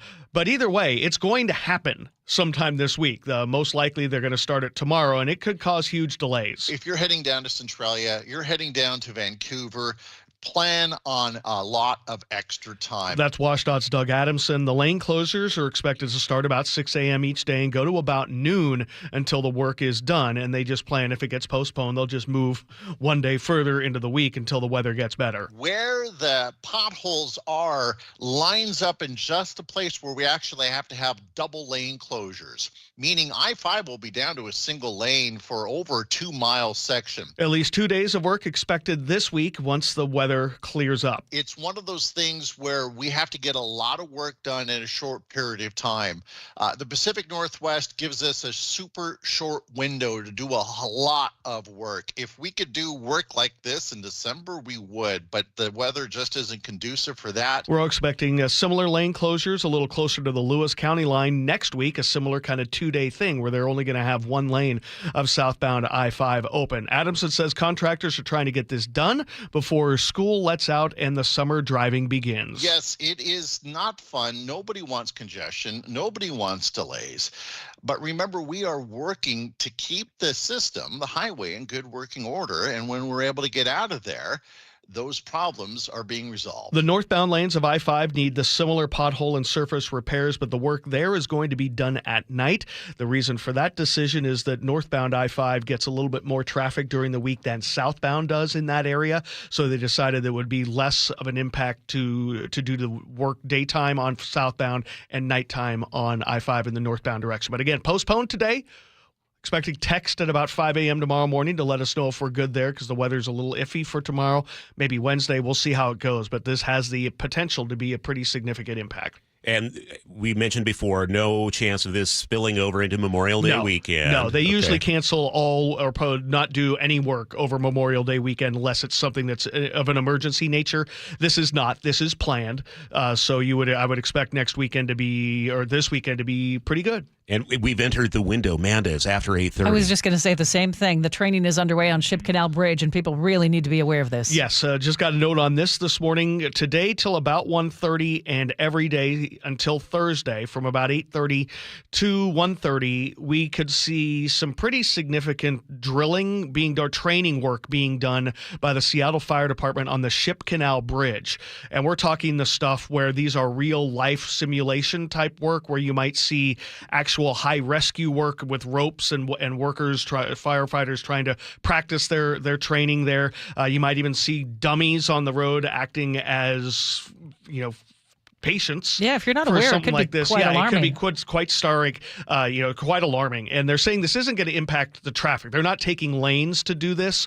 Most of the stuff will be done over on the shoulder. You'll probably see that more in the lower deck part where the express lanes are. But either way, this is training work that they're doing in preparation for the Revive I-5 work, which is coming up later this summer. But yeah, you're probably going to see some things that will make you want to get a call into the text line, or you might be worried about this. No, this is training work, but it is going to look like the real deal. The line of the day goes to one of your texters who said, I see a bunch of dummies every day. Yeah, several people hit us up with that. That was that was well played. But no, these will actually be, I believe, dummies. Okay. Not real live people who are acting like dummies. Okay, what's coming up in traffic? We're going to take a look at the northbound I-5 drive getting into downtown and break it down for you next. Why local news matters. KIRO Newsradio's Luke Ducey is here. So in April, we did a story on this rehab facility called Pushing Boundaries. They've helped thousands of people recovering from brain injuries on the brink of closing shop after months of dwindling donations. And just days later, they started getting donations and they raised $200,000 they needed thanks to our listeners to stay open. KIRO News Radio.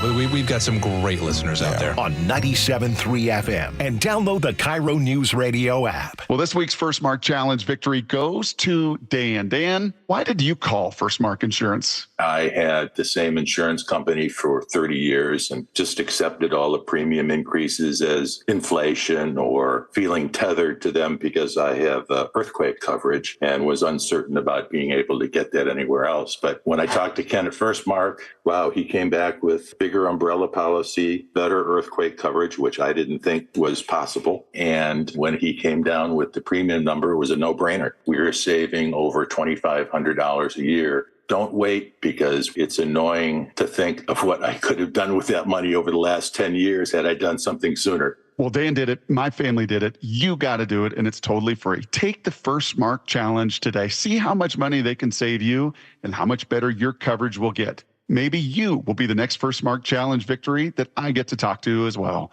Simply go to firstmarkinsurance.com, firstmarkinsurance.com. Did you hear? A recent stash of $10 gold Liberty coins from the 1800s has been found. These gorgeous gold coins are as bright and shiny as the day they were struck in the late 1800s. And less than 200 of these gold coins are available. Coin experts are calling this gold find an incredible opportunity. Call 1-800-917-4635 and you are guaranteed a $10 gold Liberty coin minted by the U.S. Mint in the 1800s. But with extremely limited availability, you must call now. These gold Liberty coins from the 1800s are still in uncirculated condition. That is history you can hold in your hand. To learn more, call 1-800-917-4635. Call now and you'll receive a free American Coin Collector's Bonus Package, a $40 value, free with every order. Call 1-800-917-4635 now to secure your $10 Gold Liberty coins dated from the 1800s before they sell out. That's 1-800-917-4635. Before taking your next flight, you'll need to be prepared. Start off with a visit to realidwa.com. New ID requirements for travel are here. There are multiple forms of ID you can use. Whatever option you choose, make sure you have it with you before heading to the airport. That way, you can travel stress-free. Make sure you're prepared so you can relax and enjoy your flight. Real ID has arrived. Visit realidwa.com. 8:43. Let's head over to the Beacon Plumbing Traffic Desk with Sully. And I'm finally starting to see some significant breaks in our congestion coming up from the south end. It looks like most of the work is or congestion has kind of moved through so far. We're talking I-5 northbound from like 320th up past SeaTac. It's gone yellow on the map, which is a really good indication that the travel time has come back down a little bit. We're back down to about an hour and 10 minutes from Federal Way to Seattle. So that's about a 10-minute pickup, which is good. And we're also seeing things thinning a little bit at the north end.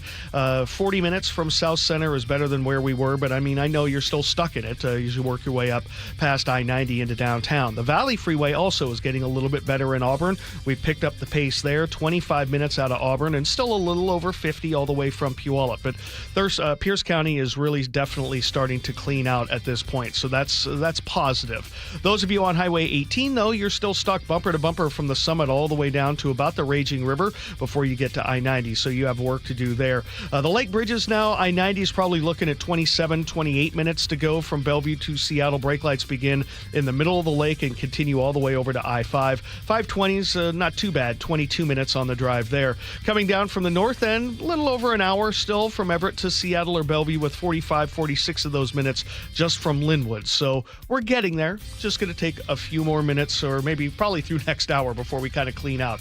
This report brought to you by Home Comfort Alliance. Discover one of the new inventions in home comfort with mini split systems from Home Comfort Alliance. Get a free consultation and get 18 months same as cash financing. HomeComfortAlliance.com. And our forecast, the showers are going to be moving out by early afternoon, a high today of 60, and then we're going to stay dry for it looks like the bulk of the week. Tomorrow, warming up to about 63, 67 on Wednesday, and 67 and partly sunny on Thursday. The weekend looks great. We're going to see sunshine through at least Sunday, with highs up around 70 by Sunday. Right now in Seattle, it's mostly cloudy and 49. 8:45 now. Katrina Gashar joins us from the news desk. A motorcyclist charged in a deadly hit and run that killed a 57-year-old woman and seriously injured her husband will be in court today. The crash happened on April 18th at Martin Luther King Jr. Way, South and South Alaska Street in South Seattle. Tyler Shane O'Brien allegedly ran a red light and hit the couple. Their daughter, Lindsay Chen, spoke with KIRO 7 TV about her mother. She's very hardworking. She's positive. She's a very nice person. O'Brien is charged with vehicular homicide, vehicular assault, and hit and run. Seattle travelers, listen up. This week, Scandinavian Airlines will begin nonstop service from SeaTac to Copenhagen, Denmark. According to the Puget Sound Business Journal, this marks the airline's return to the Seattle area after nearly 6 decades. Starting Wednesday, Scandinavian Airlines will offer 5 weekly flights from SeaTac, and also Swiss International Airlines will offer a direct flight to Zurich. Hear me out. Do we have to? You have to. What if we were to, figure something out with one of these airlines and we do a week from Denmark or a week from Switzerland I'm in. hosting Seattle's morning news? I think that's a great idea. Yeah. Okay. I'm going to make some calls. Okay. Plus, it'll be like in the afternoon, so we can sleep in. We Make can it see. so. How would traffic work? Would Sully be doing traffic from Denmark? Yes, but in metric. Okay. Wow.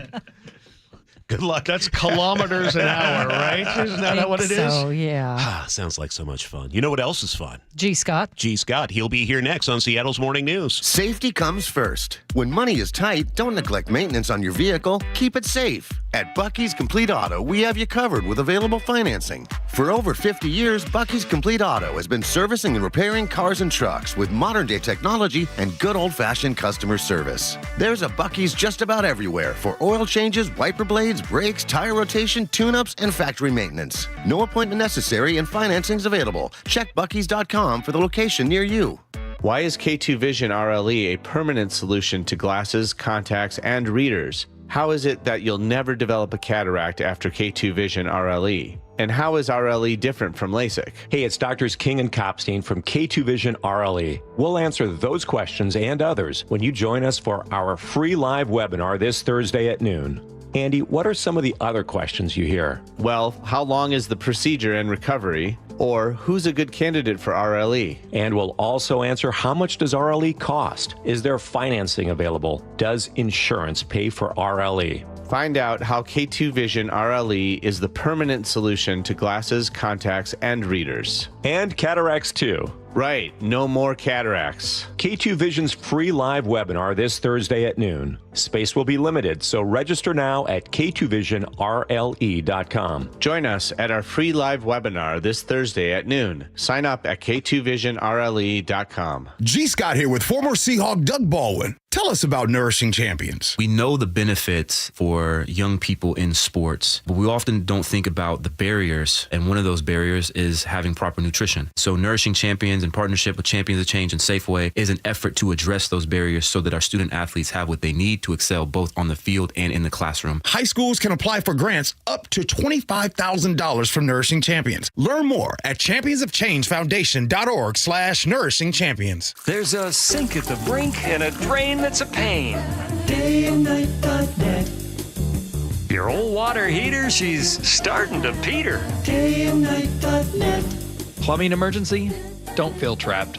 Do the smart thing and get a second opinion. Hi, I'm Bruce with Day and Night Plumbing and Heating. I guarantee you, whether Day and Night is your first choice or smart second opinion, we'll work harder than anyone to earn your trust. Dayandnight.net. If you want a dream bathroom without a humongous price tag, now's the time to call Bathfitter Northwest. Ursula Roytine here. I picked Bathfitter because they are the original one-day bath remodeler. They're a local, family-owned business that's been around for 40 years. They own every step in the process to make sure you get the best quality product and the best value. Now get 0% interest for 24 months. Call the people I trust to do the job right, Bathfitter, or visit bathfitternw.com. Seattle's morning news. Hear it live, stream it online, watch the show, or catch the podcast anytime on mynorthwest.com. And this is why you have to watch the YouTube video, or you go to My Northwest and watch the video, because even during commercial breaks, you're watching inside the studio, and you couldn't hear him, but body language from G. Scott is tremendous to even view. Sorry, I asked the question. Yeah, he was in full Tasmanian devil mode. Yeah, Amanda asked questions, got me going. Gets him going early. Good morning, G. Good morning to all of you. Happy Monday. All right, I want to start this Monday off with the question. Yeah.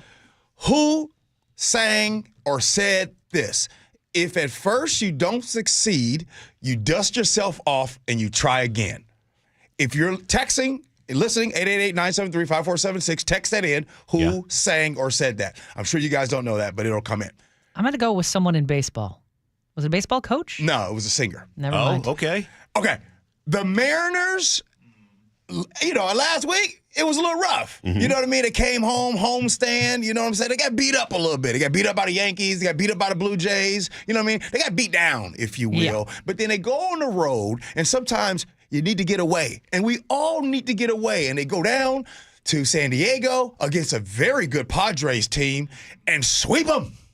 They sweep them down there. They get it going. They get their pitcher, Brian Wu, who is, he has been phenomenal. Let me give you guys a stat. He is the only pitcher in Major League Baseball to throw at least 6 innings in every start this season. And he could have gone another inning yesterday. It has been phenomenal. So, again, I told you all, and David Burbank knows this, I have fallen in love with, by the way, the text messages are coming in. I have fallen in love with the Mariners because I feel like the Mariners are a microcosm of life. Every day ain't a good day. That is the truth. And even when it's good, even when it's bad, you got to wake up the next day and you got to do it again and again and again. And that's what the Mariners remind me of. They got beat up, and a lot of people are like, oh, it's the same old Mariners. Oh, here we go again. Oh, and you can get that way in life, right? You're like, oh, my gosh, the job's not going well, and here we go again. And no, just chill. Just keep going. And you can't take anything for granted, right? You got to be present day by day because, they're going to Chicago today. They're playing the White Sox, not an amazing team, but knock on wood, they could get swept by the White Sox. So you got to enjoy the sweep while you've got it. Look forward to the future, but not depend on the future. John in Bremerton listens to the show all the time. And the fact that he knew it was Aaliyah, John in Bremerton. Oh, my goodness. I got to tell you. Amanda, you didn't know it was Aaliyah? I didn't know it was Aaliyah. No, someone guessed Beyonce, too. I was thinking maybe. Well, that leads me to ask you, G. We had the Vetter Cup. That's what the Padres series is called. What's your favorite Pearl Jam song? Why is that so funny? But it is. Hey, because the thing is, that's no different than asking me what's my favorite Friends episode. You know what I mean? Or asking, Sully knows all of the, the Simpsons? Simpsons, oh yeah. That's your jam. Yeah. You know what, Charlie? That's cold. I don't like how you did that, Charlie. You just finished saying, oh, well, it's Aaliyah. You guys don't know who that is. And you hit me with the Pearl Jam. I don't know, but here's the thing. I know the songs. I just don't know what song it is. All right, what's your favorite Pearl Jam song? That's too hard. Too many good ones. Rearview mirror, because that's what you're going to be right now. But you will be coming up. Ouch. Oh. Damn. Charlie. Pretty harsh, dude.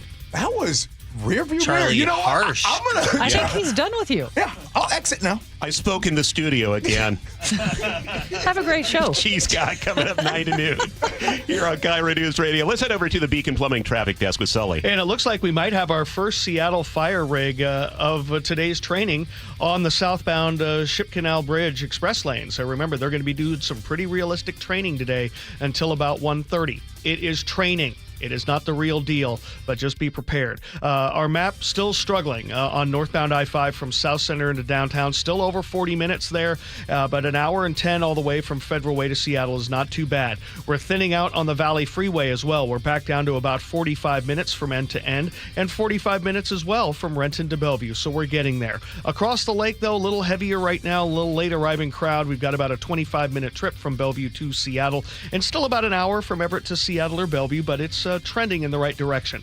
This report brought to you by ProSculpt, the one-day permanent fat loss skin tightening solution for men and women, offered by New Skin Med Spa in Bellevue. Book your free consultation, prosculpt.com. Well, showers are moving out. We've seen scattered showers throughout the morning, but by afternoon, just mostly cloudy, warming up to about 60 for today.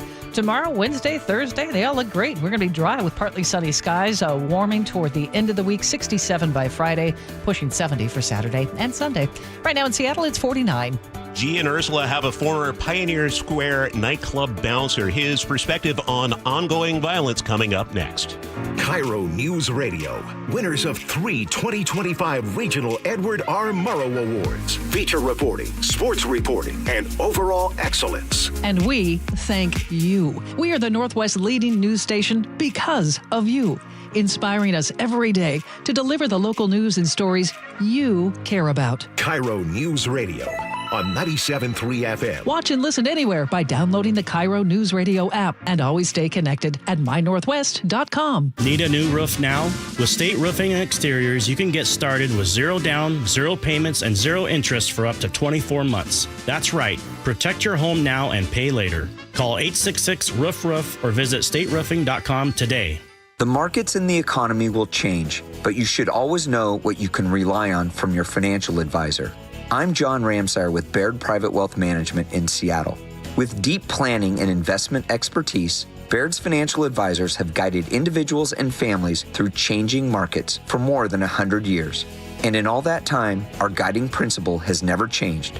Our clients come first, always. Discover the Baird difference at rwbaird.com/Seattle.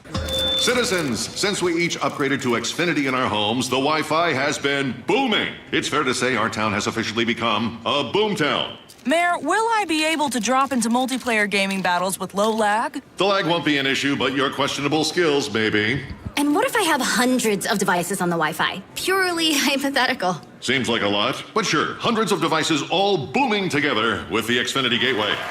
Yes, friends and neighbors, with Xfinity, the Wi-Fi is booming. The Wi-Fi isn't the only thing that's booming. Now get the most reliable Wi-Fi and our best-in-class equipment for one consistent price for 5 years guaranteed. All in. Plus, get unlimited data included and no annual contract. All with the 5-year price guarantee from Xfinity. Visit Xfinity.com, call 1-800-XFINITY, or visit a store today. Restrictions apply. Not available in all areas. New residential customers only. Select plans only. Xfinity Gateway with Xfi Complete required for unlimited data except in certain areas. Most reliable Wi-Fi based on Open Signal Awards USA. Fixed Broadband Experience Report, August 2024. Actual speeds vary. An illegal alien from Guatemala charged with raping a child in Massachusetts.